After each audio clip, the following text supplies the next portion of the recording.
To be honest with you, Greg Warner said, his face etched with shame, there's still a small portion of the merchant security deposits that haven't been refunded. The company is completely out of cash. I even sold my condo in New York. Besides that, are there any other outstanding debts? Cole asked calmly. No. A glimmer of hope flickered in Greg's eyes as he decided to make one last pitch.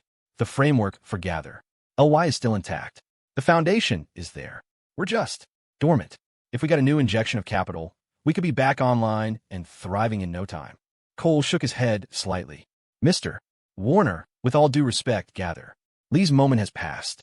Any marketing momentum you had is gone. If you were to relaunch, can you imagine how much it would cost to buy back consumer trust? Greg's expression darkened. It was the truth, a truth every tech mogul and VC in the country understood. Otherwise, he wouldn't be here, sitting across from Cole Chun. Mr.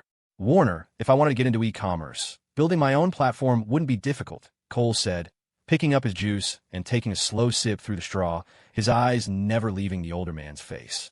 What are you suggesting, Mr. Chun? Greg heard the subtext. Cole wasn't interested in investing. He had another idea. Of course, Gather. LY was for sale. He'd be thrilled to get rid of it. It was nothing more than a digital skeleton at this point. Name your price, Mr. Warner, Cole said bluntly. Acquiring the framework would save him development time and the notoriety of Gather. Lee's collapse was, in its own way, still a form of publicity. Beat Drop could use that, stir up a little media buzz, and turn it into a form of free advertising that would capture national attention. Greg Warner fell silent, the gears of calculation turning visibly in his eyes. After a long moment, he replied, $1 million. That includes all our supplier relationships, customer data. Before he could finish, Cole was already shaking his head. Mr. Warner, do you honestly think your supplier lists are still viable? And looking at Gather, Lee's transaction volume, what customer data is there to speak of? This time, Greg was truly silent. He finally managed, with a note of desperation, the e-commerce business licenses and payment gateway integrations alone are worth a lot. If I weren't so strapped for cash, I'd hold on to the Gather. LY brand myself. You're joking, Mr. Warner, Cole said with a chuckle. How could you be strapped for cash? It's common knowledge you still hold shares in Gold Vault Games. Even if Grandview wants to buy you out, they'll have to pay up. Back when Grandview had acquired Gold Vault Games, Greg had retained a significant stake, which he could liquidate at any time. It was the only reason he had the capital to even consider another venture in the gaming world. And he wasn't holding on to the Gather, LY brand, because he wanted to. He was holding on to it because not a single investor saw any value in it. Greg Warner's expression shifted. Cole continued, as for the licenses and integrations, getting those set up isn't difficult for me. It really wasn't. The necessary approvals came from federal and state bodies. While not instantaneous, a single phone call from Serena's family could probably turn a 60-day process into a 10-day one. Not that he was in a rush. The platform still needed a lot of prep work. This time, Greg Warner was profoundly silent. He believed Cole. If Headline today wanted to launch an e-commerce platform, couldn't they do it in a heartbeat? So why was Cole buying? To save development time? After much thought, he said, Mr. Chun, my absolute lowest is $500,000. It takes time to build a platform, and time is money. This is a ready-made platform with all the necessary legal frameworks. You could take it over and be operational immediately. $200,000, Cole countered, his smile gone, his gaze serious. You know my reputation, Mr. Warner. I have a massive R&D team. Almost every dollar I make goes back into it. Developing a new platform is easy for us. The offer made Greg's face twist in frustration. Most people haggle by half. Cole had chopped his ass from $1 million down to $200,000. The problem was, Greg knew it was true. Colchin wasn't known for lavish spending. He didn't even own a luxury condo. The industry rumor was that he was a startup fanatic obsessed with R&D. Aside from his 4 goddess VPs, there was nothing for his enemies to attack. Greg hesitated, then finally said, $300,000. Mr. Chun, that's the rock-bottom price. Otherwise, I'd rather let Gather. LY rot. Done. Cole smiled and extended his hand. Prepare the asset report, Mr. Warner. I'd still like the supplier list for what it's worth. When you've re-established yourself in the gaming world, perhaps we'll have another opportunity to cooperate. Greg shook his hand with a complex expression. Given Gather, Lee's current state, $300,000 was a decent outcome. The past was smoke. It had no value. This money would be enough to get him started on his next chapter. After setting a time to sign the contracts and finishing their meal, Greg left. On the way back to the villa, Yvonne asked, Are we really getting into e-commerce? We are, Cole nodded. I just never expected we'd grow this fast. I used to worry about our capital reserves, but I'm not worried anymore. The reason companies like Amazon and eBay succeeded was that their early investors didn't interfere with operations. The founders called the shots and could maintain a consistent direction. In 2011 and 2012, dozens of e-commerce platforms would collapse. They all saw the gold rush and jumped in, but their platforms were unoptimized, and they were crippled by internal power struggles as different investors installed their own people. If Cole had accepted investment from other tech giants, he would have ended up just like them. The moment you resist their meddling, they cut off your funding. The air was hot and humid, and by the time they reached the villa, Cole could feel his back was soaked with sweat. Without a word, he stripped off his shirt and dove into the pool. The pool circulation system kept the water fresh, so he wasn't worried about the sweat. Yvonne slipped out of her dress and joined him, her hands kneading his shoulders and neck. They spoke in low voices, discussing their upcoming plans. It was late, and the lights in the villa were out. Everyone upstairs was likely asleep. After a while, Yvonne's hands grew tired. She moved to the shallow end, leaning her upper body on the edge of the pool and draping one leg over the side.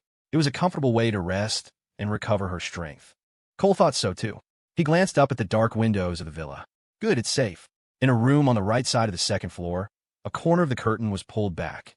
Lynn Fan, who hadn't been able to sleep, was watching with rapt attention, listening to the CEO and his VP discuss business. She claimed every day that she wasn't going to sleep here, yet every night she ended up in one of the guest rooms. As she watched, she couldn't help but whisper to herself, "That's insane. How can they do that?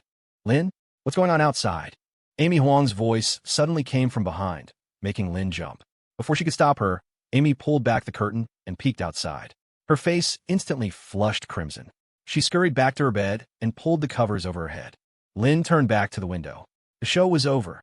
They were getting out of the pool. Deeply disappointed, she returned to her own bed and hissed in a low voice, "You are not to say a word about this. You hear me? I didn't see anything. If you talk, you can kiss your job," as his assistant goodbye. Okay, I know," came a muffled reply from under Amy's blankets. The next morning, as sunlight streamed into the bedroom, Yvonne, already dressed, leaned down and kissed the man still catching up on his sleep. Her cheeks were flushed as she slipped out of the room. She had to be up before anyone else came downstairs. The alternative was too embarrassing. The first thing she did was toss her torn stockings into the trash. Her legs felt a little wobbly, but her spirits were high. When she reached the living room, she ran into Jasmine, who was heading down for her morning workout. "Morning, Jasmine." "Morning, Yvonne." Jasmine offered a small smile. The two of them began their exercises by the pool. As Jasmine stretched, she asked casually, "Were you two out late last night?" "Yeah, we met with Greg Warner, the CEO of Gather." "LY," Yvonne said, wincing as she pushed deeper into a leg stretch. "Is Cole buying it?" "He is. We settled on 300,000. They fell silent for a moment. Then, Jasmine spoke again. "The pool doesn't have a privacy fence, Yvonne. You should probably kill the lights next time." "Okay, got it," Yvonne replied automatically, her mind still on her stretches. Then the words registered. Her body went rigid, a tingling sensation spreading from head to toe. She saw, "Oh my God, this is mortifying." But what could she do? Cole had insisted. He was relentless. Did only Jasmine see? Or did everyone see? Oh God. Yvonne's face turned the color of a ripe tomato. This was a whole new level of humiliation, far worse than just being overheard. She ducked her head, pushing her body lower to hide her face as the other girls started coming downstairs. Lynn Fan, yawning again, flopped onto the small sofa on the patio to catch a few more minutes of sleep. The other girls glanced at her outfit, but said nothing. It covered more than a swimsuit, anyway. Cole was up too, heading straight for the gym. He couldn't help but feel that everyone was looking at him strangely. Lynn pointed a finger at him, her expression accusatory, and just held it there, staring. Cole was bewildered. "What's with her?" "Lynn, go upstairs and put on some proper clothes. You're not the boss of me." "I like this," she huffed, retracting her hand and turning to face the inside of the sofa, presenting her backside to everyone. A second later, she whipped back around, her expression slightly unnatural. Cole ignored her and entered the gym, nearly colliding with Amy Huang, his new assistant. The young woman squeaked, lowered her head, and scurried away. "Okay, Cole, over here." Serena was waving to him from the gym doorway. Coming, he followed his campus queen into the villa's kitchen, which was empty. "What's up, my prize piglet?" Serena stretched her neck to peer around, making sure they were alone before wrapping her arms around his waist. She looked up at him, her eyes pleading, and whispered, "Can we?" "Not in the pool. Whitney and Lynn are here. They'll see." "Huh? The pool?" Cole blinked, remembering last night. "No way. Were they all awake?" "We weren't that loud, and you could hear the ocean." "Yes. We could hear the splashing." "If they had gotten up to look, they would have seen everything," Serena said, pressing her flushed face against his chest. She whined softly, "No, you can't." Okay, you're right," Cole said with a sheepish grin. "Actually, you misheard. That was just me playing in the pool by myself. Next time, no extra guests. Just family." "Well, it's not that you can't," Serena mumbled, rubbing her forehead against his chest. She pouted, her voice barely a whisper. "I haven't even been in the pool." It dawned on him. Cole gently pinched her tender earlobe and whispered devilishly, "You want to be in the pool too?" "MMM. Don't ask." Serena's neck turned a shade of pink. A fire ignited in Cole's chest. "How about tonight?" "Tonight is Luna's turn. It has to be tomorrow," Serena said, her expression shy as she unconsciously toyed with the collar of his shirt. She had heard the sound from the pool last night, but hadn't gotten up to look. She didn't know exactly what had happened, and that made her curious. Beyond the curiosity, there was a faint, unidentifiable sourness in her heart. It was strange. She never felt that way when she heard Jasmine in the master bedroom. But the pool was different. "Well, do you want to switch shifts?" Cole asked, feeling like he was saying something utterly bizarre. "No, it's better not to. I'll just wait for tomorrow," Serena replied, her words equally strange, yet sounding perfectly natural, as if this was a routine they had long grown accustomed to. Cole glanced down at his floral swim trunks. "This isn't an emperor's robe, is it?" The whole situation felt special, exhilarating, and completely weird. Are things really this harmonious? He felt a sudden sense of unreality. Am I dreaming? He pinched his own cheek. It hurt. Not a dream. Today was a free day. After yesterday's hiking and swimming, everyone was a bit tired, so no activities were scheduled. Professor Diaz and the other faculty members were full of energy, eager to explore. Cole assigned 2 bodyguards to accompany them. Vanessa Fan and her friends came over to their villa to hang out, making the place feel lively. Wyatt and his team went to the main hotel to participate in some of the Thai cultural activities, and Cole sent bodyguards with them too, just in case. Cole commandeered Lynn's patio sofa and scrolled through his phone. Lynn tried to drag him off, but he wouldn't budge. The women and girls avoided the sun, staying in the living room to chat about beauty and skincare. Fearing they might get bored, Cole suggested, "Hey, you want me to call some massage therapists over?" There was a massage room next to the gym with 3 tables that they hadn't even used yet. "Yes, I completely forgot about that, Cole." Liz was the first to agree. Vanessa smiled. "That sounds wonderful. A professional, authentic Thai massage would be incredible." "They're women, right?"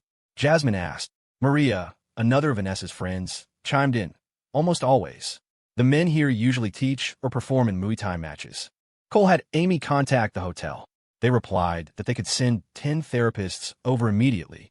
10 was fine. They could take turns. Massages were at least 50 minutes, so there would be a bit of a wait. A full half-hour later, 10 female massage therapists arrived. They looked to be between 20 and 27 years old, all in uniform. In addition to their small cases of oils and tools, they each carried a rolled-up mat. They were waterbeds for massages. The therapists were true professionals, even bringing their own thin hoses to fill them. They moved the living room sofas and coffee tables aside and set up 7 of the waterbeds. Vanessa and her friend wanted to try them, so they sent Whitney, Fiona, and Jenna to the 3 regular massage tables inside. The therapists, who spoke a few words of English, motioned that they needed to undress. The living room was full of women, and they all subconsciously ignored the lone man on the patio. The more mature women began to disrobe. Seeing that Cole was still watching, Jasmine called out, "Cole, go soak in the pool or go lie down in your room. You can come back when we're done." "Huh? Oh, right, okay." Cole stood up hastily. "You can stay if you want, Cole," Liz called out with a loud laugh. No, I'm good," Cole said, his face burning as he fled. A wave of laughter, both loud and soft, filled the living room. Cole ducked into the pool under the hot sun, swimming to a corner and sinking until only his nose and eyes were above the water. He loved being in the water. It was incredibly soothing. Through the shimmering surface, he saw someone walk over.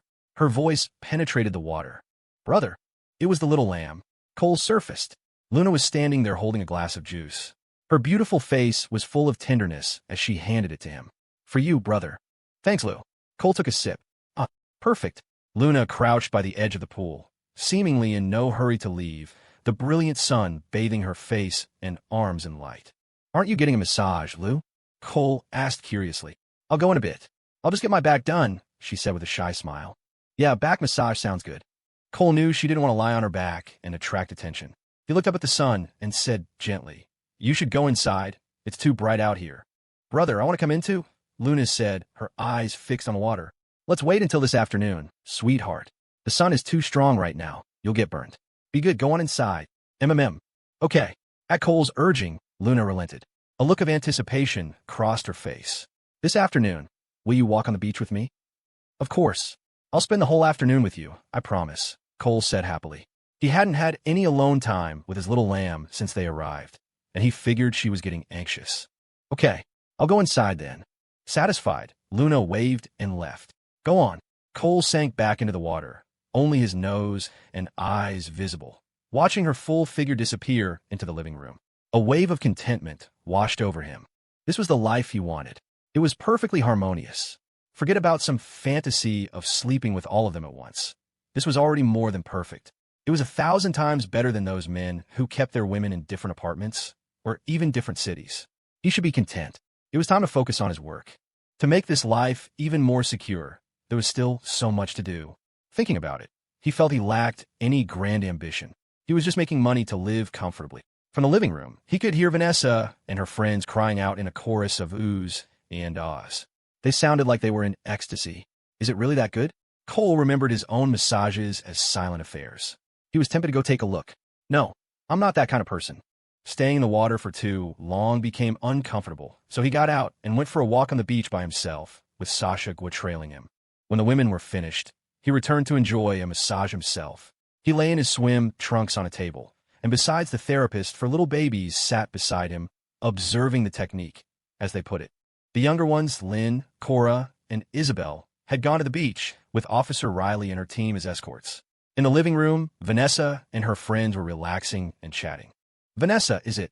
Really all four of them?" Maria whispered, nodding toward the massage room. "It seems so. I don't know all the details, but they're very close." These were her best friends, so Vanessa couldn't just feign ignorance, but she couldn't be too explicit either. Her vague answer was enough for them to understand. "It's strange. I can't bring myself to dislike the kid," Francine said with a small laugh, then sighed. "My old bastard has several on the side, and it drives me crazy just thinking about it, but I have to pretend I don't know. Ugh. It's different," Liz said with a bitter smile. "They're a real family. They love each other. For us, we're not a family at all. The other women are toys, and we're just sticking it out for convenience." Maria glanced toward the massage room again, covering her mouth with a hand to hide a smile. "Honestly, I'm a little jealous. Going to school together, working together, striving together, living together. Wow, that's a life. It's a lot more exciting than ours." Liz chuckled. "Isn't it? We look glamorous on the outside, and people think we're dining on gourmet food every day, but honestly, all I crave is a simple piece of bread with butter. I regret buying all those houses. They just sit there like haunted mansions. I'm too scared to even go in them. The villa we live in now. Thank God we have a cook. Otherwise, it'd just be me and my daughter, and we'd be terrified at night." Maria looked at Vanessa with envy. "You're lucky, Vanessa. At least you have something to do, and you're free. We have to manage the old and the young. When it comes to family, we're no different from anyone else." "Vanessa, are you really not going to find someone else? At least have a son?" Francine asked. Vanessa had heard this question 1,000 times. She shook her head. "No, I'm done looking. I'm almost 40. I've only got a few more decades left. Why would I want to find someone just to get hurt again?" She knew her friends' family situations.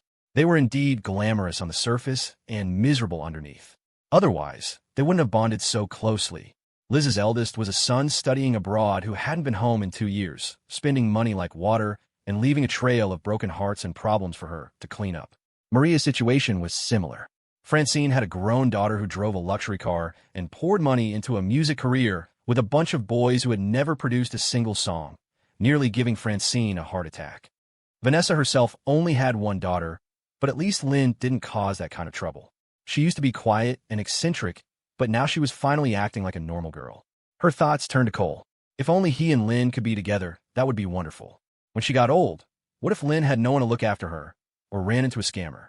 But alas, as she thought this, she began to worry. What if Lynn ended up with some cunning schemer who tried to manipulate her into fighting Cole for her shares in the company? Vanessa! Vanessa! Lost in thought, Liz waved a hand in front of her face. Vanessa snapped out of it, embarrassed. Sorry, I was just thinking about something. Huh, you weren't thinking about a man, were you? Liz teased with a wicked grin. Francine leaned in. I'm telling you, it's been too long. You need to take care of that, or you'll age faster. How is she supposed to take care of it? She won't look for anyone, and she won't even buy a toy, Maria said, throwing her hands up in disbelief. Vanessa rolled her eyes. Vanessa, I think that one over there is pretty good, Liz said, nodding in a certain direction and then glancing outside to make sure the younger girls hadn't returned. He's strong, handsome, and most importantly, a good person. And you're the majority and minority shareholders. The big one pinning down the small one. Perfect, right? Ha! Don't be ridiculous. He's only a year older than Lynn. It's embarrassing to even talk about, Vanessa said, quickly waving her hands, though a faint blush appeared on her cheeks. Her friends were seasoned veterans. Their eyes were sharp as hawks. Tell the truth, Vanessa. Have you thought about it? Francine leaned closer, her expression hungry for gossip. No. I was thinking I'd like him and Lynn to be together, Vanessa denied, quickly redirecting the conversation. What? You want to be his mother-in-law? Maria pointed toward the massage room. Is that even possible? He's already got 4. Let's not talk about it. It's just a thought. He's a good kid. After all, Vanessa sighed. He really is a good kid. Forget you. I've had the same thought. My daughter is too soft-hearted. She needs someone like him who knows how to take care of people. Me too. But he's already taken. The women chattered on, their topic shifting to their children's futures. After a while, Maria suddenly asked, Vanessa, do you think Cole would be willing to sell some more shares? I'd like to buy some. Not much, just 3% would be enough. As a safety net for my daughter when she turns 18 next year. At this, all the women looked at Vanessa. Well, I don't know. I think it's unlikely. Vanessa suddenly realized her friends might be on a mission. Who wouldn't want a piece of the skyrocketing headline today and beat drop as a stable retirement fund? Or maybe they were trying to accumulate a majority through small acquisitions. Once that door was opened, everyone would come asking. Selling to one and not another would create enemies. Vanessa made a swift decision and offered a gentle refusal. Ladies, I can ask for you, but the chances are very low. You should be prepared for a no. Cole is a nice person, but when it comes to business, he's a different man. It's not about the money. It's about control of the company. He holds that very tightly. Vanessa, you own 20%. Don't you have any say? Francine asked. Vanessa shook her head. None. I don't interfere with his operations at all. I don't even have my own people in the company. And even though Lynn works there, she's completely loyal to him. On work matters, she listens to everything he says.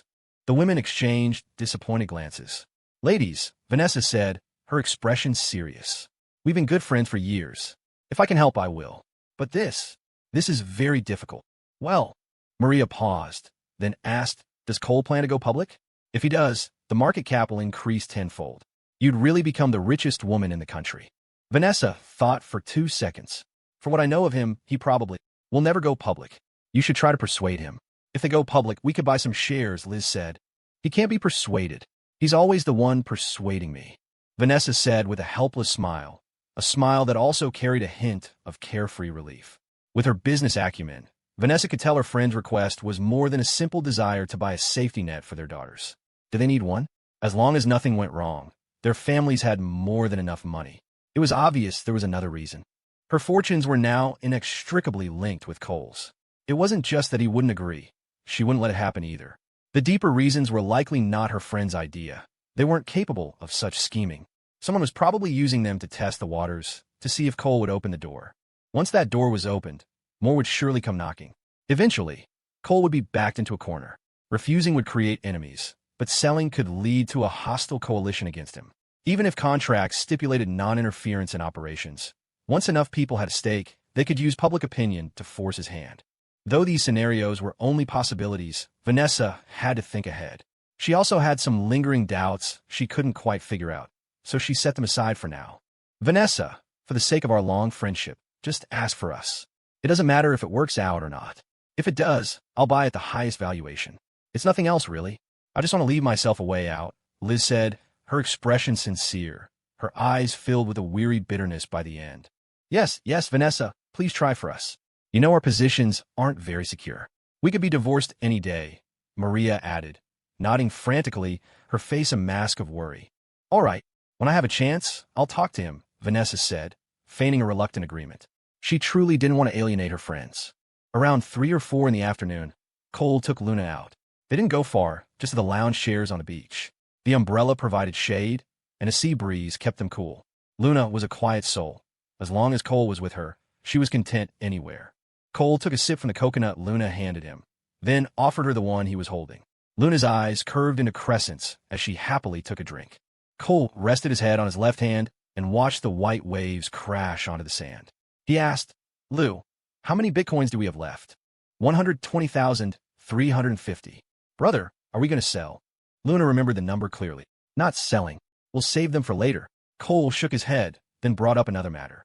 Change the daily backup of the company's transaction records to once a day, and save an extra copy on a hard drive. Hide the drive somewhere safe.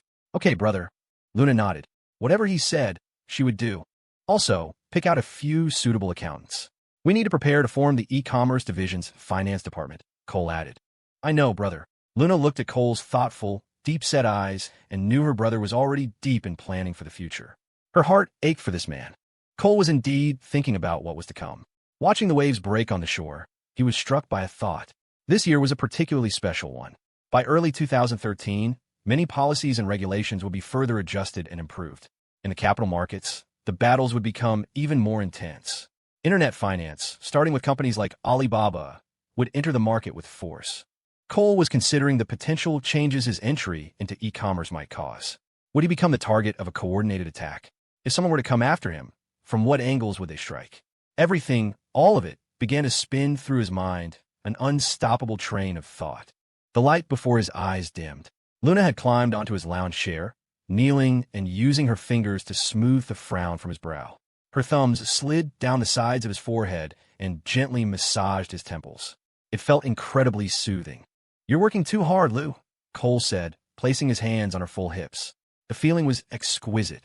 He felt completely relaxed, his presence somehow growing stronger. I'm not working hard. You are, brother, Luna said, her shining eyes full of concern and love. Cole's thoughts gradually lightened. His gaze turned a little strange. He whispered her name. Lou, HM. Luna met his burning gaze and instantly understood his thoughts. Her heart trembled. She glanced left and right. The bodyguard were a good distance away. She looked down at her dress. The wide skirt spread out, perfectly concealing them. She bit her lip, wrestled with herself for a moment, then shook her head pleadingly and whispered, Brother, we can't, not here. I'm scared. Oh, all right. Cole reined in his wild thoughts. For a moment, he had almost lost control. I'm sorry. I'll make it up to you tonight, Luna said, leaning down to kiss his forehead. I was out of line. I'm the one who should be sorry, my precious Lou, Cole said, stroking her cheek, a wave of guilt washing over him. The little lamb was shy, and he had actually wanted to. Right here, he was making things difficult for her. Cole was suddenly struck by a sobering thought. Was he becoming too reckless? Once certain things start to swell, they become like an uncaged beast, subtly changing a person. Today you want this, tomorrow you want that. When you don't get what you want, you go looking for it. The change happens without you realizing it, and by the time you wake up, it's too late. Unchecked ambition is full of vulnerabilities, giving enemies an opening.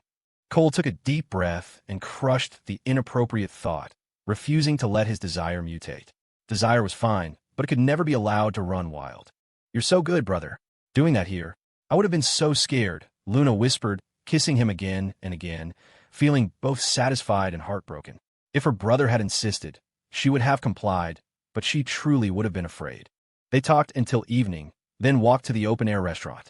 During dinner, Cole received a message from Vanessa, asking to meet later to discuss something. He replied with an okay.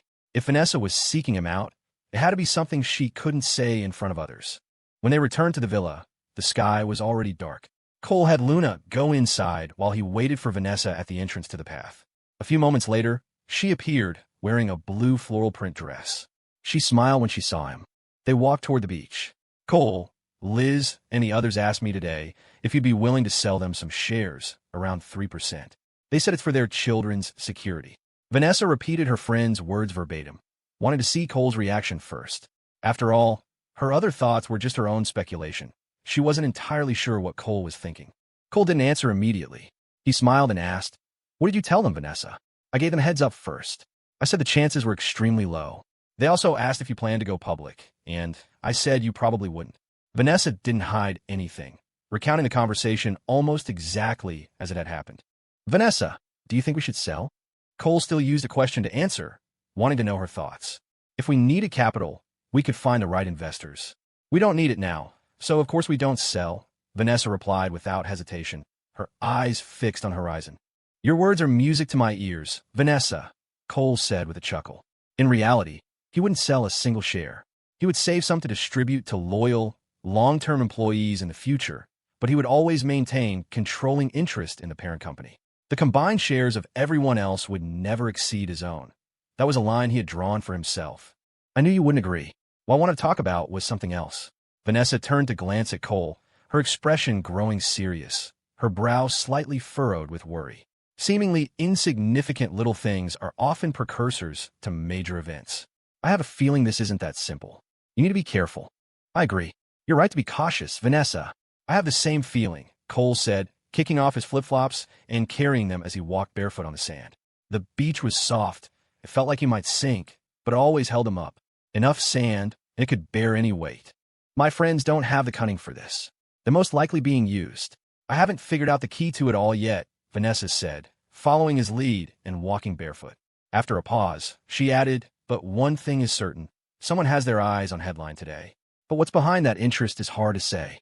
A lot of things aren't as simple as they appear on the surface. It looks like they're after shares, but in reality, they could be after something else entirely. Anything is possible.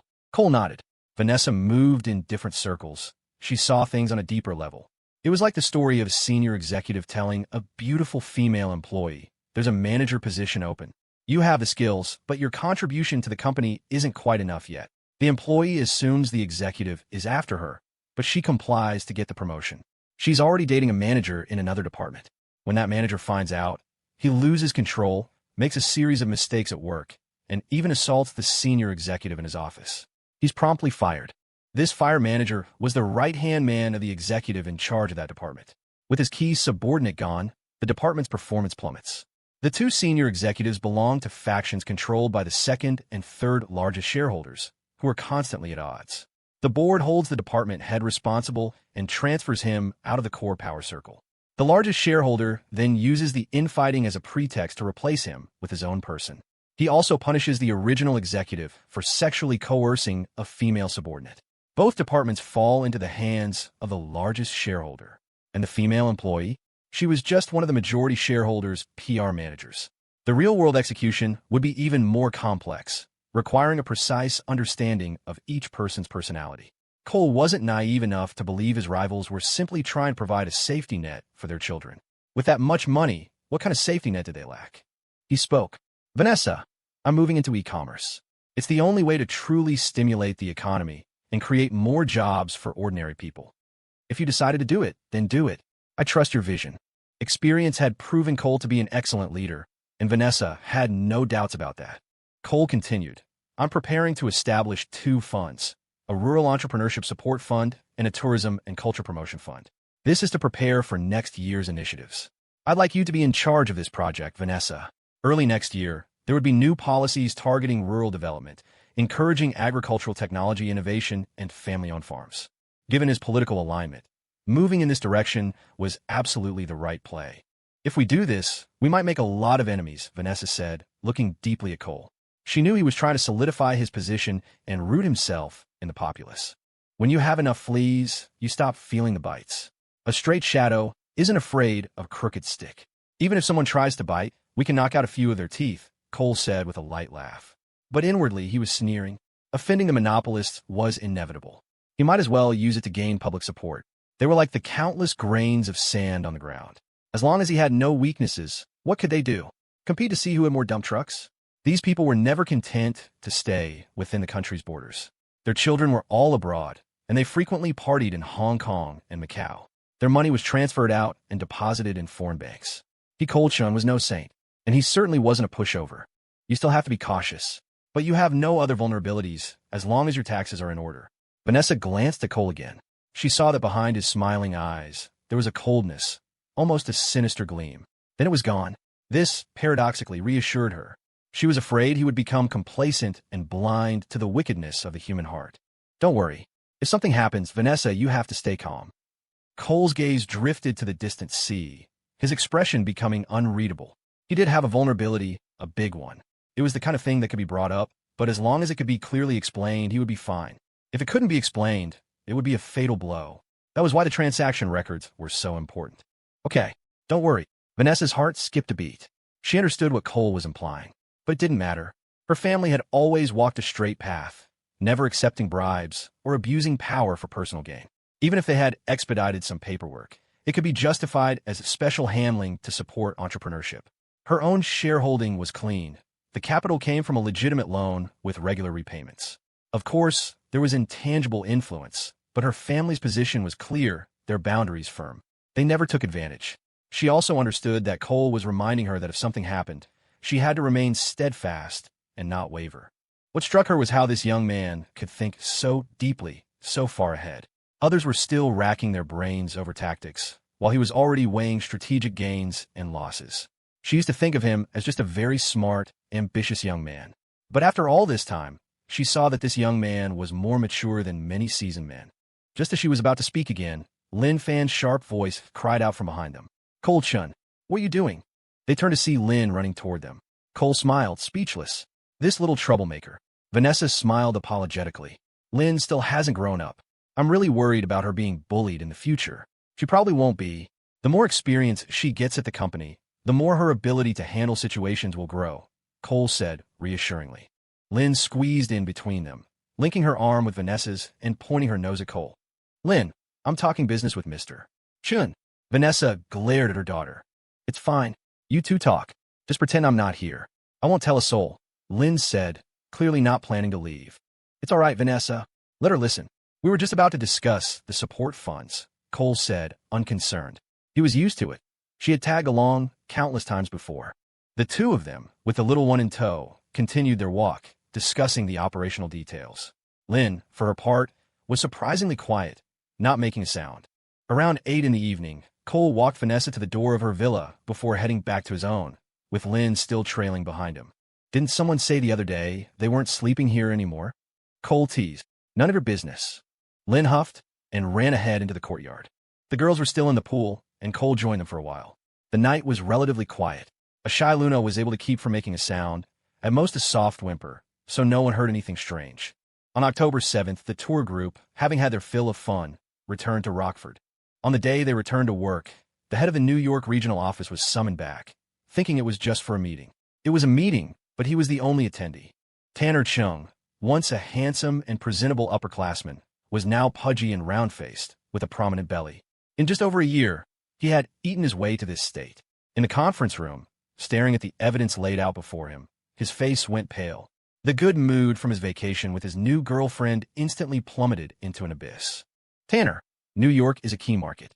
Putting you in charge of the regional office was a sign of my high hopes, a promise I made to Mr. Chun. And what happened? Yvonne looked at her once hard-working subordinate with disappointment.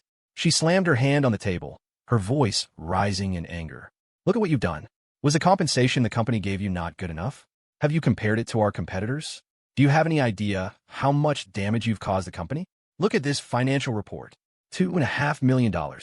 And that's not even counting the damage to our reputation. Do you know how people will laugh at headline today? That we hired an idiot? Does this mean our other managers are as stupid as you? The New York manager kept his head down, sweat beading on his forehead. He glanced up several times, wanting to argue, but ultimately didn't dare. Thank God the tax records are clean, otherwise forget Mr. Chun. I want to skin you alive myself. You had a brilliant future ahead of you, and you threw it away for this crooked path. Yvonne's eyes blazed with fury. This incident was another slap in her face. It made her look terrible. Ms. Wong, Yvonne, can you give me another chance? Tanner stammered. In here, he had no bravado left, only the hope that his punishment might be light. Yvonne tossed a pen and paper in front of him. Write down everything that happened from start to finish. Don't leave out a single detail. Do this and Mr. Chun will consider showing you some leniency, but only some. Tanner, $2.5 million. You gave away that much money with just a few words. What can you possibly do to compensate the company? You even installed your own people to help you cook the books. You really are. Yvonne pointed at him, too furious to speak. Seeing Tanner still hesitating, She slammed the table again and roared. Right. Now, don't hold on to any foolish hopes. I'm telling you, Tanner, do not piss off Mr. Shun. Otherwise, you'll rot in prison. Tanner's eyes darted to the doorway, where two formidable women stood, staring at him. He knew they were from the security department. He couldn't escape. The last shred of hope vanished. With the evidence laid bare, running would only make things worse. Besides, he was afraid of Mr. Chun. The man never lost his temper, but the calmer he was, the more terrifying he seemed. He picked up the pen and began to write. 2 hours later, Cole held the handwritten confession. It was incredibly detailed. Tanner had met a girl at a business dinner. She was pure, beautiful, seemingly naive, and pitiful. He was instantly smitten and fell into an irreversible spiral. Cole read it carefully. If the girl was just a PR tactic from the other party, it wasn't a huge deal. Such methods were common in business. But if the girl wasn't with them, and even the other party was acting on someone else's orders, then things got interesting. When one part of a company starts to rot, the decay spreads. Others see it and follow suit. Eventually, it rots to the bone. Cole temporarily set aside the matter of the girl. She was a bit player who wouldn't know anything. Investigating her was pointless. The priority was to clean house. Tanner was taken away by the police. He had to face the consequences. But as a small gesture for providing the confession, Cole underreported the financial losses. It would mean a slightly shorter sentence. He had kept his promise. The next day, a notice about the incident was posted internally, shocking the entire company. The communications department also posted a notice on Headline Today and Beat Drop, announcing the result. The entire internet was stunned. After J.D.com's firm anti-corruption statement last month, although the individual wasn't named, his position made his identity clear.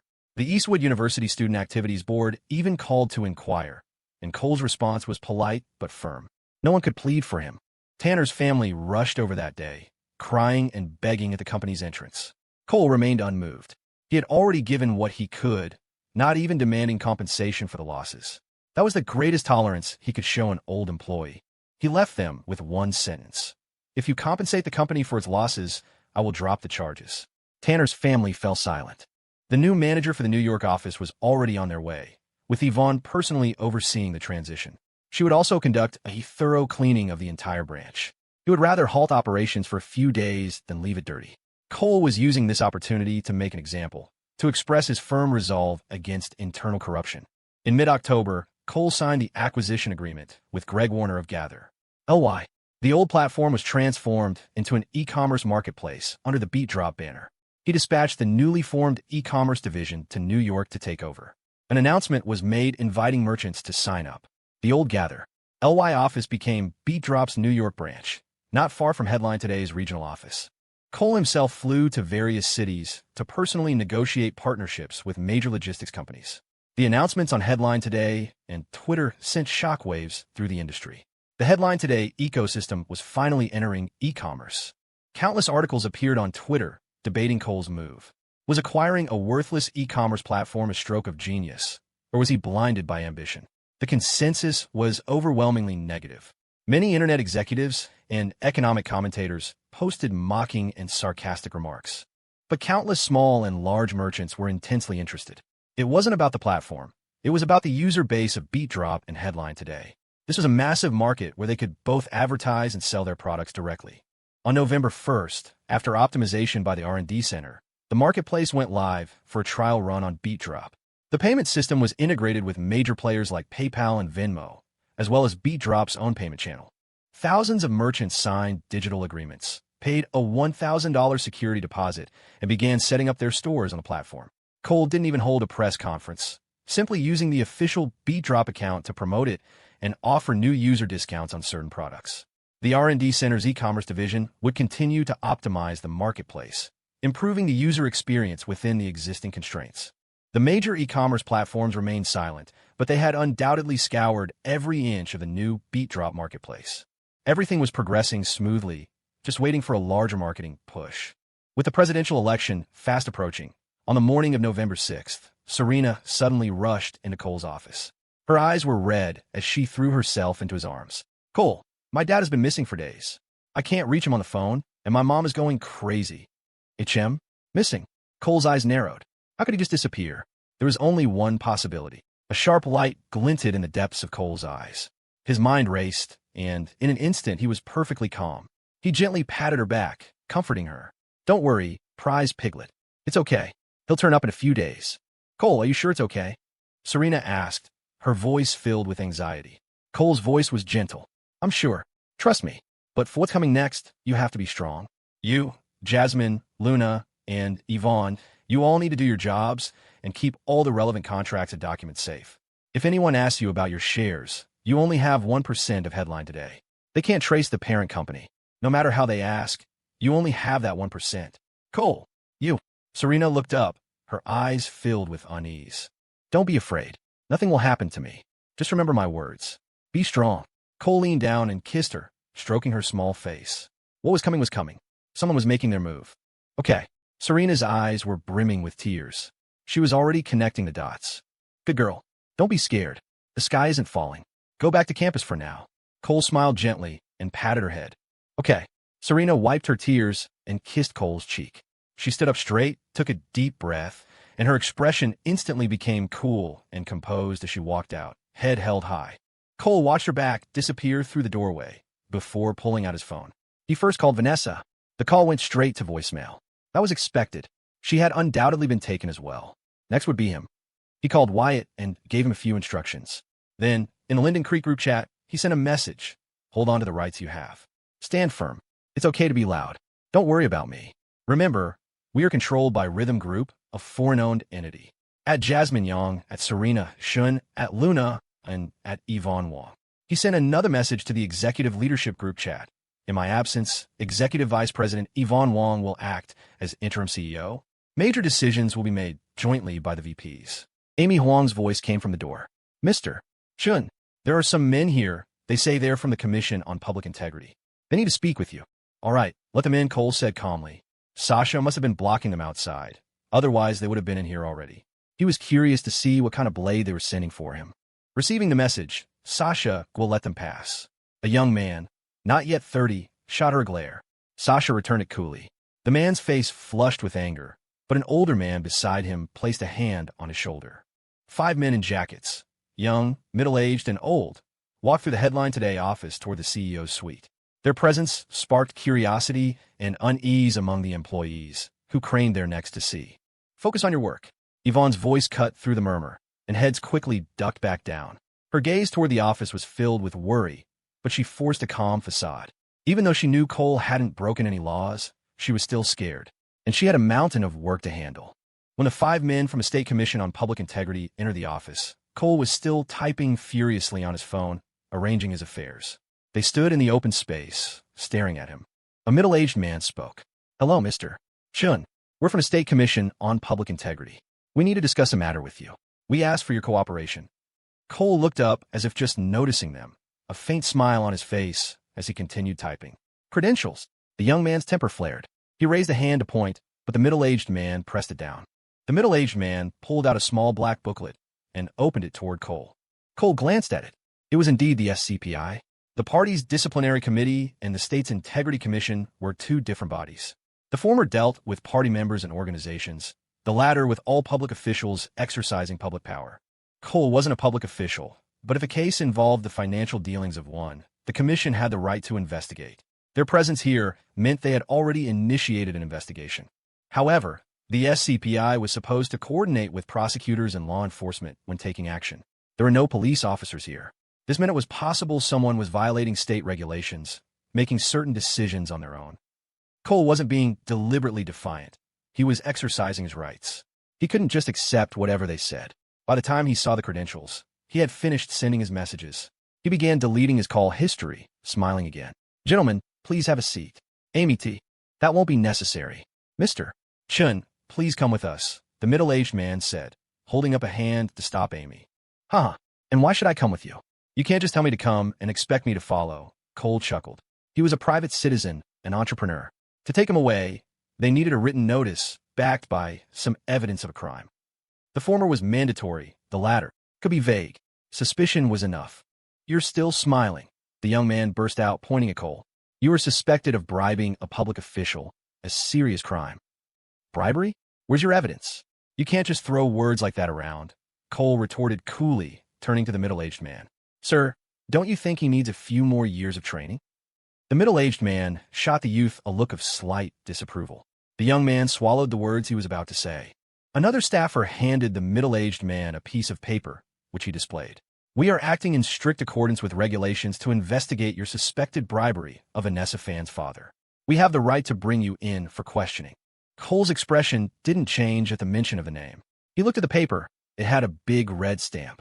The notice was real, but he wondered if it had been properly approved and filed. After a moment, he smiled again. My apologies, but if I have committed bribery, please present the evidence. The evidence is the shares you gave to Vanessa Fan. Of course, right now we are only investigating. If you are innocent, Mr. Chun, you have nothing to worry about, the middle-aged man said, his expression flat, but his eyes sharp. An older man who hadn't spoken yet suddenly said sternly, Mr. Chun, this is a standard investigative procedure. Please cooperate. Cole looked at the old man. His face was also expressionless, as if he were just doing his job. But something in Cole stirred. The middle-aged man's gaze flickered for a fraction of a second before returning to normal. Cole laughed out loud. Of course, I'll cooperate. I have faith in our government. They wouldn't frame a private entrepreneur who pays over $300 million in taxes a year, a kind-hearted model college student. The two men standing behind him showed a complex flicker in their eyes. Just as Cole stepped out from behind his desk, the young man reached for his laptop. Cole slammed his hand down on it, his eyes cold. You are not qualified to touch this. He then turned to the middle-aged man, his face now showing anger. This colleague of yours really needs to be sent back for retraining. I am cooperating with an investigation. I'm only a suspect. Checking my financial records and business dealings is sufficient. This is a company computer. It contains management information. What? Are you trying to steal my company? He had never bribed anyone. His confidence was unshakable, his status clear. There was nothing on the computer, but he wasn't going to let them take it. Mr. Chun, you misunderstand. Lou just thought there might be relevant information on it, the middle-aged man said slowly. Cole's face hardened. You think it's hiding a big, fat envelope of cash or a receipt from someone? I have reason to believe your motives are impure. Without actual evidence of bribery, you're trying to persecute a patriotic entrepreneur like me. Does an inquiry require seizing a company computer? Let me ask you, have I been convicted of an economic crime? Let me ask you, does your authority give you the right to do whatever you want and interfere with the normal operations of a private enterprise? Let me ask you. The middle-aged man was at a loss for words, his expression shifting. The young man was practically steaming. Hands off! Cole snapped, swatting the young man's hand away. Everyone had their rights. He was no longer a nobody to be pushed around. He didn't even feel a hint of guilt. Instead, his chest filled with righteous indignation. If they didn't follow procedure, he would fight back. According to normal procedure, until an investigation into a corrupt official was concluded, meaning before a crime was definitively established, they had no right to take him away. He knew the Fan family.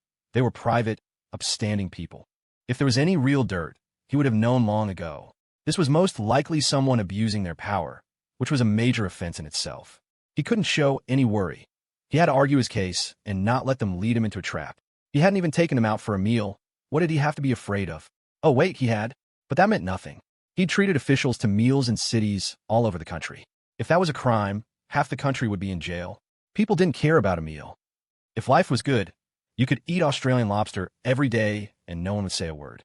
If a region's economy was booming and per capita income was high, they'd pile the lobsters high for you. They'd shout, eat. Eat your fill. Eat well. And keep up the good work. The young man was losing face and was about to point his finger again. The middle-aged man stopped him once more, his facial muscles twitching into something resembling a smile. Mr. Chun, please don't misunderstand. We don't need the computer. Please come with us. Cole picked up his laptop, walked out the door first, and handed it to Yvonne, who had approached. He smiled. Ms. Wong, it's your time to shine. I know, Mr. Chun. Yvonne's eyes welled with a hint of moisture. This man had done so much good, had never taken a single unfair advantage.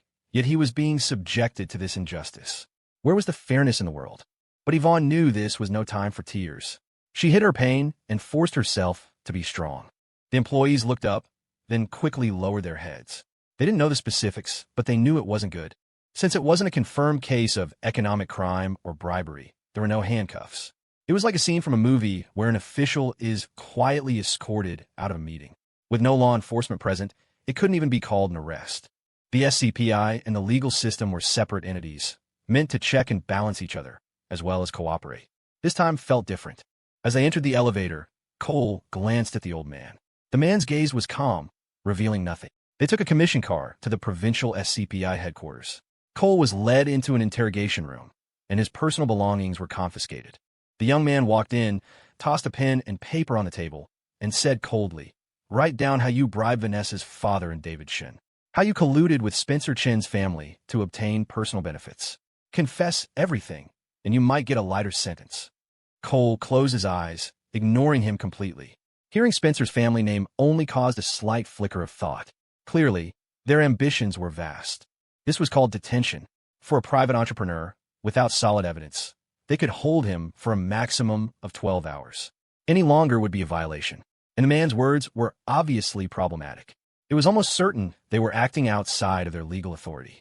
Cole just needed to wait for the situation to unfold. Vanessa's father has already confessed to accepting your bribes. You used his daughter's shares as a means for him to abuse his power and help you secure that land by North Lake, the young man said, sitting down with a leisurely air. Cole suddenly opened his eyes. "I heard abuse of power. Are you talking about yourself?"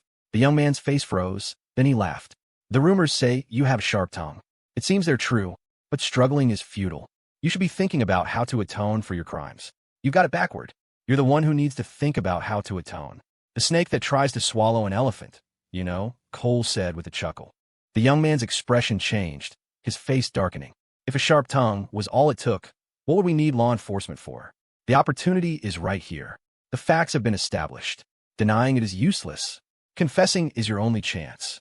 Oof. A smirk played on Cole's lips as he closed his eyes again. The man's words meant Vanessa's father was fine. They were trying to use him to convict the father and smear the Shin family. Vanessa was surely being guided in a similar fashion. According to normal procedure, Serena and Luna would also be investigated. Serena because of her father and her mother's family. Luna because she was the company's CFO. He didn't know if they would be brought in for questioning. No matter what the young man said, he kept his eyes closed and his mouth shut. He calmed his mind and waited. The room fell silent for a while. With his eyes closed, he suddenly felt two intense beams of light. They were trying to force a confession. The light was so bright it seemed to penetrate his eyelids, irritating his eyes. It was an incredibly uncomfortable sensation. "Cole-chun, why do you have to do this? Just cooperate and confess, and I guarantee you'll be out of here in no time," the young man said with a smile. You are already suspected of persecuting a private entrepreneur. I have faith in justice. I have faith in my country and my government," Cole said, trying to control his breathing and remain calm. He seared the man's face into his memory. Lawless, reckless. People like that never came to a good end. In a way, this was a good thing. It would show him who his true friends were, and which of his employees were truly loyal. Meanwhile, in another room on the third floor of the SCPI building, Vanessa Fan had been here for over 3 hours, her expression weary. "That's all. I have detailed financial records of all transactions. It was a legal investment with legal funds. There were no irregularities. Your status itself is an intangible irregularity. Whether it's legal or not isn't for you to decide. That still needs to be investigated," said one of the 2 staff members sitting across the desk, a man and a woman. "Then what you're saying is irresponsible." Vanessa's usual gentle demeanor vanished, replaced by anger. "Does the law forbid me from investing? Or should I just starve? I follow the rules. I don't operate any businesses within the state. I'm not involved in finance. What more do you want from me? To go beg on the streets? Is my very existence a crime? Do you have children?" "Vanessa Fan, please watch your tone," the male staffer, in his 30s, said with a look of displeasure. "I am watching it. If you have evidence, present it. The books are open to you. Don't try to lead me into a trap. What you're doing right now is a violation of procedure. Don't you know that? Have you thought about the consequences you'll face?" Vanessa crossed her arms, her gaze cold. "You'll see the evidence," the man said with a contemptuous smile. "Tell us how you helped Cole-chun acquire the North Lake property. What else have you done for him? And how did Cole-chun bribe your father through you? How did you two meet? How much have you profited since your investment?" "I refuse to answer your questions. Your line of questioning violates regulations and is full of misleading and slanderous accusations. To ask such things without any evidence makes me seriously doubt whether you are a real SCPI officer." Vanessa's sharp words left the man looking embarrassed and speechless. The female officer remained silent throughout, a mere witness. After a long silence, as if he had made a decision, the man spoke again. Your father has already admitted to accepting bribes. We're questioning you now to give you a chance. If you don't cherish it and continue down this wrong path, then no one can help you. Thank you. You'd better help yourself. And I'll remind you, don't continue down the wrong path, Vanessa said with a light laugh. It was clear they were trying to force a connection that wasn't there. This wouldn't last long. She was now worried about her father's health. If he was questioned for a long time, it could be a problem. Vanessa fan, your father has already confessed. Is there any point in this stubborn resistance? The man shouted in anger. Then show me my father's testimony. If you can't, then shut up. Vanessa closed her eyes, saying no more. She was certain her father was still in his office, or perhaps being questioned by the disciplinary committee in a hotel somewhere. During this period, he wouldn't be allowed to contact anyone. Questioning was a normal part of an investigation. Many officials went through it. Once the investigation was complete and nothing was found, they would be released. She was now worried about Cole, afraid they might use other methods on him. Outside, a storm was surely brewing. Eastwood University School of Law. Serena was on the phone with her mother. Your second uncle and Spencer have also disappeared. Sigh, I told you we shouldn't have gotten involved. You wouldn't listen. Now look, we're all being dragged down. Helen Shun's voice was frantic, full of sighs. Serena interrupted her. What did Uncle Harrison say? Your Uncle Harrison said it's a normal quarantine procedure and not to worry, but how can I not worry? If Uncle Harrison said it's normal, then it's normal. Mom, you need to calm down. How can I possibly calm down? Helen sounded like she had lost her mind. Mom. Serena raised her voice, then softened her tone to comfort her. You just stay home. Dad will be back in a few days. I have to go. I have things to do. She hung up before Helen could reply. For people were walking toward her, two women in uniform, one young and one middle-aged, with two men following behind. The middle-aged woman flashed a badge, her voice cold. Ms. Serena Shun, please come with us to cooperate with the investigation into the Cole-Chin bribery case. Serena's expression was neutral as she looked the woman in the eye. I'm sorry, but you have no authority to take me, and your phrasing is problematic and highly unprofessional. Mr. Shun has never bribed anyone. If he has, show me the evidence. If not, please correct your statement. If you want to ask me something, we can do it here on campus. Ms. Shun, you are suspected of accepting bribes on behalf of your father, David Shun. Cole Chun used shares to bribe your father through you. This is a fact, the middle-aged woman said, her face stern. Bribe my father for what? I'm a company employee, one of the founding members. Am I not allowed to receive equity incentives? A mocking smile touched Serena's lips. Tell me, what interest did my father compromise? What benefit did he gain? What dealings did he have with Cole Chun? Can you tell me that? Your excuses are useless now. Cooperate with the investigation. If there's nothing to it, you'll be fine. Don't force us to take coercive measures, the woman said, her face slightly unnatural as she avoided the question. Coercive measures? Are you law enforcement? What's your justification? By regulation, you need the cooperation of law enforcement. Where are they? I'm starting to doubt you're even from the SCPI. Serena stood tall, unafraid, scanning the group. That's not for you to decide. Come with us and explain yourself, the middle-aged woman said, waving her hand. A man and a woman stepped forward, looking ready to use force. Sasha Gua and her team stepped in their way. Sasha shoved the man, sending him staggering back. Ignoring his furious glare, she said flatly, only law enforcement can detain a private citizen. You are not law enforcement, and I have doubts about your legitimacy. Ms. Shun will not be going with you. Furthermore, this is a university campus. Ms. Shun is a student. Your actions are illegal. You are interfering with official business. That's a jailable offense, the middle-aged woman snapped, her brows furrowed. I'm sorry, but you'll have to speak with the university administration first, and you'll need to have law enforcement present, with a legally valid reason. Sasha didn't care what she said. They knew better than anyone whether there was bribery involved.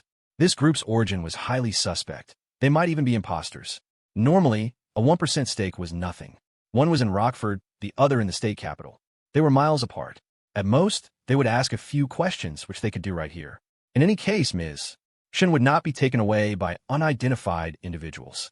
The middle-aged woman looked embarrassed. Just as she was about to lose her temper, a black car pulled up beside them.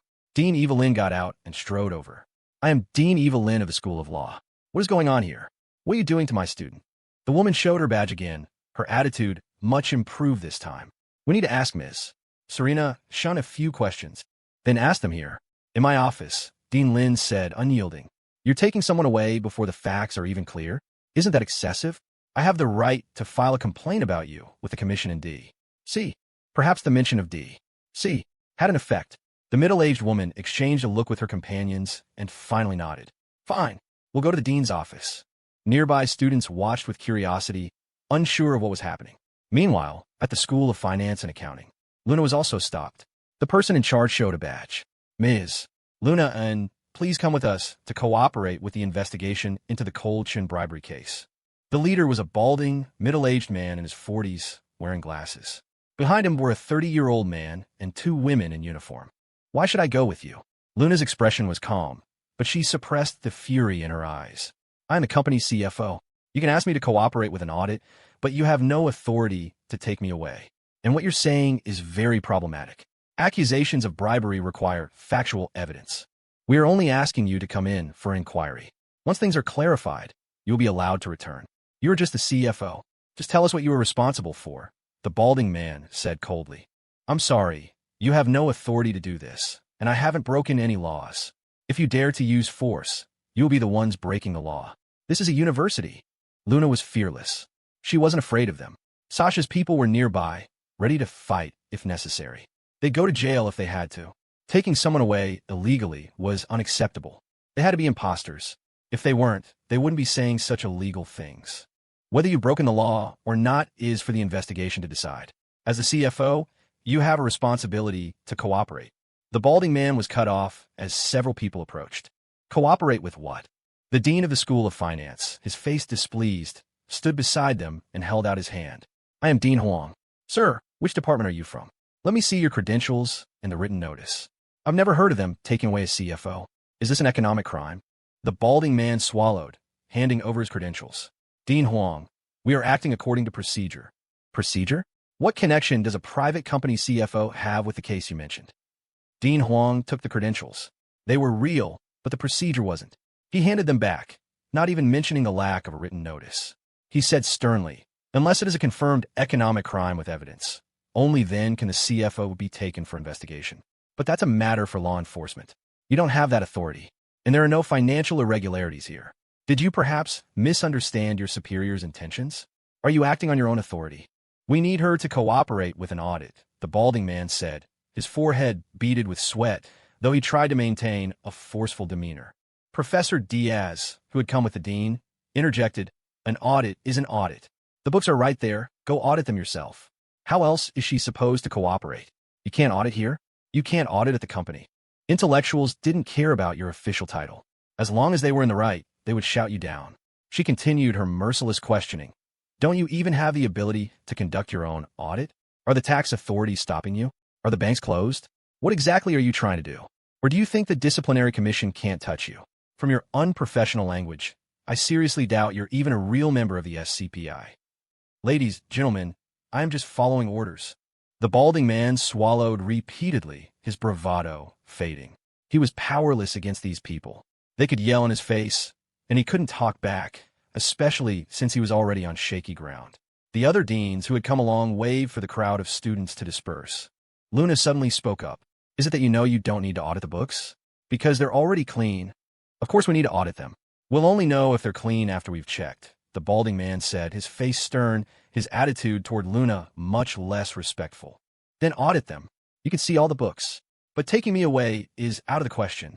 This is a complete disregard for the law. You have some nerve. Professor Diaz was now like a woman arguing in the street, her eyes wide with fury. Let's go to the company to audit.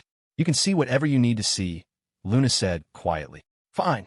We'll go to the company. Dean Huang nodded, looking at the balding man. His expression was solemn. Auditing is your right, but taking people away is not. I have the right to supervise your actions and protect my student, who has not broken any laws. I will go with you. I'm going too, Professor Diaz added. The balding man's eyes flashed with unwillingness, but he had no choice but to agree. Fine, we'll go to the company. As if to regain some face, he said to Luna, if you try to hide anything, you'll bear the consequences. All financial transactions can be traced. A sharp glint shot from Luna's eyes. It's better that they can all be traced. I'm only afraid someone will claim they can't be. The group got into their respective cars and headed for Headline today. Sasha didn't follow. With the professors accompanying her, Luna's safety was assured. She had other things to do. The freelance corporate security consultant was on the move again, gathering intelligence. Outside, the internet had exploded. News had leaked from somewhere. Multiple bloggers on Twitter were posting. Headline today's Cole Chun suspected of bribery, taken away by authorities for investigation. Youthful success leads to arrogance. A sudden fall is to be expected. I'm not surprised at all that headline today's Cole Chun is going to jail. On the fall of a multi-billion-dollar shooting star. Each post was retweeted tens of thousands of times. The comments were a torrent of schadenfreude, slander, and insults. The entire tech world was shaken. Executives from some rival companies took the opportunity to post their own passive-aggressive attacks on Cole, claiming they had seen this coming. The news spread with unimaginable speed. Scholars, experts, and legal commentators were already recording segments for their shows. On the 32nd floor of the gallery building, Jasmine sat in her office, her expression composed, but her eyes were filled with ice. She had just finished comforting both Coles and her own family on the phone. After calmly assigning tasks in the main company chat, she was now consulting with Wyatt and the others in the core executive group. She had the official headline today, and Beat Drop accounts post a statement. Mr. Cole Chun, chairman and CEO of Headline Today and chairman of Beat Drop, is merely communicating with relevant departments on routine business matters. We urge everyone not to believe or spread rumors. The comment section was instantly flooded with gleeful trolls spewing hateful messages. Jasmine took a few deep breaths and ignored it. This kind of reaction was inevitable. She had to wait for news from Sasha. Lynn Fan sat nearby, her face streaked with tears, consumed by anxiety. All right, stop crying. Go walk around outside for a bit. And you need to smile, Jasmine said, gently patting Lynn's head. Okay. Lynn quickly wiped her tears. Jasmine straightened her clothes, composed herself, and walked out of her office as if nothing was wrong. Though her heart was filled with worry for her brother, the most important thing now was to maintain stability and project an air of normalcy. In the CEO's office, Yvonne was handling one call after another from business partners. Her expression was weary, but her eyes were resolute.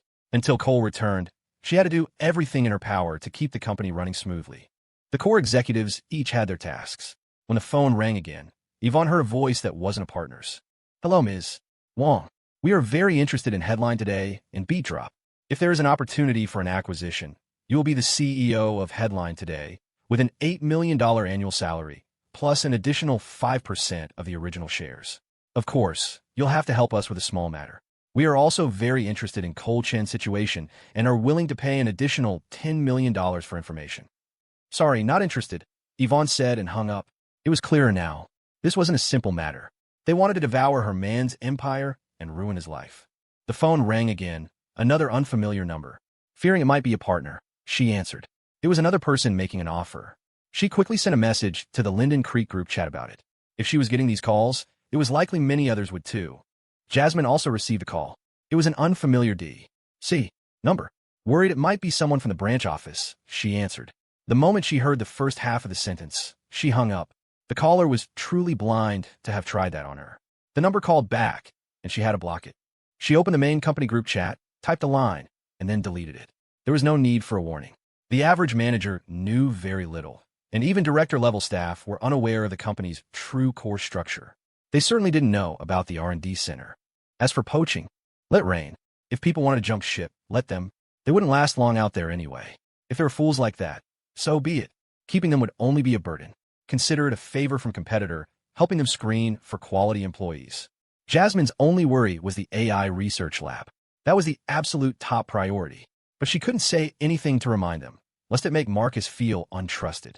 At that moment, in the R&D center, as the vice president of R&D, Wyatt still didn't have a dedicated desk, let alone an office. The space was just too crowded. He wouldn't get his own office until the new R&D campus was built. Among all the tech companies, he probably had the most cramped workspace for a person in his position. But he was also the highest paid R&D head. An old classmate of his at a major tech firm was in charge of a single project and earned only a fifth of what he did, with no stock options. Wyatt was hunched over in his corner spot, staring at the back end, monitoring data. It showed the real IP addresses of some of the posters on Beat Drop. The system automatically categorized them. The attacks were primarily concentrated in 4 cities: Chicago, New York, Atlanta, and Philadelphia. The results made it clear. This was a premeditated public opinion assault, likely orchestrated by 4 or 5 hired troll farms. As for the major bloggers on Twitter, some were definitely paid, but others were just opportunists. They smelled blood in the water and rushed in to get a piece of the action, using the chance to bash Cole to boost their own traffic and fame. His phone rang. Wyatt pulled it out. An unfamiliar D.C. number. He answered anyway, just in case it was someone from the D.C. office using a different phone. He hung up after hearing the first half of the pitch. Did they take him for a fool? To give up his high-paying position here to go be someone's dog? He was about to head over to the AI research lab, the small building next door that also housed a small conference room, which had now been requisitioned by Headline today, when he saw Marcus walk in and wave him over. They went out into the hallway. Marcus whispered, "We should have a meeting. I just got a call. I'm worried some of the newer guys might not be able to resist. They could be easily swayed." "Yeah, you're right," Wyatt said, rubbing his chin. He chuckled. "Let's have a meeting then. We'll do it in small groups. If anyone wants to leave, let them. It'll free up a spot." "Sigh. I hope no one is that foolish," Marcus sighed. A company crisis was often a test of loyalty. The pay at Headline today was excellent, and Cole wasn't one of those ruthless bosses. If you left, you would never have a chance to come back. He was just worried about the newer hires who might misjudge Cole's true strength. And that strength was something employees had to perceive for themselves. It couldn't be explicitly stated. The elevator doors opened, and Leo, just back from the gallery, walked out. "Wyatt, we need to have someone on duty tonight." "Okay, I'll take the first watch." Wyatt nodded in agreement. Better safe than sorry. Leo's point was that one of the three of them needed to be on-site overnight to prevent any sabotage from someone with bad intentions. It was better if no such person existed, but you could never be too careful. They had a supercomputer here worth over $50 million, storing all the results from the AI research lab. This was one of the things that made the three of them respect Cole the most. He really gave them whatever they asked for, although it couldn't compare to the supercomputer at Eastwood's Computer Science Institute. For a private company, it was an amazing piece of equipment. "Wyatt, maybe we should ask Miss Young to send over a couple of bodyguards, just to be safe. They're professionals," Marcus suggested. "Good idea. I was thinking the same thing." Wyatt immediately pulled out his phone to make the call. If 2 or 3 people with ill intentions showed up, they wouldn't be able to handle it. And there were many other small companies in this building. The total number of people was high. You could never be too sure. As Cole always said, never count on luck. If something happened, it would be too late for regrets. At 5 in the afternoon, in the Eastwood University School of Law, in Dean Eva Lynn's office. "Ms. Shun, I hope you are not withholding information. The law has a long reach. If you protect Cole Shun, you will ultimately harm yourself and your father," said the middle-aged woman from the SCPI, her face a mask of frustration. She had gotten nothing useful from Serena. The 1% stake was nothing. Not all children of officials go into politics. Some go into business or academia. But academia requires talent, and not everyone has it. As long as they don't operate within their parents' area of oversight, it's generally accepted. For example, if a father oversees land and urban development, and his son is a real estate developer, that's absolutely forbidden. But if the son sells fashion, that's acceptable. If a father oversees public security, and his son invests in a nightclub, that's likely to cause problems. The same rules apply to equity investments. Of course, intangible influence exists, but that's an unavoidable phenomenon. As long as it doesn't disrupt the normal market economy, it's tolerated. Many who go astray are those who exploit their connections, eventually crowding out other businesses and affecting the bigger picture. If you operate legitimately and provide jobs, who cares how quickly your paperwork gets processed? As long as you pay good salaries and bonuses, no one will say a thing. What gave the middle-aged woman a headache was that Serena's 1% stake was legitimately earned as a founding member. If they tried to force a connection, they might get somewhere, but it would alienate everyone. She didn't dare. "I'll return that same sentiment to you. The law has a long reach," Serena said. Despite being questioned for hours, her eyes were still sharp, her cold gaze fixed on the woman. "For all the damage to the reputation of myself, my father, Headline Today, and Cole Shun that you have caused, you will all bear legal responsibility." Headline Today is a growing company that takes its social responsibilities seriously and makes positive contributions. Between our main office and branches, we have thousands of employees, not to mention the vast number of freelance jobs we create. Can you bear that responsibility? My 1% stake is legally and rightfully mine. I didn't sit at home and use my position to suck the lifeblood from the people. Or why do you have to treat me this way? You are the ones abusing your power. You are persecuting socially responsible private enterprises like ours. What is this attitude? The woman snapped, furious. That's my attitude, and I will be filing a formal complaint with your superiors about your conduct. Serena shot to her feet, her voice sharp. You've pressured me. use manipulative language to guide my testimony, and try to get me to smear a philanthropic entrepreneur. You try to get me to frame my own father, a dedicated public servant. You should be held accountable for your flagrant violations of protocol. The two women locked eyes. The middle-aged investigator's gaze was cold with fury, but Serena's was a blaze of indignation, and she refused to yield. Professor Evelyn, who had been sitting quietly, cleared her throat. Her expression was stern. Ma'am, you've asked the same questions over a dozen times. I believe you fulfilled your duty. If you continue to harass my student, please have your commanding officer come down here and arrest me. Evelyn, instead. The investigator's lips moved, but she glanced at the dean and swallowed whatever she was about to say. She had no authority to challenge a tenured professor, let alone the dean of a major college at a university like Eastwood. It was a serious taboo. The academic world was a special territory. Unless a professor had clearly broken the law, attacking one could provoke a firestorm from the educational community. That was a responsibility she couldn't bear. She suddenly realized just how tricky this operation was. Their target was a student, and a highly regarded one at that. There was no way they could forcibly remove her from campus. If this were any ordinary person, they wouldn't be so powerless. Forcing a smile, she stood up, feigning a relaxed air. All right, that's all for now. I apologize for the disturbance, Ms. Shun. However, please do not leave Rockford, and certainly do not leave the country until this investigation is concluded. Oh, don't worry, Serena shot back. My roots are here. I'm not going anywhere. I suggest you don't leave the country. The woman gave a cold laugh, then turned back to Professor Lin, her tone now polite. Dean Lin, my apologies for the interruption. We'll be going now. Goodbye, Professor Lin said without even bothering to stand. I won't see you out. The woman's face turned ashen as she led her team away. Meanwhile, back at Headline today, the scene in the finance department was just as tense. The bald, middle-aged man and his team had torn through the company's books and found nothing. There was no trace of the information they were looking for. The investment funds for Slice Video and Beatdrop matched their known sources to the penny. Furthermore, the shareholders had a documented history of normal loan repayments. The investment agreements clearly stated that before the designated dividend period, a small portion of the money could be advanced for repayment based on share percentage. The source of those repayment funds was also crystal clear. There was no evidence of shares materializing out of thin air, nor of money being given for no reason. The charge of a power for money transaction simply wouldn't stick. Back up the ledgers. We'll take them back for a closer look, the bald man ordered his subordinate. No, Luna's voice rang out, sharp and clear. You have no right to do that. This is an investigation. Do you understand? If you continue to obstruct us, you'll be detained, the man yelled, his eyes bulging as he glared at her. Do you take me for an idiot? Luna walked over and slapped the hand of the female staffer who was trying to plug a hard drive into the server. The investigators' faces flushed with anger, ready to explode. Luna planted herself in front of the main server, her arms crossed. First, we are a private enterprise, not a state-owned one. You can't just audit us on a whim. You need a warrant or a court order, which you do not have. Your current actions are already a procedural violation. Second, the company's financial records are trade secrets. You have even less right to remove them. You're operating under the authority of the State Commission on Public Integrity, yet you're knowingly breaking the law. Our company will be filing a formal complaint about all of this with the state and federal oversight committees. The bald man's face was grim. He scanned the surrounding Headline Today employees, feeling trapped.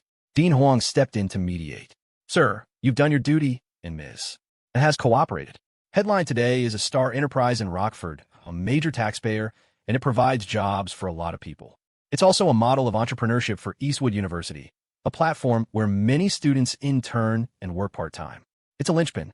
If there truly are any financial irregularities, the relevant authorities can always come back through the proper channels. A company this big isn't going anywhere, right? Dean Huang's eyes held a deep meaning, a clear signal for the man to back off. He was an old hand at this. He knew exactly what they were trying to do. Headline Today absolutely could not be allowed to fail, nor could it be allowed to change hands. The intangible losses for Eastwood University would be immeasurable. Cole Chun had granted almost every request the university had made. As the dean of the School of Finance, he hadn't had deep contact with Cole, but a single phone call was met with an exceptionally good attitude and full cooperation. Where else could they find a student-run enterprise like this? If it changed ownership, who would know Dean Huang? Who would support Eastwood? No one. This was his beloved prodigy from School of Finance. And, of course, there was the new office building Cole had promised the School of Finance, and the gymnasium he was donating to the university. The bald man understood perfectly. The dean was telling him he could report back to his superiors that he'd done his job, but if he kept pushing, Eastwood would start making calls to higher-ups. The academic world was a unique ecosystem, with friends, family, and former students spread across the globe, in politics, business, and culture. And Eastwood was a powerhouse, with over 70 living members of the National Academies of Sciences and Engineering. That wasn't a place you could just barge into and throw your weight around.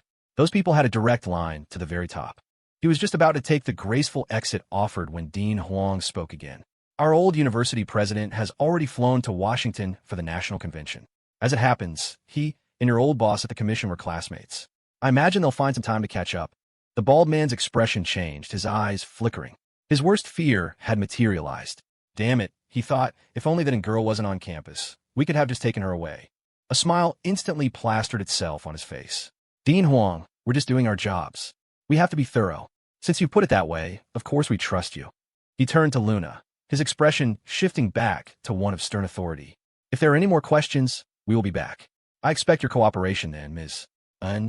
If you have the proper, legal paperwork, we will cooperate, Luna said, her face an icy mask. She couldn't bring herself to feign pleasantries. The man's gaze soured, but when he turned back to Dean Huang, he was all smiles again. Dean Huang, we'll be taking our leave. All right, take care, the dean said with a placid smile. As the team left under the hostile stares of the employees, Jasmine walked over and wrapped Luna in a hug, gently patting her back to soothe her. Yvonne hadn't been there to watch the drama unfold. She was still in her office, phone glued to her ear. One call after another. Advertisers, all with a single purpose, to lowball their rates. VCs from home and abroad, claiming they could help Headline Today stabilize its situation. The online narrative was that Cole was finished, that Headline Today was a headless snake. If this were a publicly traded company, the stock would have already crashed. The public, easily swayed by the media, was starting to believe the company was in dire straits, on the verge of collapse. Yvonne instructed the PR department to maintain radio silence. No response to anything. Once Cole was out, all the negative buzz would evaporate on its own. 9:00 p.m. In the director's office on the second floor of the State Commission on Public Integrity headquarters, a man with graying hair spoke respectfully to the man behind the desk. Director Croft, Cole Chun has been detained for 12 hours. It's time to let him go. Arthur Zhang, his face a mask of respect for his superior, addressed the man behind the desk. Without any evidence of a crime, a private entrepreneur could only be held for 12 hours. If necessary, that could be extended to 48. With clear evidence, detention could last up to 3 months while the investigation continued. But Cole Chun was different. The SCPI had no concrete evidence, and his status was sensitive. The investigation isn't over. We have to be meticulous. Arthur, you're a veteran. I shouldn't have to remind you of that, Director Croft said, glancing up from his papers without haste. Director, I understand your position, but Mr. Chin's status is somewhat unique, and our paperwork isn't fully in order. I'm afraid this could be difficult to explain later, Zhang said, a worried expression on his face. What status? He's just another capitalist. When they come in here, they bow their heads. Croft snorted, his eyes full of contempt. Ah, Director, he's more than just the chairman of Headline Today. Have you forgotten? He's a student at Eastwood University. Zhang's reminder was grave. Eastwood hasn't made a statement yet, but there's no guarantee they won't go straight to Washington to complain. Director Croft's gaze sharpened. If Zhang hadn't reminded him, he truly would have forgotten Cole's student status. It was in a file, of course, but it was so easy to overlook. What kind of multi-billionaire chairman was also a college student? Zhang's final words gave him pause. Eastwood had powerful old-timers in its network. Croft's eyes darted around for a moment before he cleared his throat. Arthur, you do have a point. Director, an old classmate of mine at the FCC told me they might be planning to feature Cole Chun as a positive role model for the internet industry. Just don't know when, Zhang said, leaning closer to the desk and lowering his voice. Croft shot a sideways glance at Zhang, his eyes narrowing until the crow's feet could have trapped a mosquito. Zhang had made his point. Croft understood the implication, but unfortunately, he couldn't release the man. Not now, and not tomorrow, unless he confessed. Of course, if he confessed, he definitely couldn't be released. Arthur, he said quietly, even if we let him go, it can't be now. Tomorrow. Zhang's concerned expression didn't waver, but a flicker of something passed through his eyes. He pressed on. Then, Director, what about Vanessa Fan? Should we let her rest? I'm worried her body won't be able to take it. She's a primary suspect. Leniency for confession. If she wants arrest, it depends on her attitude, Croft said, turning his attention back to his report. Understood, Director.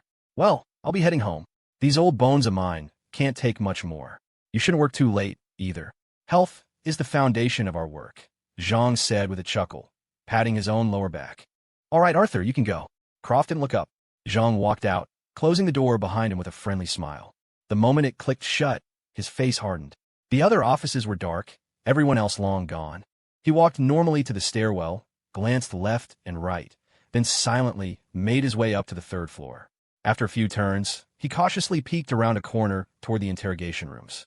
He saw a harsh light spilling from one of the windows. A look of urgency crossed his face, but he didn't go any closer. He turned and quietly went back downstairs. The back gate of the compound led to the State Administration Building and the Personnel Department. He walked out the front gate. 100 yards down the street, he turned a corner and entered a small convenience store. The compound's night shift security guard was sitting there, soon to start his rotation. Zhang bought a pack of cigarettes and casually offered one to the guard. The guard took it, then lit Zhang's first. Neither of them spoke. Zhang clapped the guard on the shoulder and walked away.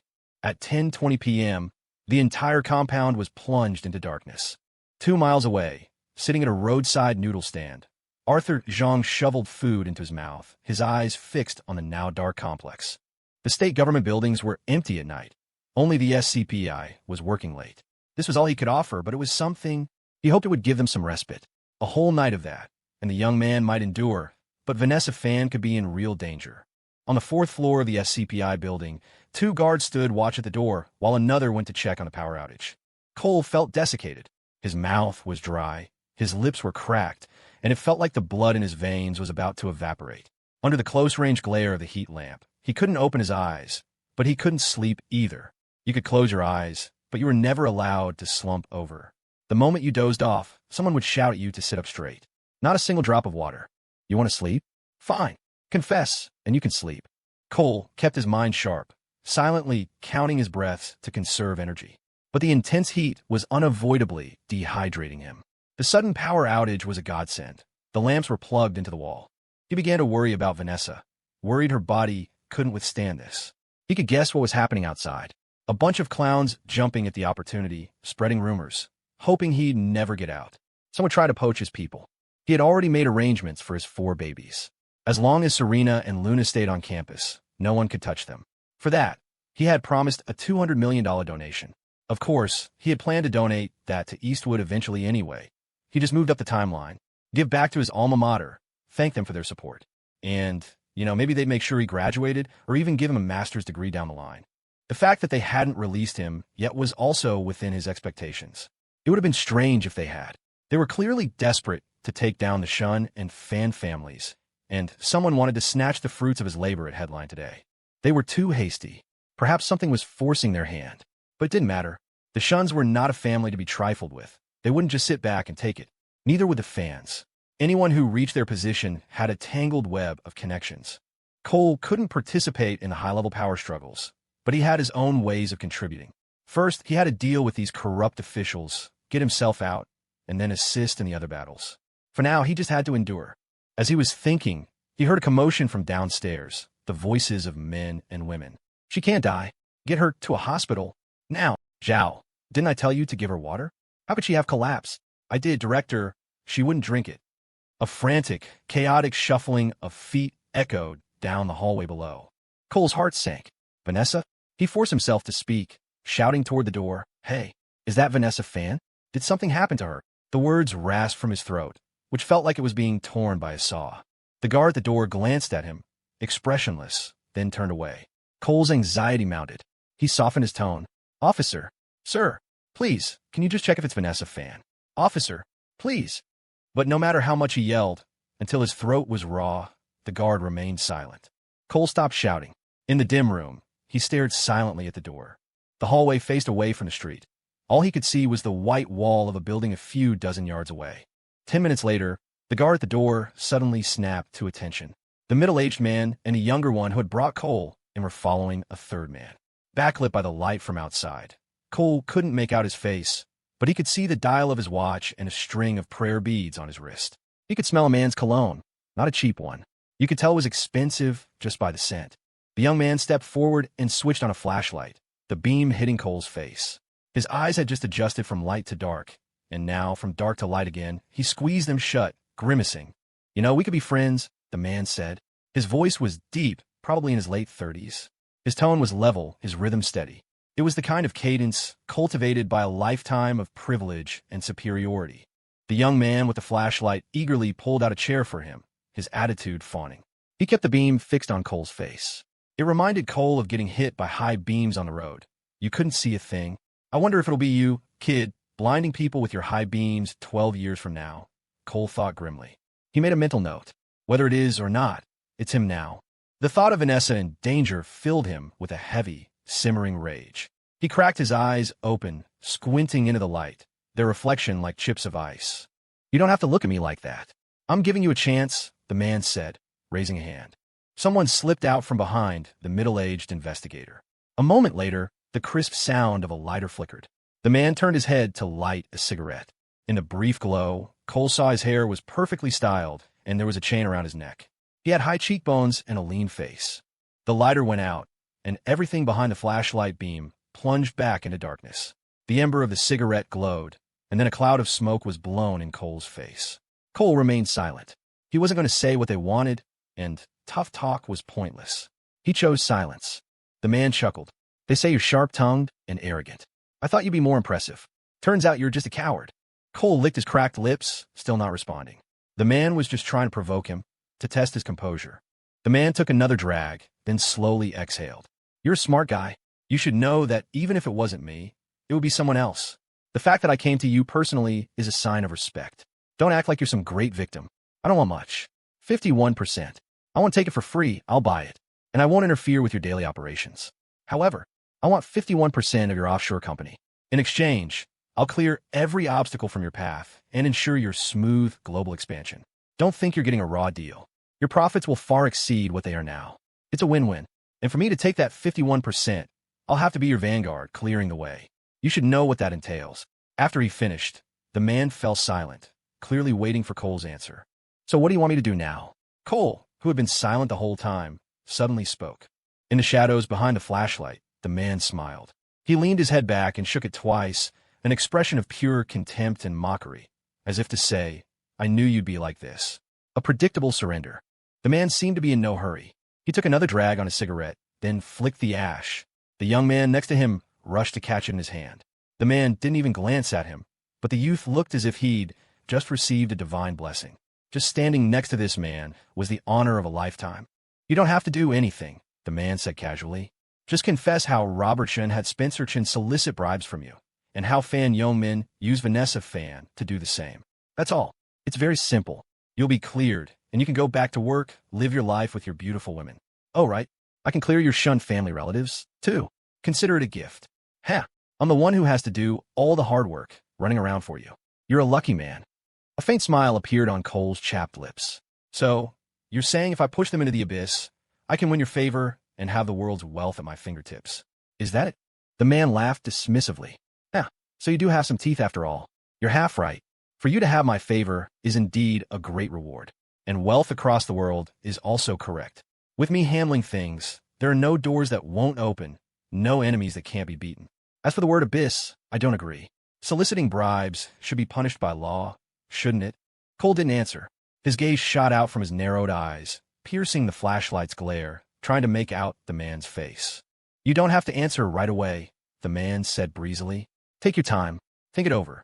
When you've made up your mind, write it all down. I'll arrange the rest." "All right, that's all." He stood up and started to walk out without looking back.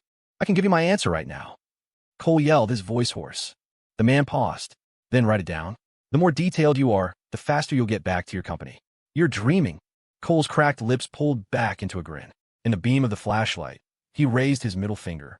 "My answer is this. Fuck you. Forget it. Vanessa's family had helped him so much. How could he possibly betray them? The Shuns were Serena's family. Betraying them was out of the question. He wasn't thinking about the Shun family. He was thinking about Serena.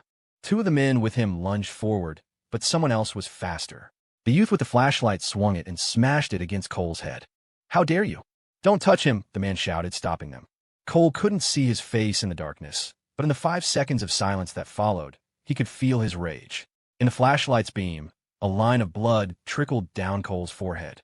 He didn't even blink, just stared at the man in the shadows by the door and let out a dry laugh. "You've got some real self-control. Truly the mark of a powerful man. Such composure. Fuck me, I'm a lucky man. You son of a bitch, you've got a foul mouth." The youth switched the flashlight to his other hand, ready to throw a punch.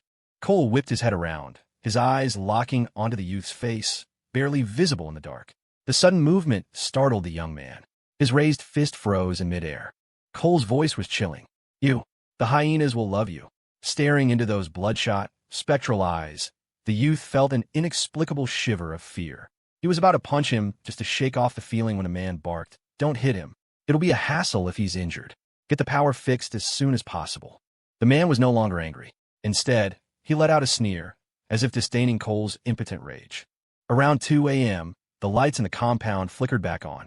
Police officers from the local precinct were dispatched to the SCPI building. They arrested the security guard who had been identified as the one who damaged the circuits. The middle-aged guard grinned sheepishly and claimed he had a psychotic episode and just felt like cutting some wires for fun. The police ignored him. Once he was at the station, no one questioned him. They just put him in a temporary holding cell and acted as if nothing had happened. Meanwhile, in a warehouse at the Rockford docks, a stocky man sat slumped on the ground, his face pale, the blood from his legs staining his pants red. Next to him, a man with a buzz cut was curled up, groaning in pain, covered in blood. Sasha Gua, her imposing figure standing over them, her own arm bleeding, stared intently at the 7th document in her hand. It detailed the annual tuition fees for a certain official's children studying abroad and the sources of the funds. It listed the women the official was involved with and the favors he'd provided. It detailed properties registered under relatives' names, right down to the addresses. It listed his shares in various companies and entertainment venues, and the businessmen his family had met with. It detailed his activities within the country and how much money he'd received from abroad. It was so thorough it even noted what was hidden in the false bottoms of gift boxes. It chronicled how the children, and sometimes the officials themselves, liked to party at nightclubs or secret suburban villas, or meet with foreigners in high-end Parisian apartments. Under duress and drugs, the source had spilled everything. The local information had been gathered by the buzzcut man's crew. The out-of-state information was the fruit of several very expensive contracts. It had taken 2 days and 2 nights and cost tens of millions.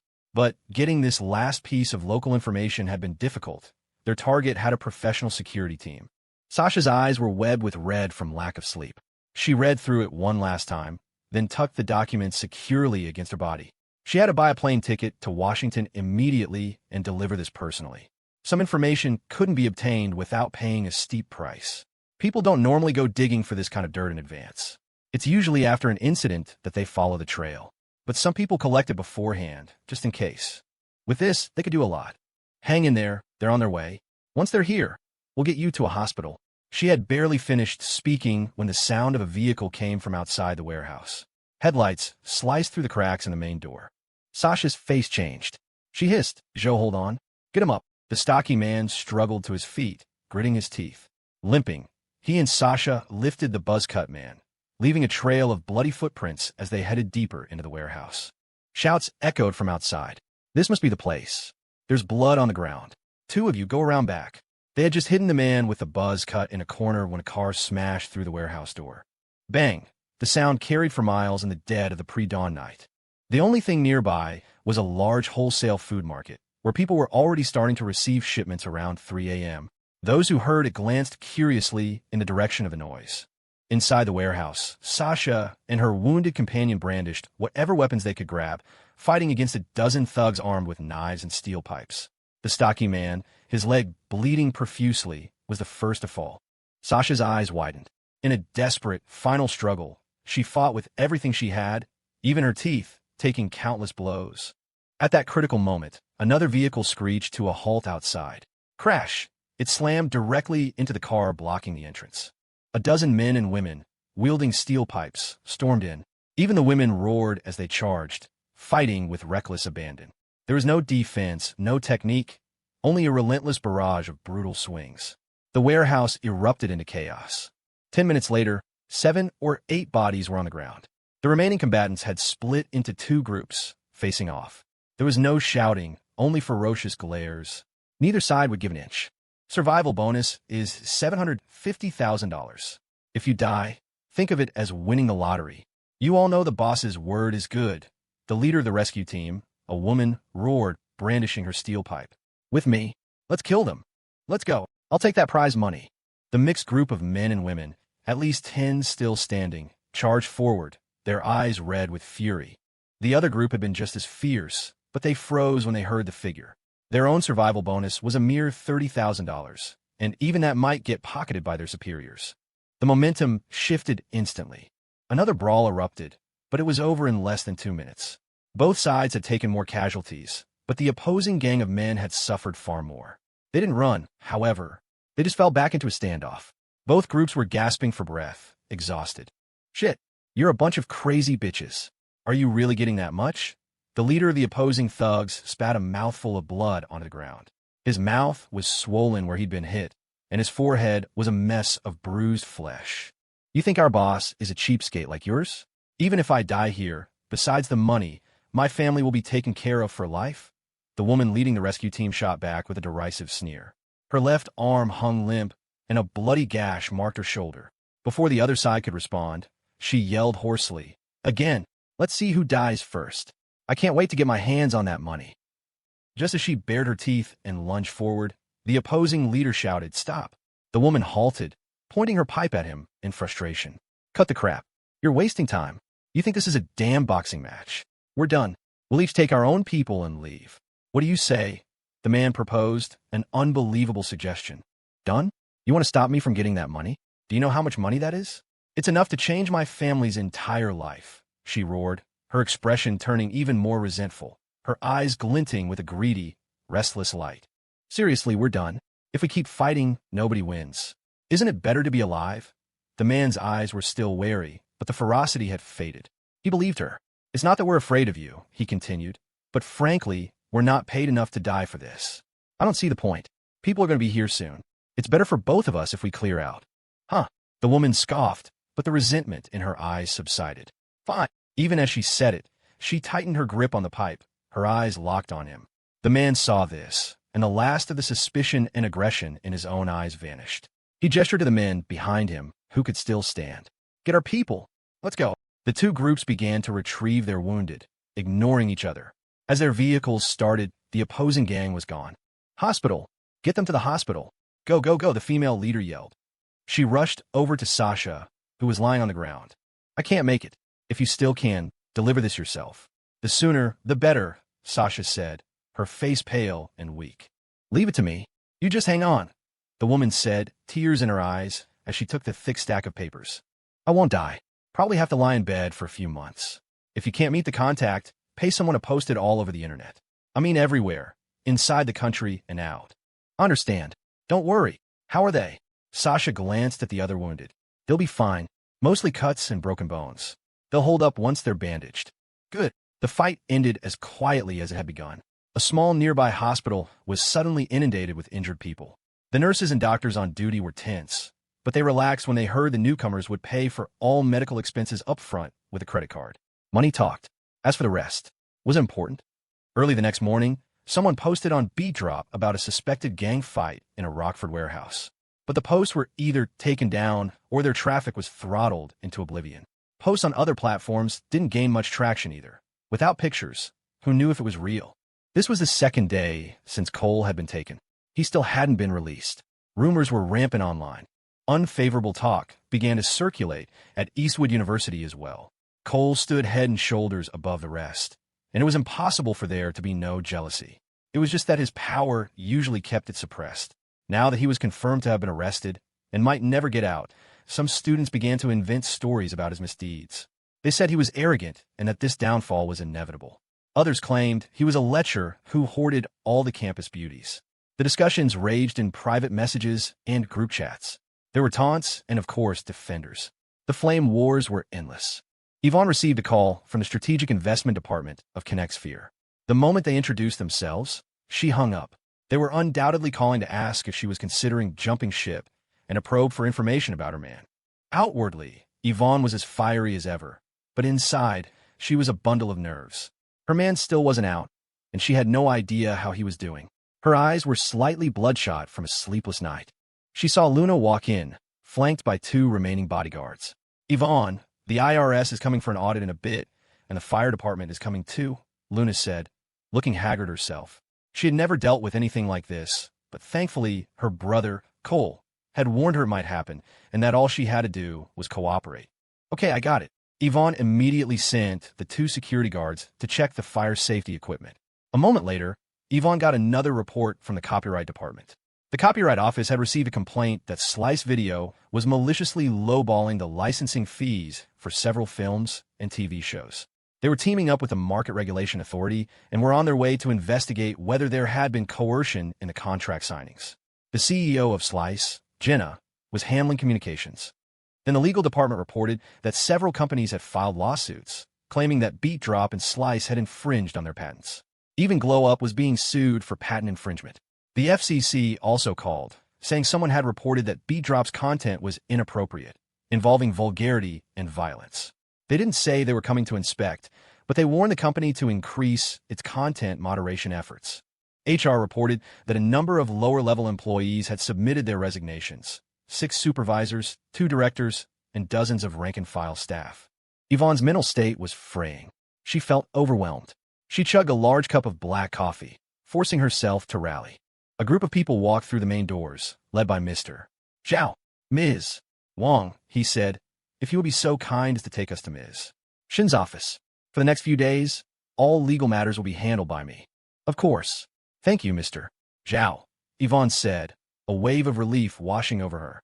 With someone to handle the legal disputes, her plate was suddenly much less full. It seemed her man had arranged for everything. Serena had stayed at the university the whole time, never coming to the office. This was another of Cole's instructions. Under no circumstances was she to leave campus. Jasmine had rushed to the hospital first thing in the morning, visiting every single one of the wounded and arranging for dedicated nursing care. They were to receive the best medicine and nutrition. Thankfully, none of the injuries were life-threatening, though some would require long-term recovery. Money was a minor issue at this point. Once they recovered, they would be the most loyal and trustworthy assets. The online narrative continued to spiral. A horde of clickbait accounts and so-called experts were attacking Cole on Twitter. But no matter how wild the fabrications became, the headline today family of apps remained silent. Meanwhile, on the 4th floor of the SCPI building, the cut on Cole's head had been cleaned and bandaged. He was no longer bleeding. His skin was dry and cracked, his eyes bloodshot. He ate his first bite of food and drank his first sip of water in 2 days. It was a bowl of rice and a side of green vegetables. Swallowing felt like dragging a knife down his throat, but he forced it down. Detainees were supposed to be provided with normal food, sleep, and medical care. But clearly, some people were violating the rules, trying to coerce him. By provoking them into hitting him earlier, he had endured some pain, but it also gave him grounds to demand medical attention and potentially create a media narrative. But there had been no follow-up. The young man who had wielded the flashlight sat across from him, striking a leadership pose. "Hurry up and eat. When you're done, you can keep reflecting. The sooner you reflect, the sooner you get out." Cole didn't react, just kept eating. There was no point in talking to a man who would soon stop breathing. His mind was on other things. He had already guessed why the man wanted a stake in his offshore company. First, greed. Second, the man was likely planning to leave the country and never return. Money in an offshore company was considered foreign capital, not subject to transfer restrictions. He could live abroad and enjoy immense wealth. Of course, dealing with someone like that abroad would be difficult. He'd still be rich and powerful, surrounded by bodyguards, living in affluent neighborhoods, frequenting high-end establishments, and maintaining cordial relationships with local authorities. Cole wasn't thinking about how to deal with him. That would come later. First, he had to get out of this mess.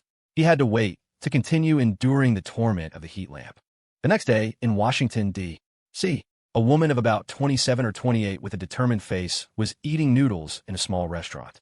She was dressed like a tourist exploring the capital alone, her hair down, wearing a pair of glasses. Her right hand held her chopsticks. Her left hung limply at her side. She had arrived the day before, but hadn't met her contact yet. Leaving the airport, she had followed a man holding a child's hand, pretending to play on her phone. She had sensed numerous eyes scanning the crowds of tourists. Thankfully, Ms.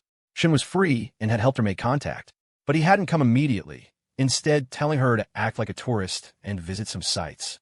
As she was eating, a middle-aged man with a briefcase tucked under his arm looking like a street hustler, walked up. "Well, look at you. Didn't even wait for me." He sat down across from her with a swagger. "I've been waiting forever." "I was starving," the woman scoffed. Amidst casual chatter, she confirmed his identity. It was him, the contact Ms. Jeanette mentioned. She passed him a shopping bag from a skincare boutique. "For your wife." "What about me?" "Nothing for you." After another bit of banter, she said, "Come on, I'll walk you out." "Sure," finally getting something out of you.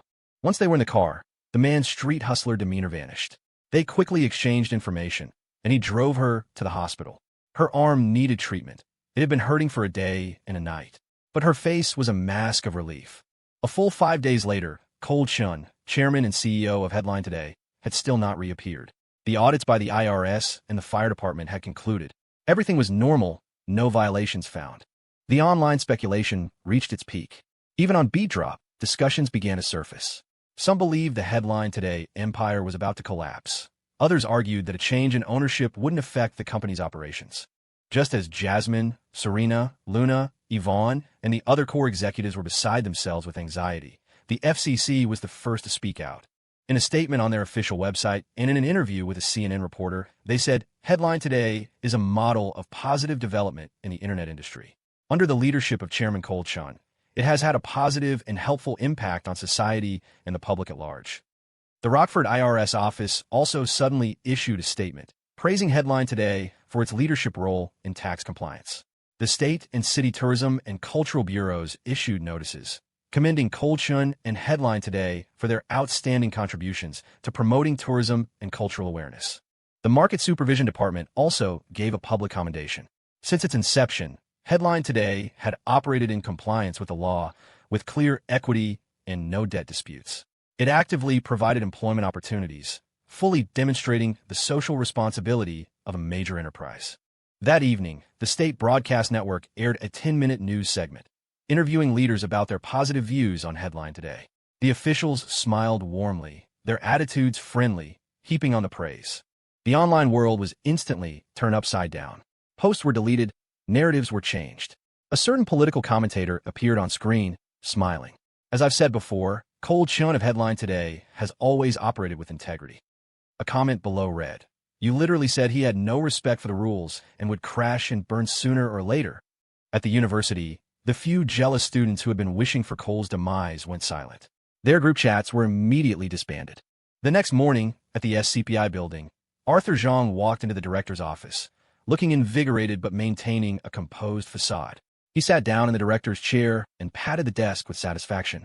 As of today, the deputy director was temporarily in charge. As for the former director, he had been taken from his home by the Internal Affairs Division at dawn. It was unlikely he would be coming back. Zhang never thought he'd get a shot at the top job at 50. He let out a long breath and called out, "Megan, Megan." A young woman ran to the doorway. "Director Zhang," she said respectfully. "That, Mr. Song, where is he? It's almost 9. Why isn't he here yet?" Zhang asked, annoyed. "Mr. Song," was the young man with the flashlight. "I haven't seen him either," Megan whispered, leaning in. "But I heard that Section Chief Song left the compound suddenly last night. He was in a real hurry." She pointed at the ceiling. "Didn't even check in with. You know who?" "Oh, I almost forgot." Zhang shot up from his chair. "Let's go. Come with me to the 4th floor." No. Go to the motor pool and get me a car. Right away, director."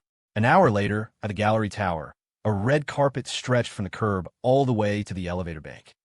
Chun, his handsome features gone, but his eyes still burning with an intense light, stepped out of the car.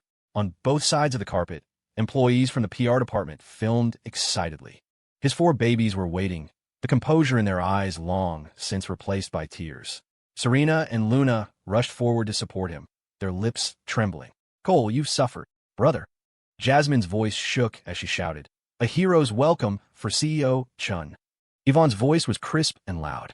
"Righteousness prevails. Welcome back the victorious CEO Chun." The 2 slogans were undeniably audacious, but Cole loved it. With all the employees watching, he didn't get overly familiar. A smile spread across his chapped, raw face. "You've all worked hard, too. Thank you, everyone." They rode the elevator up. The staff from Beat Drop, Slice Video, Glow Up, and Oracle QA were all gathered on the 32nd floor. The office space and both ends of the hallway were packed with people. The applause was deafening. This did not, of course, include those who had jumped ship. In the brightly renovated office corridor, a brass fire pit had been placed on the floor. Cole, step over it. Jasmine, her face haggard, held back tears as she patted her brother's shoulder. Huh, all right, get rid of the bad luck. Cole's eye sockets were deep, his face and lips were cracked and peeling, but he let out a hearty laugh. He looked around at the four worried faces, their eyes shining with tears, then at the joyous crowd. He stepped over the fire pit. The applause erupted again. Yeah, all right, CEO Chun is the man. Wyatt shouted, CEO Chun is the man. The employees roared in unison, their faces alight with excitement. The man who had given them these incredible opportunities was finally back. The news that headlined today's chairman and CEO, Cole Chun, was safe and sound exploded across the internet. The company's official accounts on every platform, Headline Today, Beat Drop, Slice Video, Twitter, all posted news or videos of Cole's return. That defiant cry of righteousness prevails left a complex taste in the mouths of those who watched the video. Just like Cole's people, they thought, as high-profile, energetic, and reckless as he is, to call his opponents evil was an incredibly bold move. But no official statement came out to correct it. Below the video, many government agency accounts posted flower emojis. The FCC liked and retweeted it. Several other internet executives also retweeted it on Twitter, adding their well wishes. After the welcome ceremony, Cole didn't rest, even though he was exhausted and burning with a desire for revenge. His first priority was to take his 4 babies and rush to Eastwood Tech's University Hospital to see Vanessa Fan. On the hospital bed, Vanessa was on oxygen and in 4-drip. Her face was pale, her lips bloodless. She seemed to be asleep. Lynn Fan sat numbly beside her, only stirring when Cole arrived. Cole spoke with the doctor. Vanessa had been out of the ICU for 2 days. She drifted in and out of consciousness.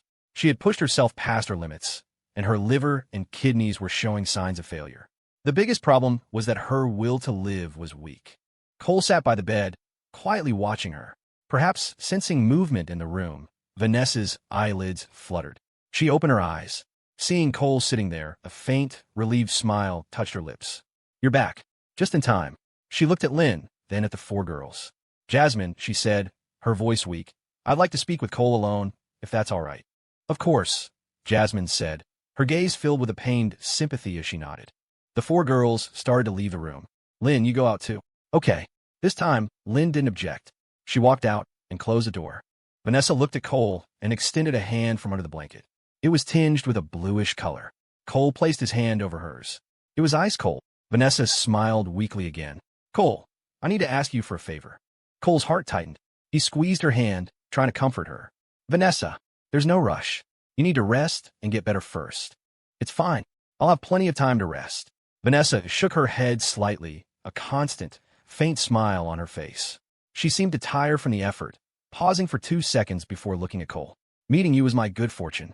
You're complicated in some ways, but you have a good heart. You're a good man.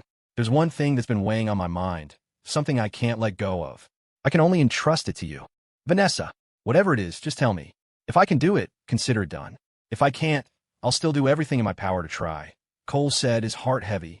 This tone, it sounded too much like she was settling her affairs. I trust you. Vanessa squeezed his hand, her grip almost imperceptibly weak. It's Lynn. She's still a child of heart, and she grew up without a father. I want you to take her under your wing from now on. You can arrange whatever you think is best for her. Just let her live a happy life. I can't trust anyone else. Most people wouldn't be able to tolerate her, and she'd only end up miserable. Vanessa, when you're better, you can look after Lynn yourself. She doesn't listen to me anyway, Cole said, forcing a light-hearted tone. Vanessa's smile bloomed, a stark contrast to her tragic words. She listens to you the most. I wish I could, but I can't. I'm all burned out. A profound melancholy filled her eyes as she gazed at him. She sighed. These past few years, they've been so hard. If it weren't for Lynn and my old father, I would have. Long ago. Vanessa. Cole's nose stung, and his heart sank. He reached out and cradled her cold hand in both of his. He truly didn't want anything to happen to her. Headline Today's growth had always been supported by her, both tangibly and intangibly. Her open-mindedness had saved him from any worries about internal power struggles. She never even tried to plant her own people in the company. Whatever funds he asked for, he got. Whatever equity they agreed on was his. Whatever investments he wanted to make, she never held him back. Sometimes Cole thought about it and truly didn't know how he could ever repay her. Without her support, the difficulties he would have faced would have been monumental. And now, just as Beat Drop and Slice Video were taking off, she was like this. A genuine anguish filled his heart. It felt like he had cheated her. Tears welled up and streamed down his chapped face. Her words from so long ago, "I'm counting on you for my retirement," seemed to echo in his mind. "Vanessa," he choked out. "Don't cry. You're a big shot now." Still so emotional. Vanessa gently raised her hand, but couldn't reach his face. Cole quickly lowered his head, letting her cold fingers touch his cheek. A flicker of regret crossed her eyes, quickly replaced by relief. "I was so lucky to meet you. I can rest easy leaving Lynn in your care. When you have time, go see my old man. My mother passed away early, and he's had a hard life, always busy, always worried his daughter and granddaughter would be bullied. I wasn't a good daughter. I couldn't give him a happy old age. Help me." "Vanessa." Cole was overcome with grief, unable to speak. "It's a shame. Fate wasn't on my side. If only it had been sooner. This life. I was born lucky, but I had no luck in anything else." Vanessa's voice grew fainter, as if speaking for so long had exhausted her. Her eyelids drooped about to close, but she was still murmuring, "Back then, I was so beautiful. So many boys wanted to date me. I was a campus beauty too, but my judgment was poor. Such a shame. My whole life is a regret." She didn't finish her sentence. Her hand slipped from his. The room fell silent. The heart monitor shrieked with piercing alarm. "Doctor! Doctor!" Cole shot to his feet, shouting a panic. Lynn and the other girls burst into the room. A moment later, the attending physician and a team of nurses sprinted in. Cole and the others were ushered out. A frantic rescue effort began inside the room. Cole forced himself to stay awake and wait. The four babies kept trying to get him to sleep, but he refused, afraid of missing her final moments. After what felt like an eternity, nearly an hour later, the door opened again. "How is she, doctor?" Cole rushed forward. "We've stabilized her for now, but—" The head physician looked at Lynn with a complicated expression, then turned to Cole. "Truthfully, Ms., Fan's liver and kidney failure isn't that severe. With proper care, she could recover, but her will to live is very weak. So weak that it's as if she's given up. Right now, we're keeping her alive with machines and medication. I'm afraid it won't last more than a few days. Her organs are being affected by her subconscious. They're shutting down on their own. It's like a spiritual cancer. Medicine can't touch it. You've heard of depression, Mr. Chun. This is what true depression looks like. You should say whatever you need to say when she wakes up. And it would be best if Governor Fan could come as soon as possible." Lynn let out a wail and collapsed into Jasmine's arms, sobbing. In the hospital room, Vanessa was now wearing an oxygen mask, deep in a coma. The director pulled Cole aside. "You need to be prepared," he said in a low voice. "What I said before was putting it mildly. Ms. Fan could become brain dead at any moment." Cole's heart seized. It was that serious.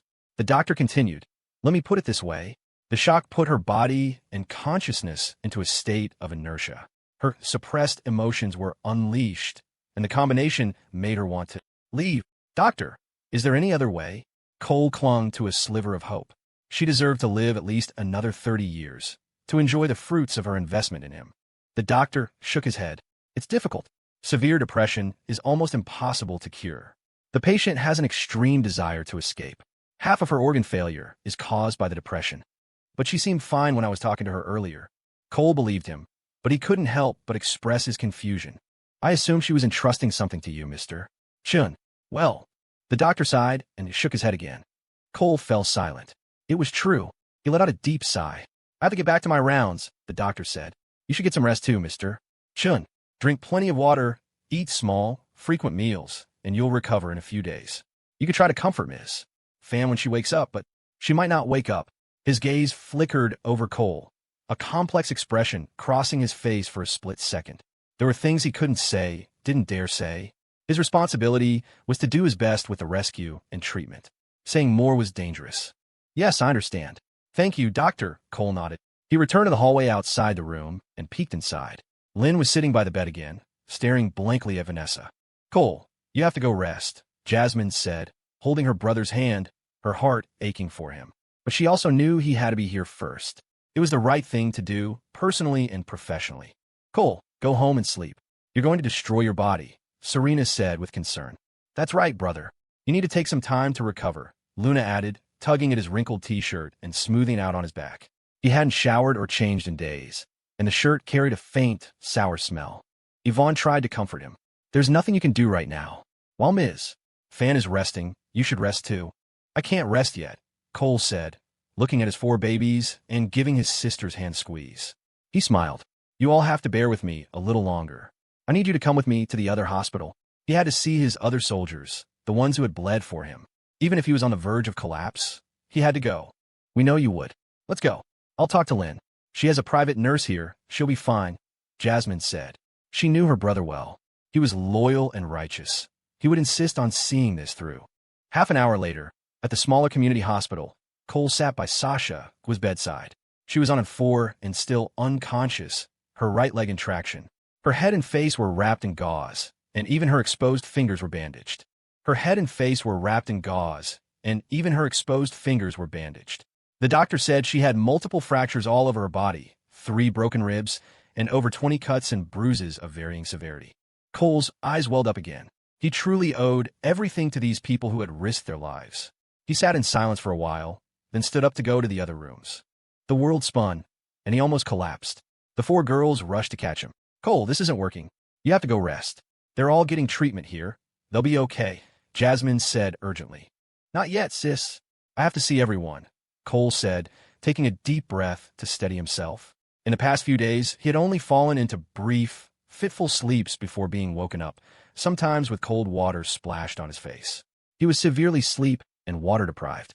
The 4 girls, seeing they couldn't stop him, gave him a small sip of water. Jasmine and Serena each took one of his arms. In the next room, the bodyguards were all awake. The moment they saw Cole, they tried to struggle upright. Cole quickly waved his hands. Stay down, stay down. I just came to see how you all are doing. After some persuading, they reluctantly lay back down. This time, I truly owe you all everything, Cole said, standing firm and giving a deep bow. The 6 bodyguards in the room protested that they didn't deserve it. Cole's voice was sincere. From now on, you are all my brothers and sisters. I don't have much, just money. $100,000 for each of you. Luna will have it transferred to you today. If your families need anything at all, just tell me. I'll take care of it. I mean everything. Rest up, eat well, get better. I'm counting on you all for my safety in the future. Thank you, CEO Chun. Thank you, sir. Mr. Chun. The bodyguards were emotional. The ones with bandaged faces had tears in their eyes. Mr. Chun always kept his word. To risk their lives once and receive so much was beyond anything they had expected. And looking at his chapped face and exhausted eyes, it was clear he hadn't rested since getting out. How could they not be moved? Mr. Chun was a man of his word. Cole chatted for a few more minutes, asking about their injuries, then moved to the next room and made the same promise. Some things couldn't be bought with money, but money could be used as a reward and a sign of recognition. The last room held the man with a buzz cut, the old acquaintance who had once tried to shake down the tea alchemist. Not having a military background, his body wasn't as tough, and his injuries were more severe. He had internal bleeding, but thankfully had been brought to the hospital in time. He was conscious, and the anesthetic had worn off. He was moaning in pain, but even in his agony, he was intermittently asking the nurse for her name, where she was from, and how old she was. When he saw Cole, he immediately tried to sit up. All right, just lie there, Cole said. He knew the guy was just putting on a show, preaching to the choir. Those KTVs of yours, you should close them down. They don't make much money, and you're always at risk of being shut down for indecency. Mr. Chun, then, without my KTVs, how will I make a living? The man asked, blinking a flicker of excitement in his eyes. If Mr. Chun was saying this, he must have another project for him. You should start a digital media company, Cole said, looking at him seriously. I'll invest. You can cultivate a few influencers, sign a partnership with BeatDrop. He hadn't expected the man to go this far, following Sasha into the lion's den to pinpoint the target in their room, then fighting his way out alongside her. Then, Mr. Chun, I'll just take 20%. The man's bruised face was a picture of humility. Come on, what do I want with your small stake? Cole shot him an annoyed look. Develop it well. If you don't know something, go ask director Amy.She for advice. He then added a warning. If you want to make big money, don't get any funny ideas about your influencers. If those relationships get messy, your business will suffer. Understood. Don't you worry, Mr. Chun. I'll run it properly. The man was ecstatic. He knew of Amy.She. She was practically an internet celebrity herself now, managing several famous influencers with endless ad deals. Okay, get some rest, Cole said. Take care, Mr. Chun. Cole returned to the Golden Bay residences. He slept for a day and a night. He awoke feeling refreshed and revitalized. Even the skin on his face looked much better. He was alone in the apartment. The 4 babies were gone.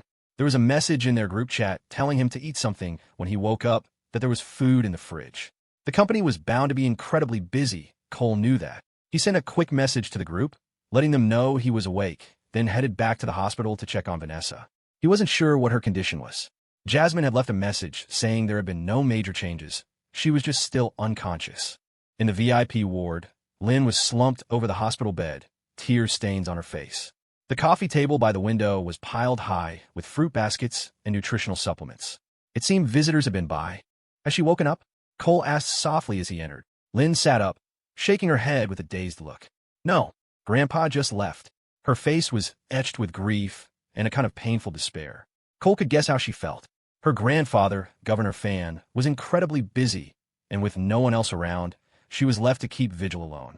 Other friends and relatives of the Fan family had come by, offering to help, but she had declined. You go rest for a bit. I'll sit here, Cole said, gently patting her head. Okay. Lynn obediently got up and went to the sofa chair by the wall, curling up and closing her eyes. She had dark circles under them. She probably hadn't slept much these past few days. On the bed, the oxygen mask had been removed from Vanessa's face and replaced with a less intensive nasal cannula.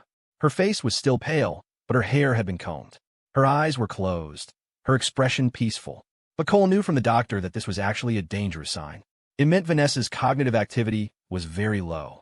The attending physician, worried Cole wouldn't understand, had used an analogy. He said it was like a cultivation novel. Vanessa's consciousness had retreated into the depths of her soul, unwilling to face reality. If she kept hiding, she would get lost, and then she'd be gone for good. Cole was powerless. All he could do was watch her silently. After a few minutes, he smelled a strange odor. It was the smell of urine. He instantly understood Vanessa was incontinent. The doctor had mentioned that even in a coma, the body would still urinate. When the bladder was full, it would empty automatically. Vanessa hadn't eaten, but she was on in 4. Cole checked the bed. There was no catheter. That meant it had to be an adult diaper. The smell meant it was full. He looked toward the door. Where was the dedicated nurse? He looked at Lynn and whispered her name. Lynn, Lynn. He called several times, but Lynn didn't stir. She was sound asleep. He got up and opened the door, looking down the corridor. There was a commotion in a room at the far end. Doctors and nurses were rushing in, seemingly performing an emergency rescue. He went to the nurse's station, where a single nurse was typing at a computer. He asked, and the nurse looked apologetic. Mr. Chun, the caregiver cut her hand on some glass and just went downstairs to get it treated. A new one will be up shortly. If it's urgent, you or Ms. Fan could change it. It's very simple. You just, like this, and this. The nurse made a series of gestures that left Cole completely bewildered. What on earth was this and this? Nurse, could I trouble you to... Mr. Chun, I really can't leave my post. As you can see, I'm the only one here, and everyone else is helping with the emergency in room 9012. Could you perhaps wait a little longer for the new caregiver? Forget it. Cole turned and went back to the room.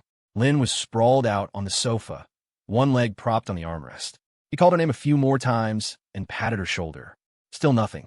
He sat back down by the bed. The smell was strong. After a moment's hesitation, he lifted the blanket. The white sheet under her hospital gown was damp. It was definitely full. Cole was torn.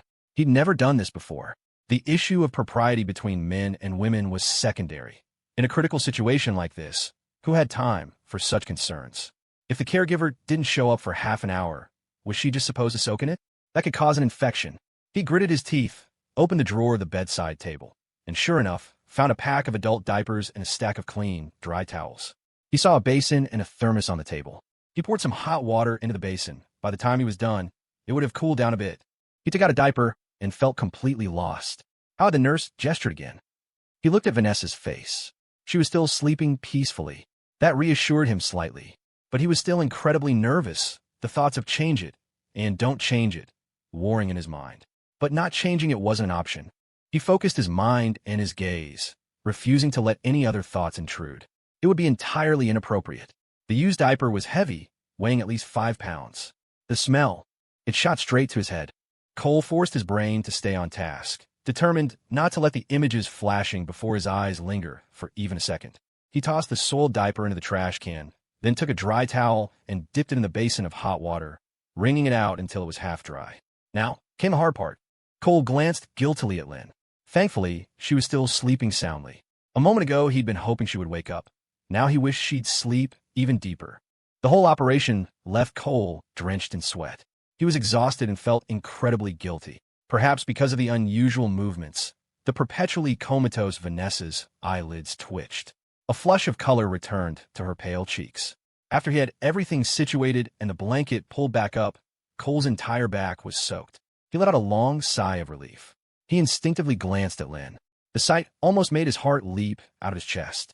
The girl's head was tilted back on the armrest of the sofa, but her face was turned toward him, her eyes wide open. That. Cole's scalp tingled. The feeling of a peeping Tom caught in the act shot up his spine. He stood there awkwardly, holding the wet towel, his face turning a deep shade of crimson. It's over. My reputation is ruined. This little brat is going to raise hell. To his utter astonishment, Lynn didn't say a word. She just yawned, rolled over, and turned her back to him, continuing to sleep. Her body was weak, but her heart was racing. Vanessa was tense, her mind a complete blank. Her thoughts, which she had been so unwilling to engage with, were now a chaotic, tangled mess. She had never imagined she would wake up to this, being cleaned by a man 18 years her junior. That part of her hadn't been seen by a man since she'd had Lynn, let alone touched. And he had looked so closely. There was nothing there to see. Her instinctive reaction was shame. When she realized he was changing her diaper, the humiliation nearly made her pull the blanket over her head. But all she could do was feign sleep. Once he had pulled her pants back up, the shame and embarrassment subsided. Her mind was still a mess. How am I ever going to face Cole now? In that moment, she completely forgot about entrusting her daughter to him. Deep inside, beyond the nervousness and shame, a thought that had once flickered but she had never dared to entertain began to take root and sprout. She felt it happening, tried to suppress it, but couldn't. The thought was like a stubborn seedling, pushing its way through the soil of age taboos. It brought a faint but conspicuous splash of color to the desolate wasteland of her heart. It made her feel a little panicked, but also a little light and happy, as if a great weight had been lifted from her chest. Suddenly, she had a little bit of anticipation for the future. Even if she thought the possibility was slim, even if she felt she couldn't compare to the younger girls, life would at least become more flavorful. In an instant, a flurry of thoughts flashed through her still weary mind. These thoughts bombarded her traditional views. One moment she felt ashamed that she was being shameless.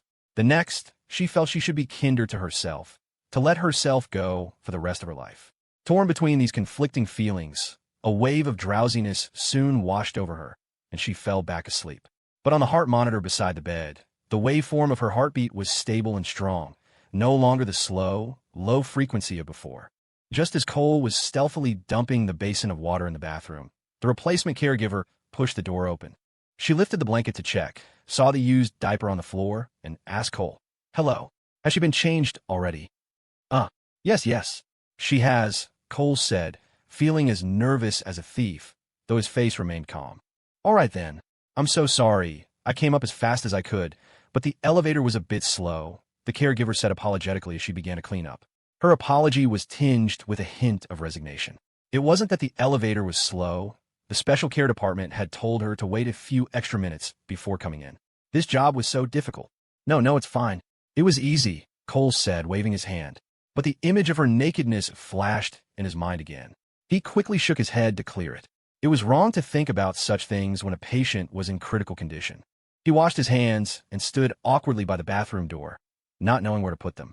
He waited for the caregiver to finish cleaning up the diaper and mopping the floor before he moved back to the bedside. He glanced at Lynn. Was she really asleep? Even with his thick skin, being caught like that was deeply embarrassing. Since Lynn was still sleeping, he had no choice but to stay. If something happened to Vanessa, at least someone would be there to make a decision. He looked up at Vanessa. She seemed to be sleeping soundly. Cole sighed, hoping she would wake up safe and sound. The door opened, and the attending physician walked in. He smiled. "Oh, Mr. Shin, you're here. I've just come to check on the patient." "Thank you for your trouble, Doctor," Cole said politely, standing up. "No trouble at all. It's my duty." The physician examined the EKG monitor, studying the waveform intently, without speaking. His expression was a little strange. Cole was no expert. He couldn't make sense of any of it, and could only wait silently. After several minutes, the physician said happily, "Good news. There's been an improvement. Ms. Fansel is strong. She's past the critical stage. I expect she'll regain consciousness soon. The news filled Cole with joy. That's wonderful. Thank you so much, doctor. Don't thank me. It was Ms. Fan's own effort. Don't worry, Mr. Chun, the worst is over, the physician said reassuringly. The nurse who had come with him quietly removed the nasal cannula. It was no longer needed. That's great. That's just great. Cole breathed a sigh of relief. You can go about your business if you need to, Mr. Chun. We have a caregiver here. I expect she can be discharged in another 2 days of observation and can recuperate at home. All right. Thank you, doctor. Cole looked at Vanessa again, then walked over and called Lynn's name. No response. Cole scooped her up. She was light as a feather, probably less than 100 pounds. He placed her on the small companion bed and covered her with a blanket. Back at the company, employees greeted him cheerfully. Mr. Chun. Hi, Mr. Chun. Hello. Hello, everyone. Cole observed the atmosphere. Everyone seemed to be running on adrenaline. I haven't given them any pep talks, he thought. He wasn't one for motivational speeches. He just injected cash. Good work was rewarded. Bad work was criticized. He had no idea if the various department or company heads were giving pep talks. The 4 babies were all here. They were so busy they didn't even have time for classes. Beat Drop's popularity had skyrocketed in the past 2 days. Business was booming, and the entire company was in overdrive. Yvonne was representing Cole at various government meetings. Jasmine was busy restructuring departments and reorganizing personnel. Luna's finance department was working nonstop. Serena's legal department was handling an increased load of copyright and patent applications from the R&D center. Jasmine, Serena, and Luna took turns coming to his office to check on him, see how he was doing, and then plunge back into their work. The office had a faint floral scent. A new orchid sat on his desk, and the leaves of the pot hose in the corner were dotted with water droplets. Cole calmly browsed the latest news online. In the day and night he had been asleep, some major political shifts had occurred. Several department heads in Rockford and at the state level had been fired and detained, including the director of the State Commission and heads of the IRS and market regulation departments. A few others were confirmed to have fled the country. Other corruption investigations were ongoing. The National Convention in Washington was over. Several important positions had been vacated, and a new he had been added to the standing committee. Cole understood. Serena's maternal grandfather's family had won. They had climbed another rung. He didn't know which family the man from the interrogation room belonged to, but he was certainly among those who had been removed, perhaps even higher up. The state's governorship had been left vacant, with the previous governor being transferred to another state in the Northwest. To the average person, it was just news, but anyone with a little knowledge understood it was part of the power struggle. The vacant post had been filled by Fan young men. In just 2 years, the Fan family had taken another huge step. This position might be the pinnacle of his career, but he was now a regional powerhouse, a man of true influence and authority. The speed was incredible. Cole guessed that the losing side had cooperated quickly in exchange for certain concessions. Some things were never black and white. They were a matter of compromise and exchange. The people at the top, with their high intelligence and deep cunning, thought in terms of 10, even 20 years into the future. The gains and losses of a single place or time were trivial. Victory and defeat are common in war. No matter how fierce the struggle, nothing showed on the surface. They had to fight and produce results at the same time, a feat of incredible difficulty. Ordinary people wear their troubles on their faces, panicking over small things. Those people acted as if nothing was wrong, even when things were critical. Their mental fortitude was truly extraordinary. Yvonne, having just finished her work, knocked and came in. She looked Cole over from left to right, and only relaxed when she saw his color had returned. Well, CEO Chun, I'll head back to my office now, she said, implying that she was relinquishing her acting CEO role. All right, and take the CEO office nameplate with you, Cole said, smiling as he caressed her cheek. Huh? You mean I'm officially taking over now? Yvonne looked flattered, then confused. Then what about you? I'm the chairman, Cole said, giving her a swat on the behind. Now go give me a chairman's office nameplate to hang on the door. Yvonne said, oh, then leaned down, dabbed a little lip balm on the man's mouth, and floated out of the room, one hand on her rear. The decision to make Yvonne president had been made a while ago. Cole was freeing himself up for other things, and also giving his new president a push. Jasmine, Serena, and Luna's roles had already expanded beyond just headline today. They were responsible for departments across the entire rhythm group. Cole checked on the performance of the beat drop marketplace. The number of orders had suddenly skyrocketed. There were problems, of course. Quality discrepancies, returns, shipping costs, and a fair number of complaints. This was all normal. They needed to constantly optimize the platform and communicate with the vendors, putting the customer first to further improve their experience. Cole couldn't change this overnight. He had to wait until BeatDrop's authority grew to a certain point. Then he could set the rules for the merchants. After getting a general overview, Cole closed the backend system and opened a hidden website. The calm, gentle expression on his face gradually vanished, replaced by a sinking gravity. The cold light in his eyes seemed to want to shoot out 3 feet. He placed several high-priced orders and one extraordinarily high-priced one for 10 million US dollars. The familiar account name and 100% payment reputation meant the orders were accepted instantly. For the man from the interrogation, Cole set a 1-year time limit. The task was certainly difficult. The contractor would need time to prepare. The other small fries who had fled abroad were just ordinary people now. Those who had managed to transfer assets might live a little better. Those without assets would likely end up washing dishes in some Chinatown. Their contracts would surely be completed much faster. Cole also specified the method. You think you can take a bite out of me and just walk away? Not happening. Anything that could be solved with money wasn't a problem. Money was earned to be spent. It was a tool, a weapon, and a means to live. The funds in his offshore account were almost completely depleted. To use more, he would have to wait for his domestic subsidiaries to transfer profits. That wouldn't be until after the new year, when the subsidiaries had balanced their books, paid their taxes, and distributed dividends, allowing for a legal transfer of funds. But for now, he had no major expenses. As for Bitcoin, its current value was too low to be cost-effective for these kinds of special transactions. After finishing all this, Cole leaned back in his chair and closed his eyes, which were still filled with a cold, ruthless energy. His mind, however, did not stop working. If he could use these methods, others could too. It would be a competition of who had more money, who was more cautious. And this wasn't about total assets, but liquid capital. However, he was safer than others. Personal grudges and business interests were different. If someone wanted a headline today, the only way was a hostile takeover. That was the rule of the game worldwide. Otherwise, it would be a bloodbath. Even if he died, his shares wouldn't fall into someone else's hands. They would be inherited by his parents. So, this kind of thing wouldn't happen between capital and capital. So far, he had no personal enemies. Those he did have were gone. No, there was one more. Cole thought of someone. A girl, Serena Ning. Her father had committed suicide. Would she hate him for it? Most likely. If she was smart, she would live her wealthy life quietly, and they would keep to their own sides. But he, Colchin, was no saint. Not now, and not in the future. To be safe, Cole had also left a will in a bank safe deposit box. Only Mr. Zhao knew about it. It wasn't that he didn't trust Jasmine and the others. He just didn't want them to worry. 2 days later, in a small hotel near Incheon International Airport in South Korea, really just a capsule hotel, the former SCPI section chief, Mr. Song, had been living for 2 days.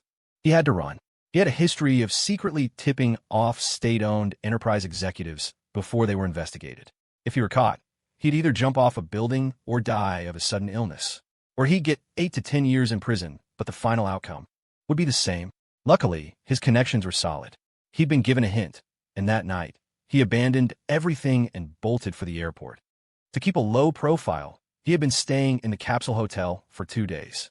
His flight to the United States, where he would reunite with his wife and child, was in the early morning. The small capsule next to his had just been occupied. The soundproofing was poor, and Song could hear movement from next door. The sound of someone crawling and was heavy. It was probably a big guy. The temperature in Korea was already very low. Song hadn't brought any warm clothes and was shivering. He couldn't contact the outside world and didn't dare to. He just had to wait out until late at night. Checking the time, he saw it was almost time to go. He got up to check out. He opened the door of his capsule and climbed out. He was on the first level. If he'd been on the second, he would have had to crawl out backward. Just as he stood up, he caught a glimpse of something out of the corner of his eye that made him jump. A man was standing against the wall, motionless, as if he had merged with the wall and the capsules. He was Asian, powerfully built, looked like a fitness trainer. The man's lips stretched into a smile that didn't reach his eyes. "Annyeonghaseyo," he said in a deep voice. "Ah, hello," Song replied with a friendly smile, trying to squeeze past him. The space was narrow, and Song had a suck in his stomach. He was almost through. BM, a sudden punch to his gut. Song's body registered the pain, but before a grunt could escape his lips, a sharp blow struck the back of his neck. His consciousness instantly went black. "Ah, that was easy. I almost feel guilty for earning this," the man muttered in Korean. Then, in a thick Brooklyn accent, he added, "Quality service, you know it." He took out a syringe of tranquilizer and unceremoniously jabbed it into Song's neck. After injecting the contents, he pocketed it. Then he pulled a large gray sack from his pants pocket and slipped it over Song's head. The sack was big enough to hold his entire body. He effortlessly hoisted him onto his shoulder. As he passed the front desk, he slapped a $100 bill on the counter. The capsule hotel owner didn't even look up, just pocketed the money as if no one had passed by. A Hyundai was parked outside the hotel. The man stuffed the sack into the trunk, slammed it shut, and leisurely got into the driver's seat. Humming a tune, he started the car and drove off into the night. 10 minutes later, he arrived at Incheon Airport, pulling up to a remote fence on the side. This entrance was normally used for cargo transport. The man handed the guard $1,000. The guard waved him through, and the gate opened. The car drove directly to a cargo plane bound for South Africa. The man pulled out 2 more stacks of $100 bills, then nonchalantly carried the sack into the cargo hold. He never came back out. Before dawn, the cargo plane took off, heading for South Africa. A full 30 hours later, it was morning. The man was sitting in a Jeep driven by a local. The Jeep was enclosed in a steel cage to protect against wild animal attacks. Unlike in Asia, which had already entered winter, the morning sun here was dazzling, the weather hot. The savannah was vast, the tire tracks stretching into the distance, surrounded by low-lying trees. They reached an open area. The local pointed to a large patch of grassland and said something in his native tongue. The man slung an AK-47 over his shoulder, hopped out of the Jeep, and pulled the sack from the back. He tipped it over, and Song's body tumbled out.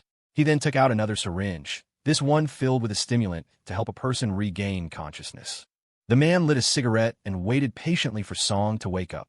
Quality service, you know. No faking it. Just pure sincerity. In the distance, 2 hyenas emerged from the tall grass, scouts sent to survey the situation. Perhaps they had witnessed the power of an AK-47 before, because they didn't dare approach. A full 10 minutes passed before Mr. Song's dazed eyes fluttered open. The man in the shadows flicked away his 3rd cigarette, but climbed into the back of the Jeep and latched the iron gate. He pulled a small video camera from a pouch on his belt, turned it on, and began filming. He panned across the surroundings, capturing the hyena lookouts and the disoriented Mr. Song in the frame. He even knew how to handle the camera work. He rapped his knuckles against the side of the vehicle. The driver, understanding perfectly, started the engine and began to glide forward slowly. Mr. Song's consciousness gradually returned. As he took in his surroundings, his eyes filled with terror. Where is this? Where am I? Who are you people? The man ignored him completely. The rest of the hyena pack, which had been hiding in the grass, began to close in. Animal instinct told them this was food, left for them, and that the weapon that had previously threatened them was no longer a factor. A primal fear seized Mr. Song. He scrambled after the Jeep, frantically rattling the iron bars. Let me in, please. I'll give you money. I'll give you whatever you want. Please. The man remained impassive, focusing only on his camera work. As a professional, dealing with a high-value client with an impeccable reputation, he had his own standards of service to uphold. The hyenas, however, were not so patient. They began to make their first tentative lunges. Faced with a pack of more than a dozen, Mr. Song was paralyzed with fear, his howls meant to drive them away. But the hyenas were not intimidated. The desperate screams echoed for several minutes. Then, as he was dragged away, the sound was abruptly cut off. Mr. Song's body twitched, his vacant eyes staring up at the South African sky. The immense, tearing pain had gone numb. All that remained in his mind were the fleeting memories of his short life and that one chilling phrase. You, the hyenas will love you. He regretted it. He regretted everything. If he had another chance, he would have been a good official. A day later, a news clip appeared on YouTube.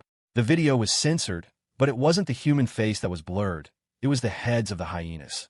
Asian tourist mauled after exiting vehicle during South African safari.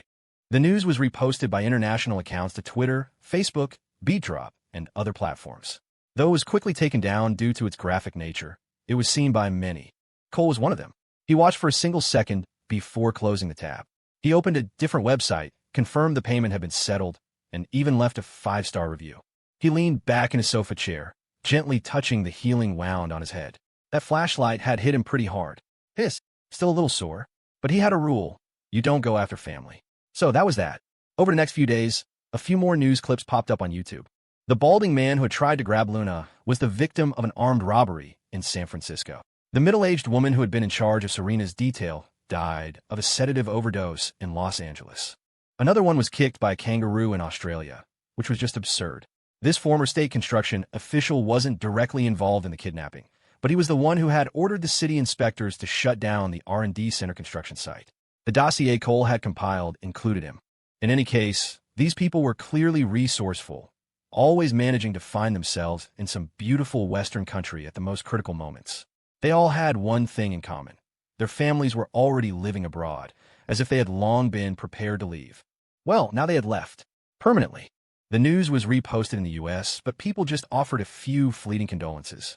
They were strangers, after all. As for what their families and relatives thought, no one knew.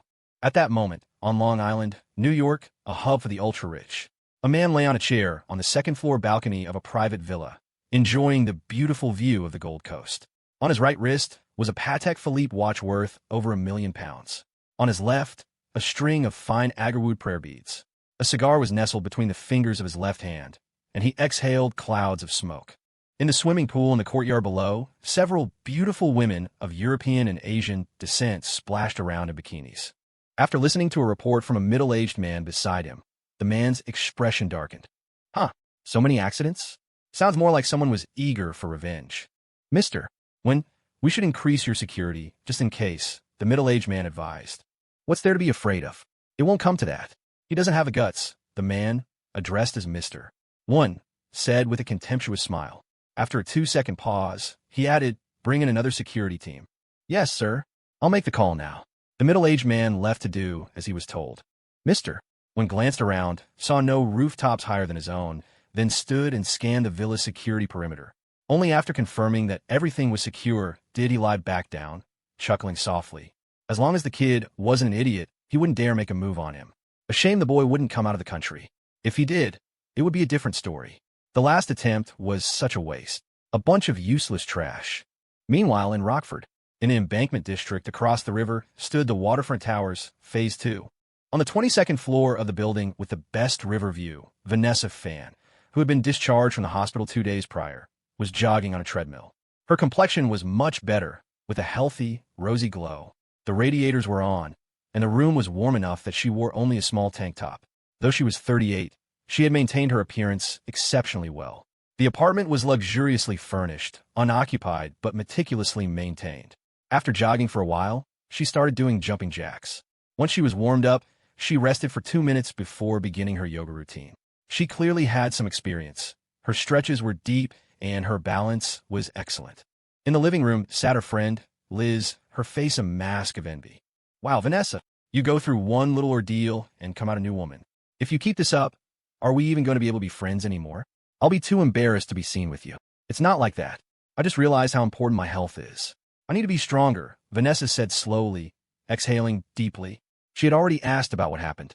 Liz and her other friends weren't businesswomen. Their lives revolved around their kids. They weren't devious enough to come up with that scheme on their own and had clearly been used. Their husbands, hearing that Headline Today was going international and would be worth tens of billions of dollars within 2 years, had urged them to try and get a piece of the action.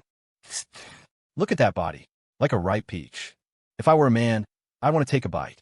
And I don't know, you seem a little in heat. Liz's eyes roamed up and down Vanessa's body, her gaze appreciative but strange.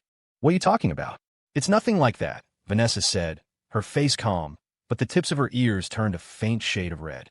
She hadn't gone back to the gallery. She was embarrassed, but she wanted to. She just had to get her body back in shape first. She didn't know why, but she felt a sudden urge to work out. Don't tell me you're thinking of. You know, robbing the cradle. Liz suddenly seemed to realize something, her eyes widening. Vanessa quickly cut her off. Don't be ridiculous. Where does your mind go? I used to work out all the time. Then was then, and now is now. Look at your eyes. It's written all over them. Liz didn't believe her for a second. Is it? No way. Forgetting her yoga, Vanessa scrambled to her feet and ran to the full-length mirror, examining her reflection from every angle. No, there's nothing. She said it out loud, but her heart was pounding. It was true. Her eyes were softer than before, like pools of water. I'm so jealous of you. Liz glanced at Vanessa's waist and hips. He's a real bull, that one. Stop it. I told you it's not like that. What if someone heard you? You can't go around saying things like that.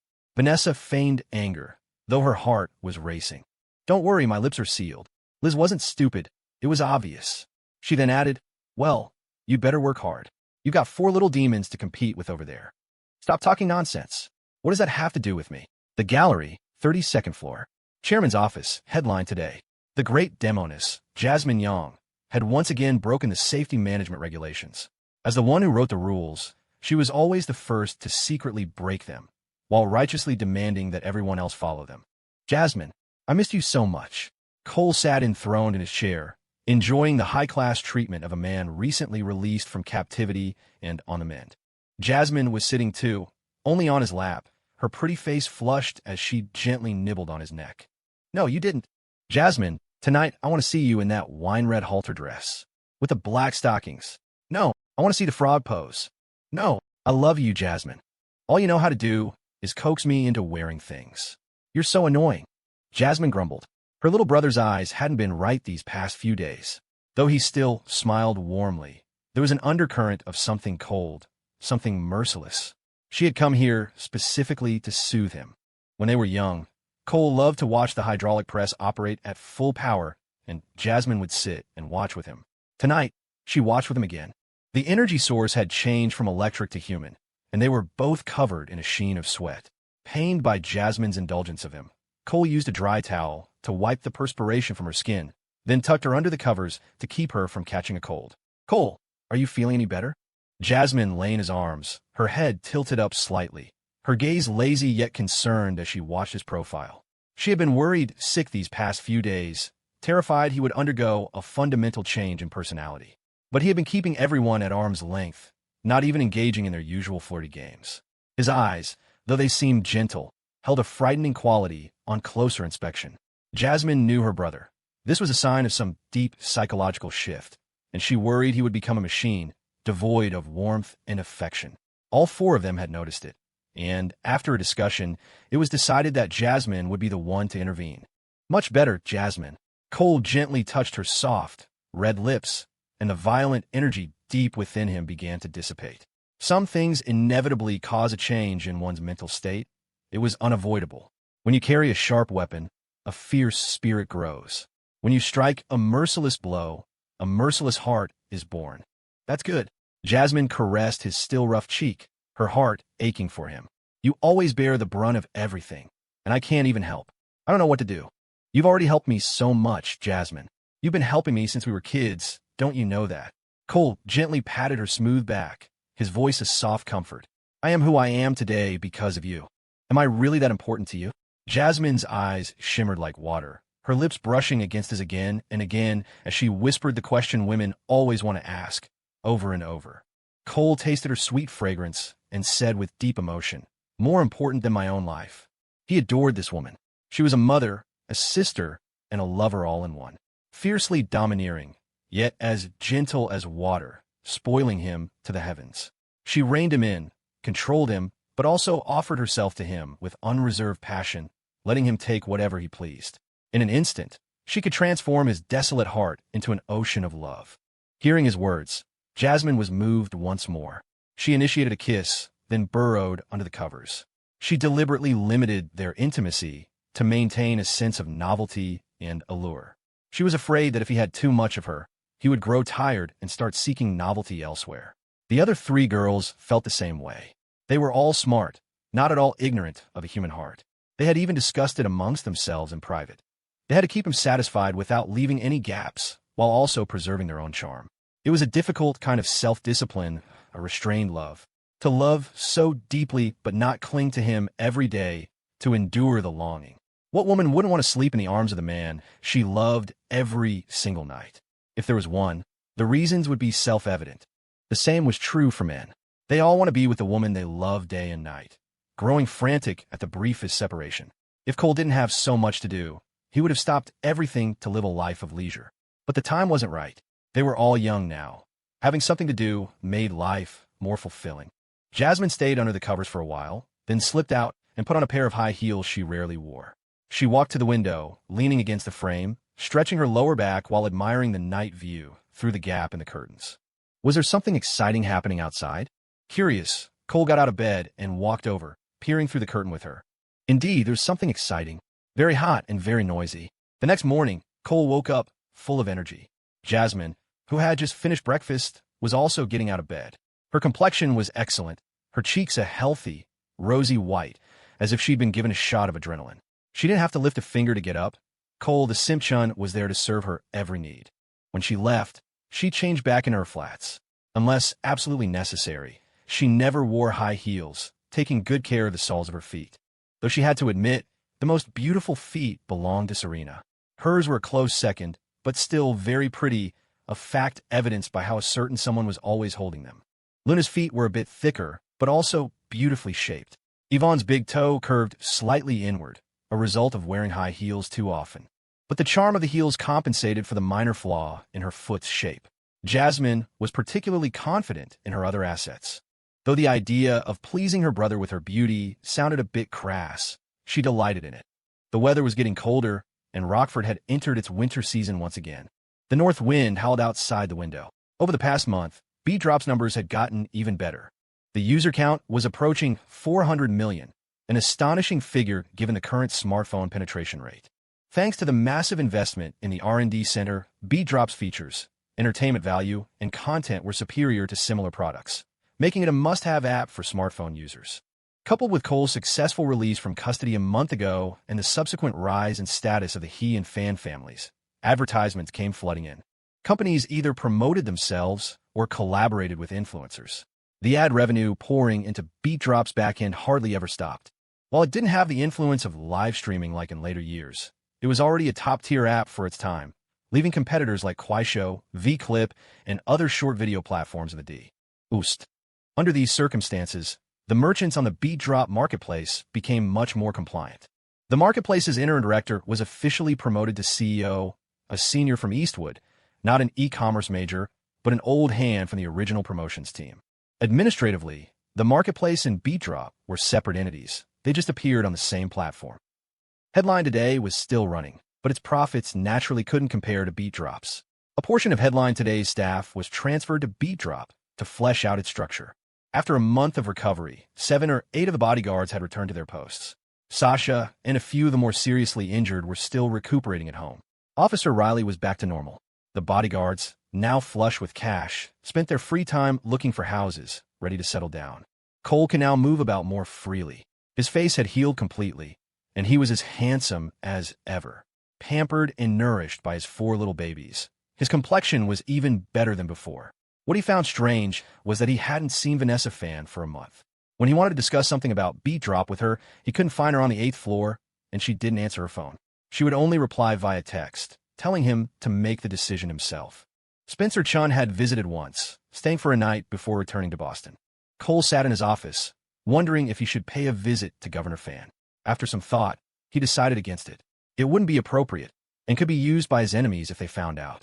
The governor's residence was actually right next to Eastwood University, very close to the lake. The entrance to the community was guarded, making it both conspicuous and inconspicuous. The standard residence for a governor was 220 square meters, with dedicated staff for meals and housekeeping. Many high-level state officials live there.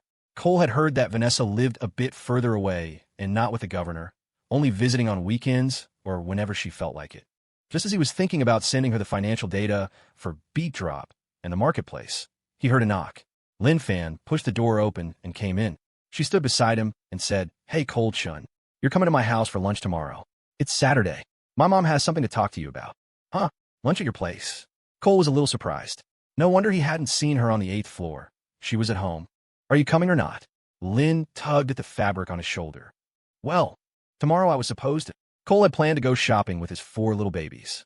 Saturday meant lunch, shopping, and then sleeping at the Golden Bay residences, unfortunately, only in the small bedroom. He was still sighing internally about his misfortune when the tugging on his shirt became more insistent. Lynn stomped her foot like a child. "Are you coming? Are you coming? Are you coming?" All right. I'll go. Cole said, exasperated. "Let go of my shirt first, you're going to rip it." "That's more like it." Lynn released her grip and even smoothed out his collar. "It's a date. Don't you dare stand me up. If you don't come, I'll be mad." Cole put on a pitiful expression, as if I dare. "I'll text you the address." Lynn walked out, satisfied. On Friday night, no one was on duty. All four of his girls were at the Golden Bay apartment, cooking. After a lively dinner, the five of them sat in the living room playing poker. With the headline today, Empire running smoothly, there were few worries aside from the necessary business negotiations. Everyone was relaxed. When it was time for bed, Cole was banished to the adjacent guest room. The four girls slept together, squeezed onto the king-sized bed, leaving him no opportunity to sneak in. A day off was a day off. Late into the night, he could still hear the chirping of voices from the master bedroom, seemingly discussing designs for a fashion show. The sound made him itch with curiosity. He desperately wanted to go over and join the discussion. He would have settled for even a small corner of the bed. This harmonious yet restrained life kept his fighting spirit high and his energy levels full. Always ready for battle, always able to fight, and always victorious when he did. Strange thoughts swirled in his head. He knew they were wrong, but he desperately wanted to act on them. He tossed and turned for a long time before finally drifting off to sleep. 10 o'clock at night. Across the river in the Embankment District, at the Waterfront Towers, Phase 2, 22nd floor. "Mom, I have to tell you something," Lynn said, fiddling with the remote control as she flipped through the channels. "What is it?" Vanessa was reading a book and answered without looking up. "It's about Chun. He said he wants to come over for lunch tomorrow. I told him no, but he insisted." Lynn looked exasperated. "Oh, it's just lunch," Vanessa replied nonchalantly. Then it suddenly hit her. A jolt went through her body, and she nearly threw the book. She turned her head. "What? He's coming here? You agreed?" "Yeah. What was I supposed to do?" "I had to say yes. That Chun is so pushy, insisting on coming when I told him no." Lynn huffed indignantly. "You silly girl. How could you treat Mr. Chun like that? He takes such good care of you. Spoils you rotten until you're the little tyrant of the company." Vanessa scolded her daughter, her face a mask of disapproval, but her heart was pounding uncontrollably, as if it would leap out of her chest. She feigned composure. "Well, if he's coming, he's coming. It's about time we treated him to a proper meal." She slowly got up, tossed the book on the small table, and yawned. "I'm sleepy. I'm going to wash up and go to bed. You should get some sleep, too." "I know," Lynn answered, a knowing look in her eyes as she watched her mother's back disappear behind a door. Inside the bedroom, Vanessa leaned against the door, clutching her chest, her head thrown back and her eyes closed. What am I going to do? How am I going to face him? She was so nervous, her usual composure completely gone. The 38 years of her life seemed to have vanished from her heart, and she was back in that distant, awkward time of her youth. After a long silence, a thought struck her. She rushed to her wardrobe, pulled out her winter dresses one by one, and spread them on the bed. Then she held each one up against herself, finding fault with every single one. Finally, she chose a form-fitting cashmere dress in a coffee color. But when it came to choosing tights, she was stumped again. Biting her lip, she selected a thin, natural skin tone pair. "Tomorrow, I'll turn on the radiators and the space heater early." After picking the tights, she felt she had forgotten something. It took her a long time to remember. From a dresser drawer, she pulled out two new, unopened pairs of underwear, one black and one white. They were different from the traditional style she usually wore, a sexier, lacy cutout design. She had bought them a few days ago when Liz had dragged her into a lingerie store. Holding the underwear, she stared at them for a long time, then suddenly tossed them on the bed, crouched down, and wrapped her arms around her head. The heat in her face was intense enough to cook an egg. "What am I thinking? Why would I wear these? I must be crazy." She took a deep breath, stood up, and put the new underwear back in the drawer. But as she was about to close it, her hand paused. She stared blankly for a moment, then, as if possessed, took them out again. She put them back, closed the drawer, opened it, took them out, put them back. "Mom, what are you doing? It's so loud." Her daughter's voice came from outside the door, startling Vanessa so much she nearly jumped out of her skin, as if she'd been caught doing something illicit. "Oh, it's nothing.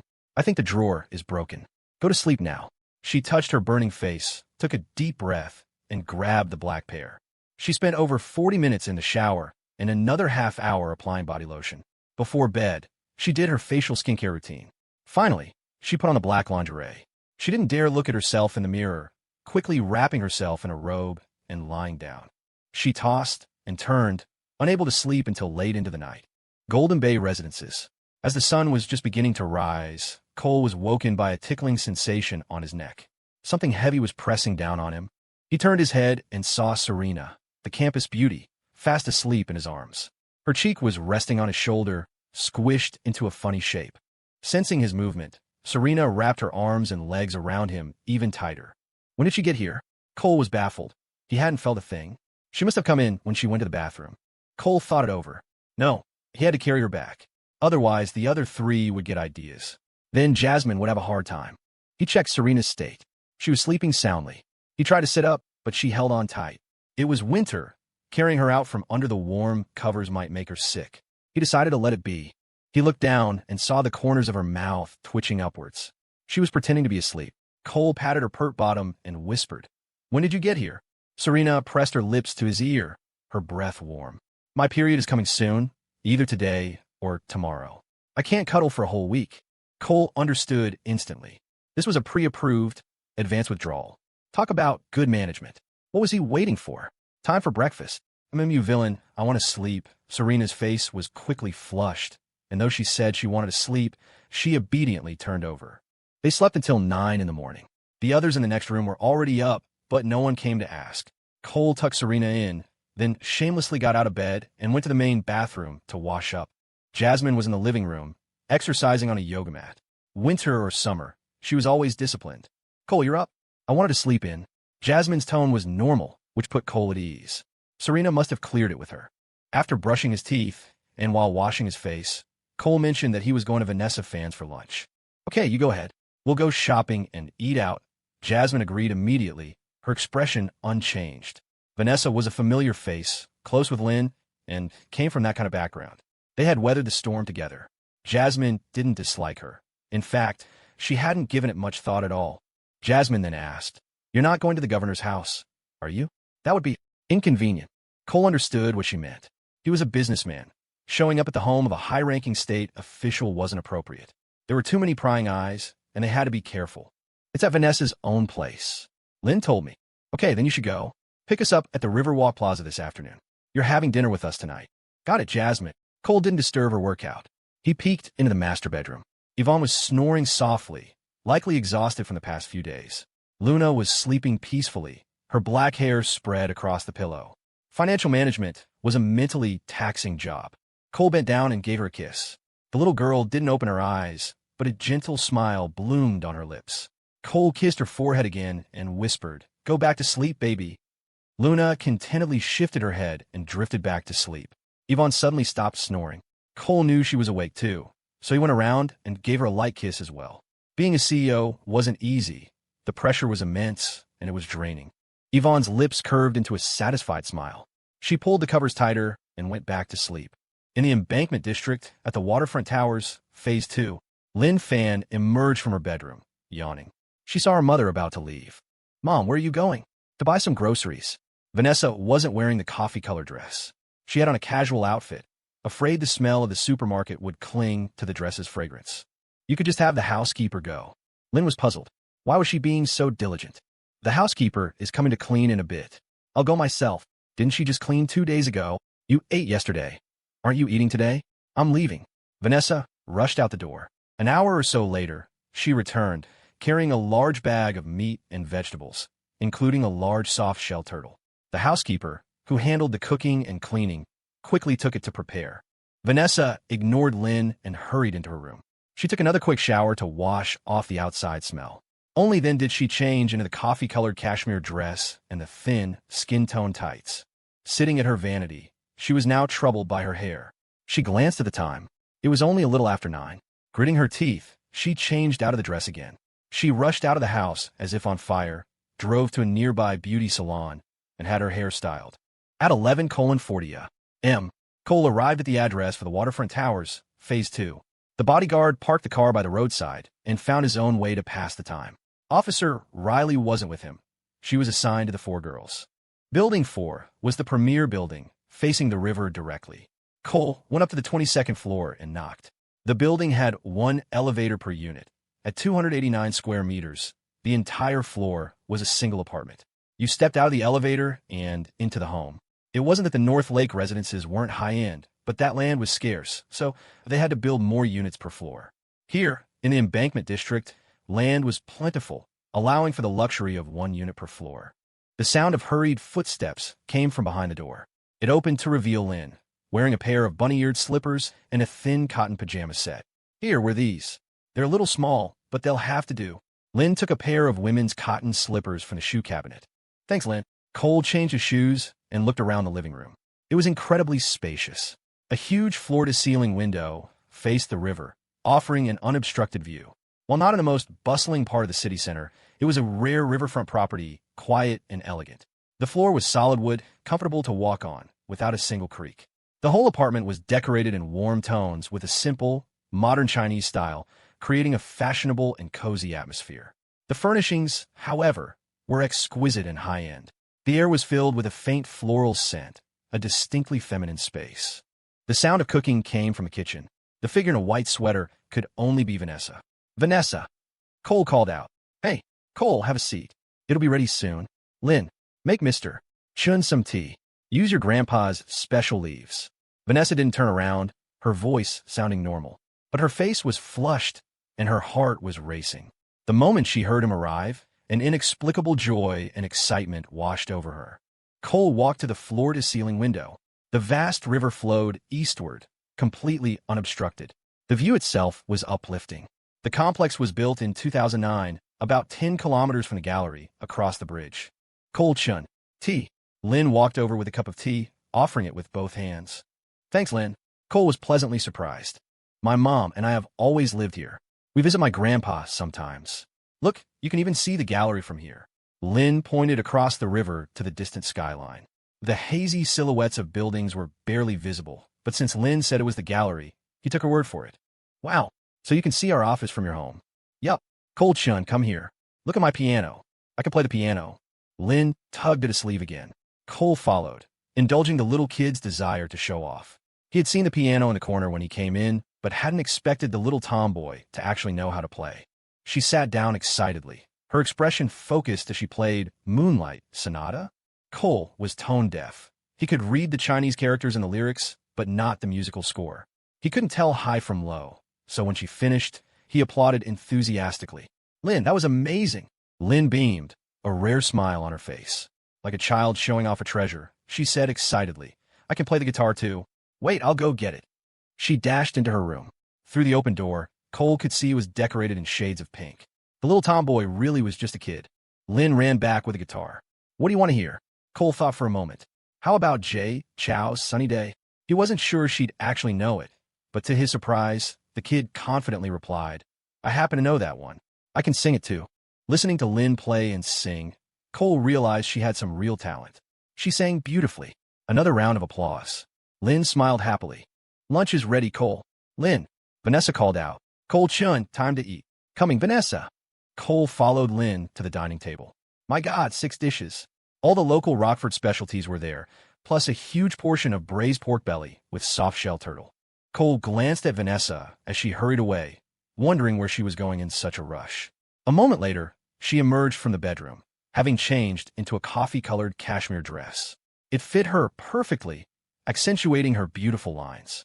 What surprised Cole even more was that in the month he hadn't seen her, her skin had improved. Her face was tighter, her jawline more defined. Her figure was curvaceous and slender, exuding a mature, womanly charm. She looked at least 5 or 6 years younger than before. In her current state, from a distance, no one would guess she was over 30. Up close, she seemed to be 31 or 32. If Cole didn't know Lynn existed, he would have guessed 32 at most. Lynn, serve Mr. Chun some rice. Cole, make yourself at home. Vanessa said with a smile. On the surface, she was generous and proper, but her heart was pounding. She noticed Cole's admiring and surprised gaze, and a small, unstoppable joy bloomed within her. The memory of that day, of wiping him down, kept flashing in her mind, and she couldn't suppress it. Lynn, however, said, Let's not eat yet. Let's have some wine. Mom, let's open that bottle of red wine Auntie Liz gave us. I want some too. All right, you go get it. Cole, let's have a little. You brought your driver, right? Vanessa asked. I did. I can drink. Cole certainly wasn't going to be a wet blanket. Lynn skipped over to get the wine and a corkscrew, then brought back 3 glasses. This child, why is she so jumpy today? Vanessa chuckled. She didn't believe for a second that Cole had insisted on coming. She knew him well enough to know it was her daughter's idea. But it was an idea she wholeheartedly approved of. It's good. A young girl should be like this. Happiness is what matters, Cole said, witnessing Lynn's transformation with a sense of wonder. Lynn personally poured 3 small glasses of red wine, then raised her own. Cole Chin, Mom, let's raise our glasses.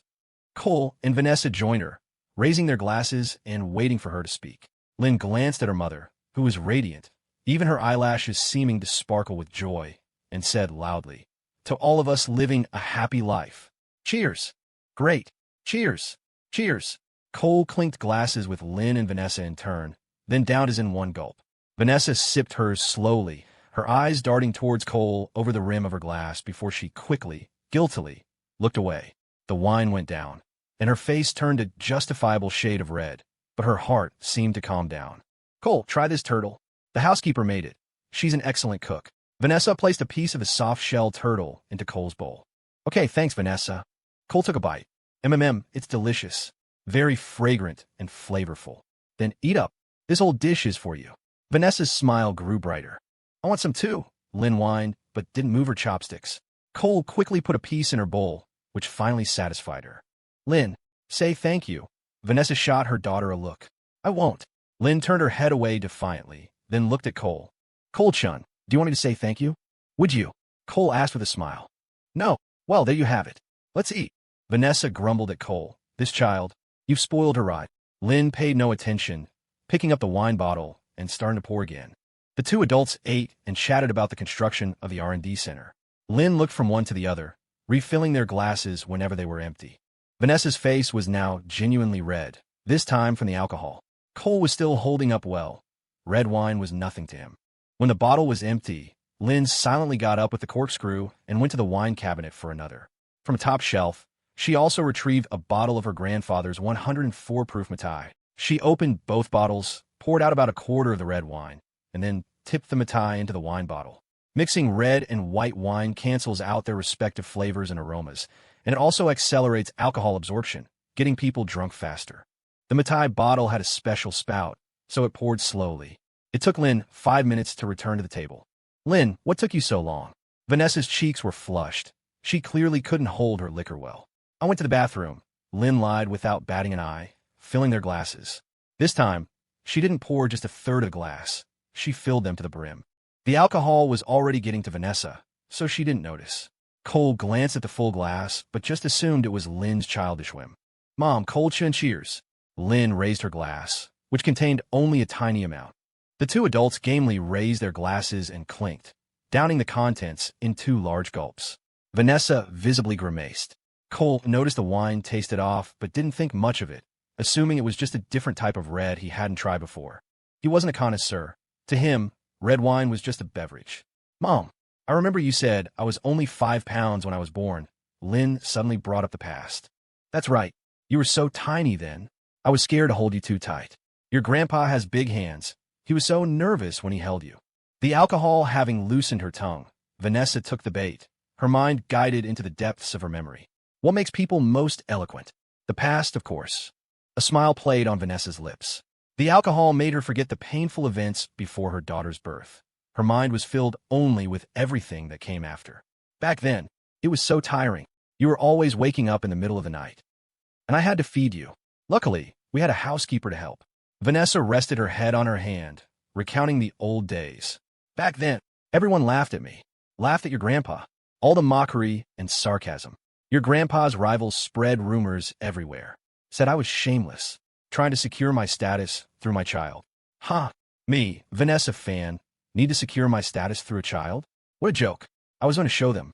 I could take care of you all by myself. It was just your poor grandparents. Your grandpa couldn't hold his head up at work. Those people, they were so vicious, always using me to attack him. Your grandma got sick. So many times." Vanessa raised her glass again. Cole wouldn't be a killjoy. He quickly raised his glass to clink with hers. He took a large swallow himself, then watched as she drained her glass as well. He didn't stop her from drinking. When people are hurting, a couple of drinks can help them vent and relieve stress. It was just red wine. She'd drink it and fall asleep, and she was at home anyway. He didn't interrupt, nor did he show any pity. He just listened quietly. This red wine didn't taste very good, but it had a strong kick. Even he was starting to feel a bit lightheaded. Lynn sat next to him, her left hand propping up her head, her right hand picking at the turtle meat. She would look at her mom, then glance at Cole. Occasionally, she'd clink her glass against his and take a sip herself, but her face never turned red. Her right slipper was kicked far away. If anyone clinked glasses with her but didn't drink, she'd stretch out her stocking foot and kick their shin. Vanessa took another drink. Her neck was red. Her eyes were hazy, but she was still talking. Later, your grandpa got another promotion, and those people finally shut up. But there's one thing I feel bad about. Not sending you abroad to study. I could have sent you abroad. You could have escaped all that vicious gossip. But I couldn't bear to, and I didn't want to go abroad myself. And I didn't feel right sending you alone. But luckily you met Cole. With you at his company, I can rest easy. Vanessa's eyes, now slightly red, looked hazily at Cole. Cole, thank you. Come on, have another one with me. She held out her glass again.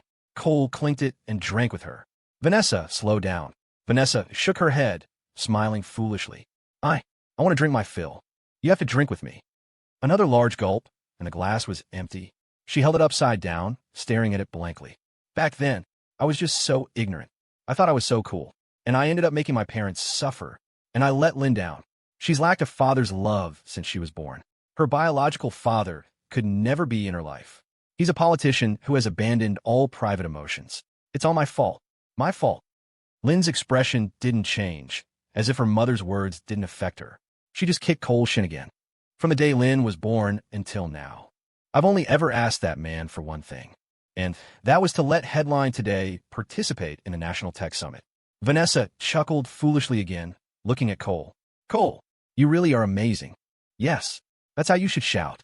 Well said. Let those old geezers see the new wave pushing the old. Huh. A thought struck Cole. He finally understood why he had been qualified to attend the summit last year, to be in the same room as those internet titans. Why he had been specifically called upon, introduced to so many leaders and tech giants. Why the officials had been the first to applaud, showing their support and suppressing the older generation of wolves. Perhaps his own efforts had played a part, but the prerequisite was definitely some deliberate special treatment. Looking at the nearly drunk Vanessa, Cole was deeply moved.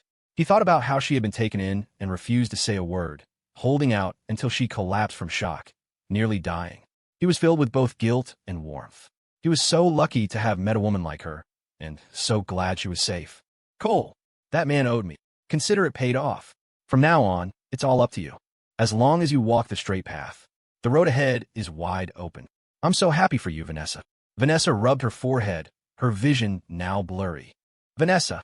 Cole took her glass and set it aside, not letting her drink anymore. He didn't say thank you. Thank you was too light. Some things should be kept in the heart and remembered. Give it. I want more. Vanessa took the glass back, holding the empty cup to her lips. After a moment, she looked confused. Why? Is there nothing left? Where's the wine? Cole took the remaining bottle from the table, intending to hide it underneath, but then he noticed Lynn slumped back in her chair. Her eyes were closed, her mouth half open. Her face wasn't red, but she was out cold. No wonder she hadn't kicked his leg in a while. He put the bottle down and straightened up, only to find Vanessa had also passed out on the table, her face resting dangerously close to a plate. Cole looked from one to the other. They were both down. What now? He felt a bit dizzy himself. Why did this red wine have such a kick? He stood up and immediately felt top-heavy. Steadying himself, he scooped Lynn into his arms. Better get this little troublemaker to her room so she wouldn't catch a cold. As he lifted her, Lynn reflexively wrapped her arms around his neck, her head lolling to the side. She wasn't heavy. He easily carried her into the pink-themed room. Inside, he saw it was quite large, with 2 guitars, various dolls, and a giant teddy bear. He gently placed Lynn on the bed, untangled her arms from his neck, removed the one slipper still on her foot, and carefully tucked her in. He backed out of the room and closed the door. He felt his own head getting heavier. This was more potent than hard liquor. He steadied himself and returned to the table. Estimating Vanessa's weight, he squatted, slid his arms under her knees and back, and lifted. She was probably just over 100 pounds, not heavy. Her 2 slippers fell to the floor with a soft thump. Vanessa's head hung down, completely drunk. Cole carried her towards the bedroom she had come from. Just as they reached the door, he heard a retching sound. Vanessa threw up, all over both of their chests, and she couldn't stop. She had lost control. A pungent, mixed odor filled the air, nearly making Cole gag himself. Well, this is just great. Cole's mind went blank. He couldn't worry about it now. He managed to twist the doorknob open and carry her inside. But with her front covered in vomit, he couldn't just put her on the bed. He had to take her to the bathroom first. The master bathroom was large, with a separate wet and dry area. Cole propped her against the wall, quickly turned on the heat lamp, and the temperature in the bathroom immediately rose. Without support, Vanessa slid to the floor, still feeling sick, and ended up lying on her back, oblivious to her surroundings. Fighting off his own dizziness, Cole ran to the dining room, grabbed a chair, and brought it back. A drunk person couldn't be propped up. She had to sit. He turned on the hot water, spraying it in the corner, and while waiting for it to heat up, he struggled to lift Vanessa onto the chair, holding her steady with one hand. Wretch! Vanessa threw up again, all over herself, even bringing up stomach acid. Ugh, this wine is poison. What kind of red wine was that? Cole silently cursed the little troublemaker. He held Vanessa steady with one hand and started to take off her dress with the other. It was difficult. After much fumbling, he found the zipper on the back. With great effort, he managed to get the dress off. Her tights were also soiled, so he peeled them off, along with the sexy black underwear, and tossed them aside. He took off his own dirty jacket and threw it on the sink counter. The mature, alluring body revealed made Cole bite his tongue hard, until it hurt. Very white, very voluptuous. It couldn't compare to Jasmine's athletic firmness, but it was filled with the flavor of full ripeness. Completely naked, Cole fought to banish the images from his mind. He picked up the shower head and began to rinse her off. He could wash her, but he couldn't touch her. Despite the tempting feast before him, he held back. He had his principles. Anything that happened while drunk was wrong. When a person is not in their right mind, nothing they do represents their true intentions. In his past life, even after he'd gone dark, Cole had never touched a drunk girl. He liked them conscious. It was more meaningful, more flavorful. Teasing, paying, or a combination of the two, as long as it was voluntary. He certainly couldn't touch a passed-out Vanessa. She had lost her ability to judge. How would she face him when she woke up? Pretend it never happened? That would only lead to lasting awkwardness. What if she had no such intentions at all? Sure, Vanessa had been good to him. Sure, a closer relationship would help him control beat drop. But one thing was one thing. Cole wasn't sure. Awkwardness was secondary. He was afraid she'd turn on him. A major shareholder and a minor one.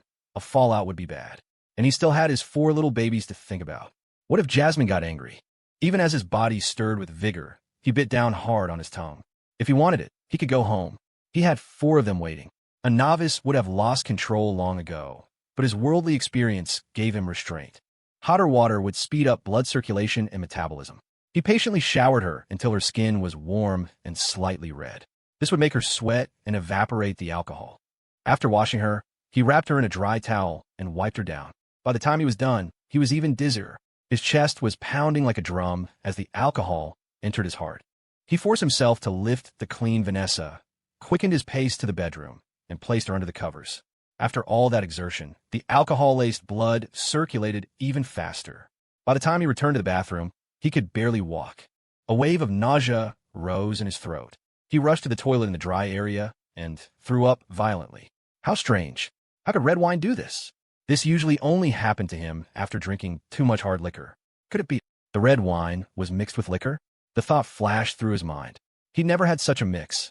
Everyone said it ruined the taste. People mixed wine with lemon lime soda, Red Bull, or iced tea, but never with hard liquor. Probably not. What would a kid like her know about this? Cole's mind was foggy, and he didn't want to think about it anymore. He slumped to the floor, leaning against the toilet, his eyes barely able to stay open. After catching his breath for a moment, he forced himself to stand, stripped off his clothes, and stepped into the hot shower, hoping it would sober him up. He turned the water extra hot. As it streamed down, his skin began to turn red, and a warmth spread through his body. He felt a little clearer. Just as he was washing, a naked figure stumbled in, leaning against the doorframe. When he saw it was a dazed, naked Vanessa, Cole instinctively flinched, a wave of both embarrassment and guilt washing over him, as if he had done something to wrong her. Vanessa didn't see him. She hugged the toilet and threw up again, violently, until tears streamed down her face, pathetic, pained sounds escaping her lips. The water kept Cole from feeling cold, but he was worried about Vanessa. If she didn't get back under the covers, she'd catch a cold. But it was awkward for him to go over and help her up. He was aroused and embarrassed. No matter how much he tried to control it, his body had a mind of its own. Vanessa stood up. Cole thought she was going back to the bedroom, but instead, she closed her eyes and swayed towards him, then collapsed. Cole's reflexes were quick. He caught her, and in that instant, Vanessa was under the hot spray with him, her hair completely soaked. Oblivious, Vanessa slumped against his chest and fell asleep right there. The unfamiliar contact against his body sobered Cole up instantly. More than sobered. it awakened his potential. The greatest challenge had arrived. He bit his tongue again, hard, fighting the fierce urge to take her. She wasn't conscious. It was wrong. She couldn't even feel it. What was the point? He didn't lack for partners. He searched for reasons, taking deep breaths. He rinsed her off one more time. It was easy to catch a cold if he didn't get all the water off. He towel-dried her again. Luckily, there were plenty of towels in the dry area, and wrapped her wet hair in one. He wrapped her body in another large towel, carried her back to the bed, pulled the towel out from under her, and tucked her back under the covers. Only then did he return to the bathroom. He looked down and sighed, comforting himself. Tough luck, buddy. We'll make it up when we get home. After washing up and putting his clothes back on, he wiped down his damp jacket and threw it over his shoulders. He went to the living room, poured a glass of water from the dispenser, and downed it in one go. Phew, that felt much better. He poured another glass, went into Vanessa's bedroom, and gently lifted her head, holding the cup to her lips. After vomiting and 2 hot showers, she needed to rehydrate. Vanessa subconsciously took a few sips, then fell back into a deep sleep. Cole tucked her in, exited the bedroom, and quietly closed the door. He checked on Lynn in her room.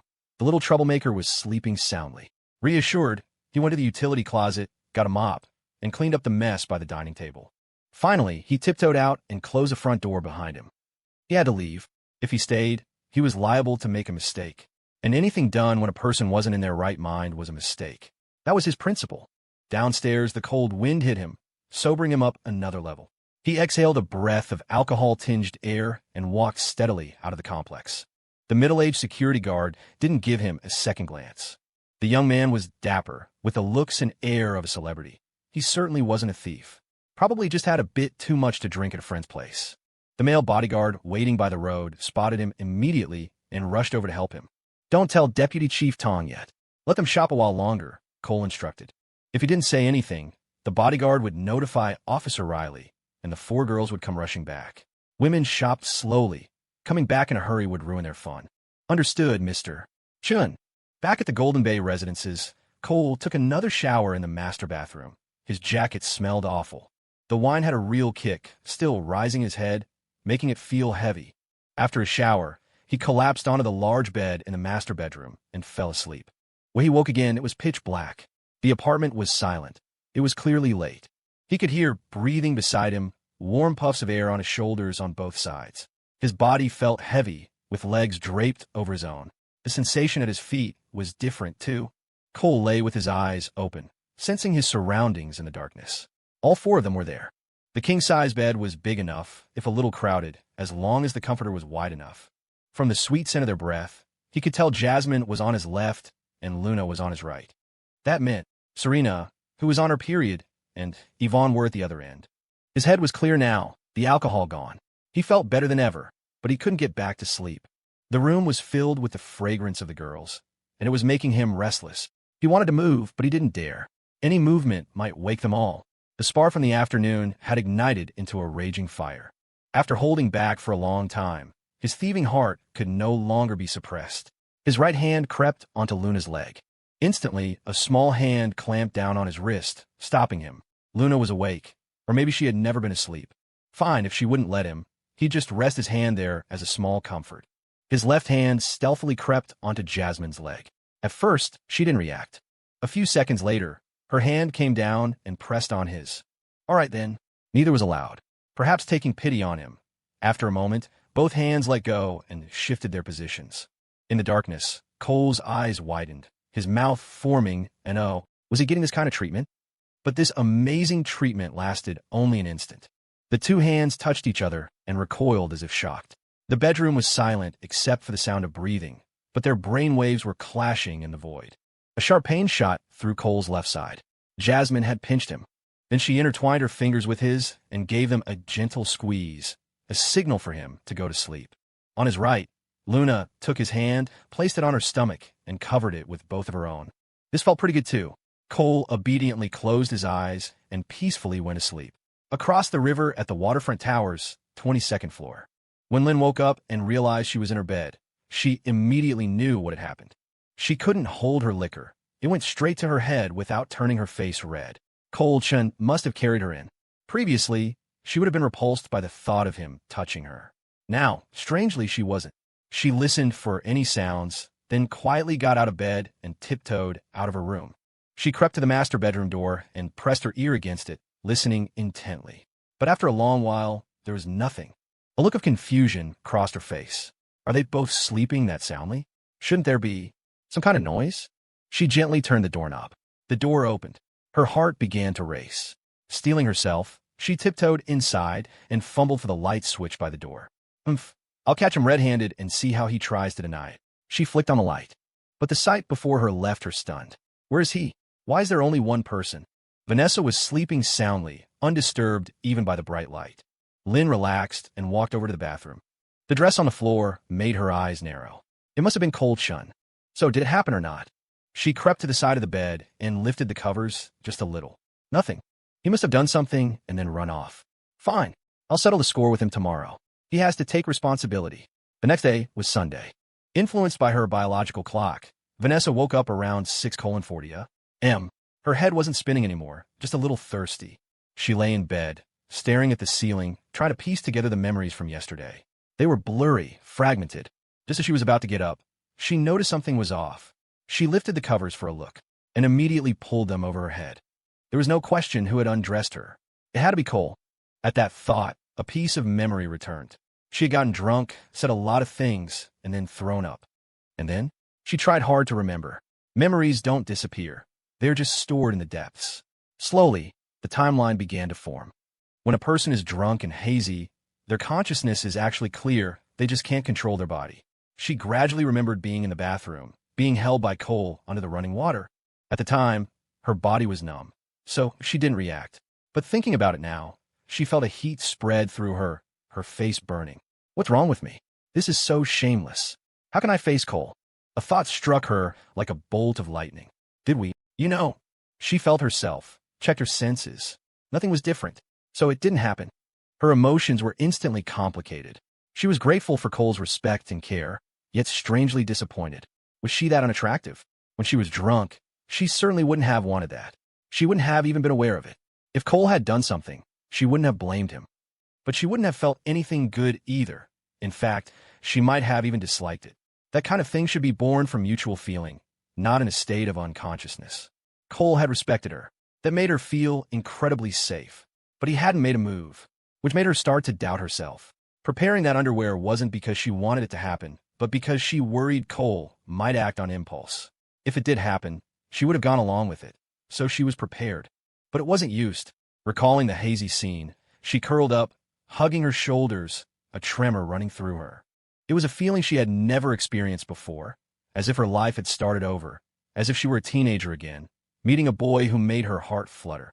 Even though nothing had happened, precisely because nothing had happened, the feeling was even more intense, drilling straight into her heart.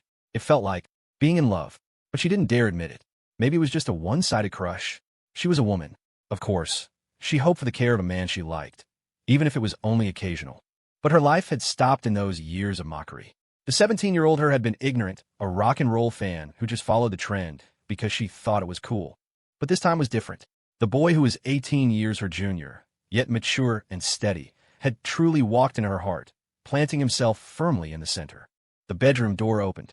Lynn came in, slipped under the covers, and hugged Vanessa. "Mom, are you okay?" Vanessa turned over, forcing a calm expression, and patted her daughter's butt. "What kind of wine did you get? It made me completely drunk." "It was just red wine." "Mom, why are you naked?" "Who did this?" "You did." "What did you give me? I don't get that drunk from red wine." "Look, you've been taken advantage of. I'm going to find Cold Chun today and make him take responsibility." "It's nothing like that. I wasn't taken advantage of." "Who told you to mess around?" Realizing what had happened, Vanessa immediately guessed her daughter had tampered with the wine. Her heart ached a little. She had originally wanted to set her daughter up with him, but there was no spark at all. Now, well, maybe it was for the best. She could work a little harder, and she could take care of Lynn anyway. Not taken advantage of? Why not? Lynn tilted her head up, looking at Vanessa in disbelief. "Even with all that, he didn't do anything? I knew it was you." Vanessa swatted her again. "He's a good person. He wouldn't take advantage of us when we were unconscious." Besides her, Lynn was also in the house, and they were both fine. This was a man who could be trusted, absolutely. Her positive feelings for Cole were growing wildly, like vines covering her entire heart. But she didn't know. Did Cole have any feelings for her? Did he or didn't he? Would he find her old? She was willing to give up everything. Lynn saw the dazed look in her mother's eyes. She didn't mock her for her uncharacteristically girlish behavior. She just felt a pang of sympathy for her. She had always been wary of cold Shun, afraid he had designs on her mother, who was, after all, a very attractive woman. Why she was so wary, she couldn't quite say. Maybe she disliked his promiscuity. Maybe her mother's admiration for him made her feel strange. Or maybe it was something else entirely. But when she heard the doctor say her mother's life was in danger, she let go of everything. As long as her mother was alive, she would do anything, including sending her beautiful mother to the philandering cold Shun. Compared to loneliness and loss, what did anything else matter? Before, she had never considered her mother's hardships and pain, only the imperfection of her family. She was the target of mockery from other children of officials, a thorn in her heart. But the moment she heard the doctor's grim prognosis, the thorn vanished. In that instant, she truly understood her mother's loneliness and resilience, understood how her mother had used the prime of her youth to protect her, and her grandfather. At the dinner table, listening to her drunk mother pour her heart out, she had appeared stoic, but inside, she was hurting badly. Her feelings for Cole were complicated. From the initial wariness to the later wariness, it had never changed. But something had imperceptibly shifted. She was on guard, yet she trusted him more and more. She hated his womanizing, yet she found herself enjoying being willful and bratty in front of him more and more. It was an indescribable, incredibly freeing feeling, just like the thing she had always longed for but could never have. It made her happy every day.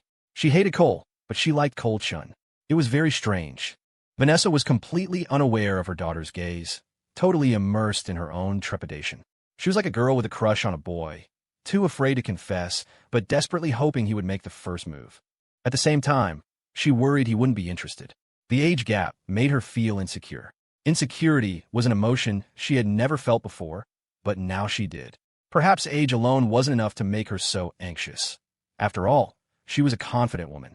If she put the word out that she was looking for a partner, men would line up from the city center to the outskirts of Rockford. Whether for her looks or her power, they would flock to her. Of course, that was just a hypothetical. She disdained such things. Their motives were impure. But now she was facing Cole, a successful young man surrounded by beautiful women who wanted for nothing. A man of wisdom, magnanimity, responsibility, and principles with clear boundaries.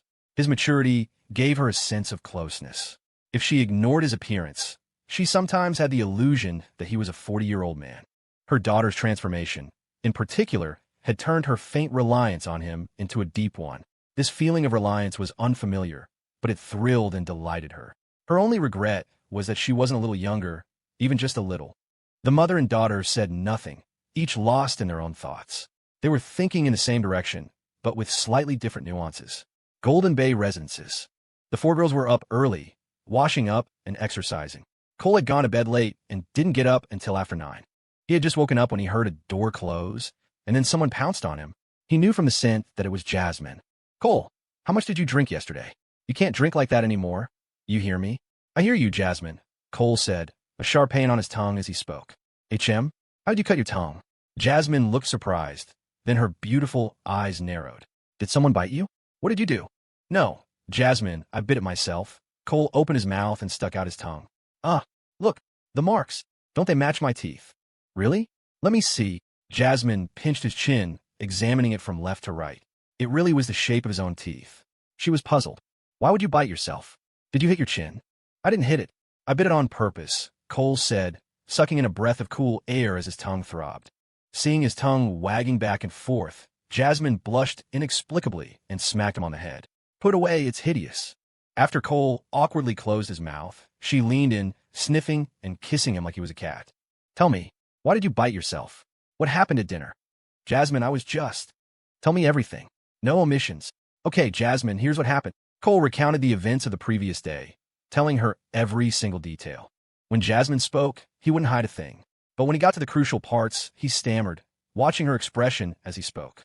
Jasmine stopped sniffing the cat and started biting his shoulder, sometimes gently, sometimes hard. The light bites tickled, the hard ones hurt. He couldn't read her expression at all. "And then you just came back?" Jasmine finally released his shoulder and asked suddenly. "Yeah." Cole was like a good little boy, completely honest. Jasmine was silent for a moment, then asked, "You bit your tongue just for that?" "Yeah," Cole admitted quietly, which was as good as admitting he had, of course, been aroused. Jasmine fell silent again, resting her head on his neck. After a while, she planted a firm kiss on his neck. Don't you dare bite it again, you hear me? What if you really hurt it? You'll end up with a lisp. I know, Jasmine, Cole nodded vigorously. Open your mouth again. Let me see. We'll get you some anti-inflammatory medicine. You're so silly, so dumb. Even if you had, I wouldn't have known. I couldn't do that. I would never hide anything from you, Jasmine. So, you mean you want to do it out in the open, is that it? No, of course not. Ouch, that hurts. Jasmine pinched him a few more times, then called out, Luna, bring some anti-inflammatory medicine in here. The three little babies who had been eavesdropping at the door sprang into action. One went to get the medicine, another got soy milk, and the last got steam buns. They all came in. Cole was now pinned down by four bodies squeezed from all sides. It was a good thing he was well built, or he would have been crushed. He had to eat something before taking the medicine. He hadn't even brushed his teeth before being fed. His tongue hurt, but he ate with the satisfaction of an emperor. Serena, on her period, lay beside him, propping her chin on her hand and holding a cup of soy milk with a straw for him to drink, her eyes curved into crescents. Yvonne lay on the other side, feeding him buns. Luna and Jasmine occupied either side of his body, waiting for him to finish so they could apply some powdered medicine to his tongue. A bite of a bun, a sip of soy milk, surrounded by the fragrance of the girls. For a life like this, a sore tongue was a small price to pay, Cole thought, secretly delighted. It was just a shame his arms were pinned, otherwise he would have wrapped them all up. After all this time together and all the turmoil, the four girls, led by Jasmine, got along remarkably well. Especially after this recent incident, Jasmine had loosened her grip a bit, for example, giving Serena time off. And last night, and now, Jasmine watched her little brother eat his bun, her eyes filled with love. To her, a few conventional notions were nothing compared to him. She had to shoulder the responsibility of managing his home front, to lighten his burden. Love was a restraint, like the Audi he never replaced. It was a bitten tongue, a constant stream of Jasmine, a willingness to be scolded and hit.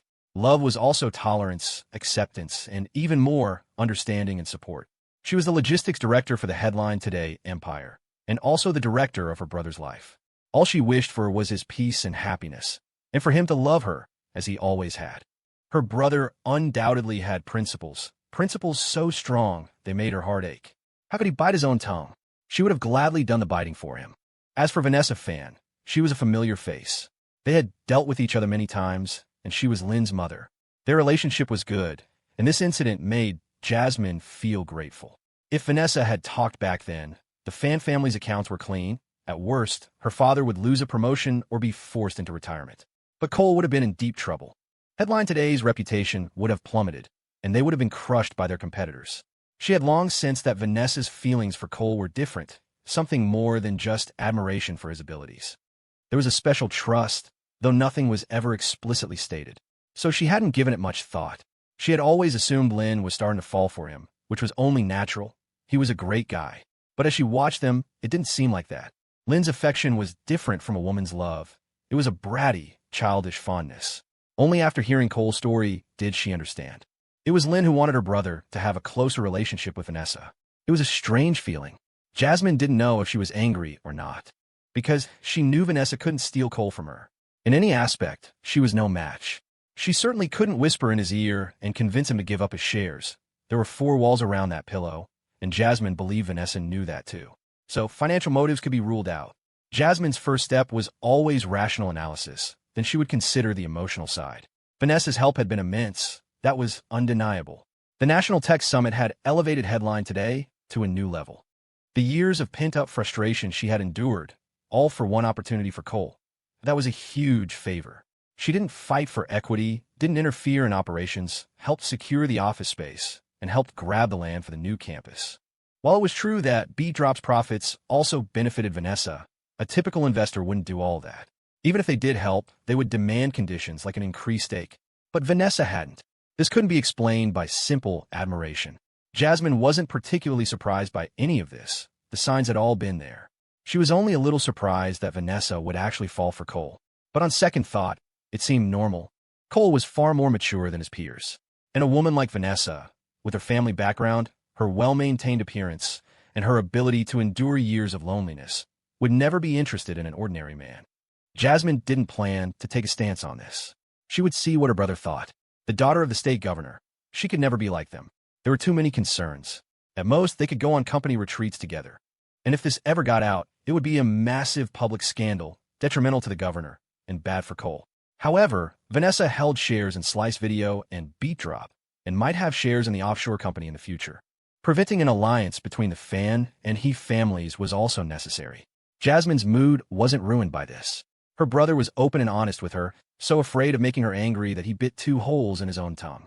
What could be more comforting than that kind of concern? In reality, if her brother wanted to act recklessly, no one could stop him. But he didn't. Was her brother a good man? No. And yet, he unequivocally was. Beside them, Serena bit her straw, took a sip herself, then smilingly put it in Cole's mouth, whispering for him not to touch the wound on his tongue. She had heard the whole story from outside the door. She didn't have many thoughts on it. She was satisfied with how Cole had acted. Anyone else would have been unable to resist. As for Vanessa and Lynn, she liked them and was grateful for Vanessa's steadfastness during the crisis. If Cole had been convicted, there would have been a confession, and then her own father and the He family would have been in trouble. She would let Jasmine worry about the business side of things. All she wanted was to live happily with her Cole. Now that her father had been promoted, her great-uncle had taken a big step up, her other uncle a small step up, and her mother no longer interfered, she wanted for nothing. Everything was good. She didn't want any trouble, and her Cole was a man who knew what he was doing. That was enough. Luna, who was lying on top of Cole, grinding an anti-inflammatory tablet into powder for his canker sores, had long forgotten what she'd heard. Nothing was more important than her brother's safety. She had even been prepared to be the one to go to jail if someone had to be arrested. Now that her brother was safe and everything was back to normal, she was filled with a million thanks. Yvonne, on the other side, thought even less of it. With Jasmine in charge, everything would be handled. As CEO, she had a lot on her plate. Weekends were her time to relax. Her current life fulfilled her ambitions, allowed her to be with the man she loved, and to go shopping with girls who shared her values. She could even sneak into the chairman's office to be mentored by her man. Life was good. She didn't want to think about anything else. The master bedroom was peaceful and harmonious. Being fed by beautiful women, Cole, lying in a sea of gentleness, felt a little embarrassed. What surprised him even more was that none of the four girls brought up Vanessa. Not even Jasmine. Am I not important anymore? Don't they care? Have I fallen out of favor? But it didn't seem like it. The temperature in Rockford dropped further. It even snowed a little. For 2 weeks, there were consecutive days of rain and sleet. Cole hadn't seen Vanessa in that half month. She wasn't on the 8th floor. She was probably at home or at the R&D Center construction site. Lynn, however, was acting completely normal, occasionally stopping by the office for a while. It was lunchtime. The office radiators were on, making it 6 or 7 degrees warmer than outside. The sofa in Cole's office was occupied by Lynn. She was lying down, her head resting on the armrest, munching on a tube of chips while playing on her phone. Luna and Serena were on the floor by her legs. Jasmine sat cross-legged on a single armchair nearby. A few dishes were on the coffee table. They were all eating. Cole was at his desk, eating and replying to a message from Wyatt. The crisp sound of Yvonne's high heels approached from outside. She walked in and said formally, "Mr. Chun, we just got a call from the governor's office. Governor Fan is coming for an inspection this afternoon. They said we should continue work as normal, no formal reception. He might want to see the construction site as well." "Okay, got it." Cole nodded. This was something he would have to handle himself, as a sign of respect. "Yvonne, come eat," Jasmine called out. "Thanks, Jasmine." Yvonne didn't call her President Yang now. Lunch was a private matter. Jasmine then waved at Lynn.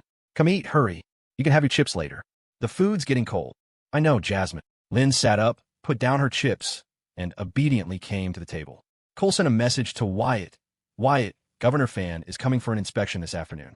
Get over here in a bit." As the head of the R&D Center, he would be participating in more and more meetings and would eventually be making technical presentations. Interacting with high-level officials would help him build his presence.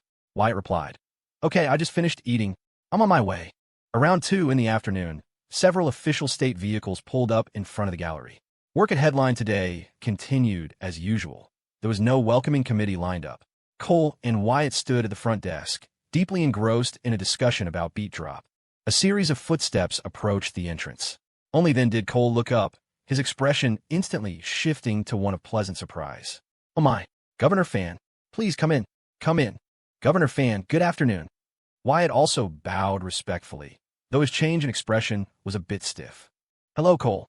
Sorry for the unannounced visit. I hope we're not interrupting your work," Governor Fan said with a smile, shaking Cole's hand. "Not at all, Governor. We're honored to have you inspect our work at Headline today. We could use your guidance," Cole said with sincere humility, shaking the governor's hand with both of his. Even though he was familiar with Vanessa, to the point of having seen her in a state of undress, this man was here in an official capacity. He was a powerful state leader. His attitude had to be impeccable. "Huh, you young man." Governor Fan affectionately pointed a finger at Cole, then turned to his entourage with a laugh. "I've known Cole for a long time.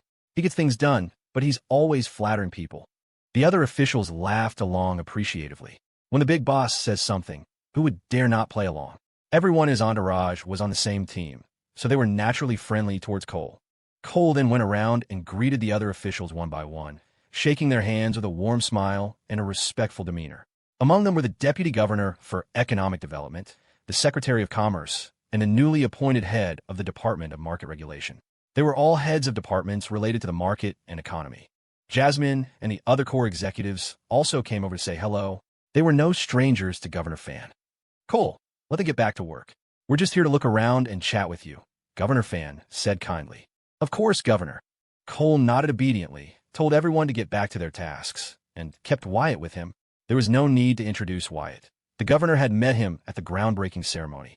The two of them escorted the delegation, introducing the various departments and their functions. Wyatt answered any technical questions. The governor had visited once last year when he was still the lieutenant governor. They went through the same process again so the accompanying officials could get acquainted. When they reached Lynn's department, Governor Fan quietly walked over with great interest and stood behind his granddaughter. Everyone else fell silent, waiting. Lynn glanced back, then turned around again, pulled a bag of chips from her drawer, and held one up to the old man's mouth. Governor Fan didn't shy away, accepting it with a cheerful smile. As he chewed, he asked, "What are you working on here?" "Just reviewing event proposals. I have to check their feasibility and then approve them," Lynn replied proudly. She was now in charge of the entire web novel division, with a full staff of several dozen people. My, a great responsibility. I won't disturb you then. Okay, you can get back to your work." Governor Fan walked out of the office with a gratified look on his face and continued his tour. The group spent a significant amount of time in the beat drop office area, where Wyatt opened the back end on a computer and explained it to the officials. Afterward, they were set to leave the gallery for the R&D construction site. Jasmine, Serena, Luna, Yvonne, and several others came to see them off. They thought the governor would just nod and leave, but he smiled warmly, extended his hand, and began to shake hands with the executives. He started with Jasmine, praising her. The harmonious growth of a company depends on the hard work of its chief steward. "Cole is very good at picking people." "You're too kind, Governor. We will do our best," Jasmine replied politely.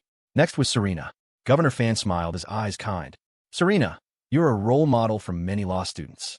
A company's legal work is of the utmost importance. Compared to a career in politics, neither is superior to the other." "You're right, Governor. I feel the same way," Serena said with a humble smile. This governor must be on the same side as her great-uncle. Governor Fan then turned to Luna. "Luna, your work is meticulous and clear. Your financial management is excellent. You're too generous. It's my responsibility to do my job well," Luna said softly. Finally, Governor Fan shook hands with Yvonne and laughed. "Yvonne is an outstanding Vanguard general. Cole has a very good eye." Perhaps due to a tight schedule, Governor Fan only had time to shake hands and chat with the four main girls. He gave a warm wave to the other executives. The delegation followed Cole and Wyatt out of the headquarters. Whitney Yuan scratched her head, a look of regret on her face. "I thought I was going to get to shake the governor's hand too." A nearby department director teased her. "Well, Director Yuan, maybe you should have stood a little closer to the front." Watching them leave from the company entrance, Jasmine's eyes were thoughtful. The governor didn't need to say all that to them, especially not in front of other department heads. To give them so much face, it was either a genuine expression of goodwill for the recent incident, or it was for something else. Logically, if he was going to shake hands, he should have started with the CEO, but he had started with her, Jasmine. It was hard not to read into it. Was it for Vanessa? Was he hoping she wouldn't stand in the way?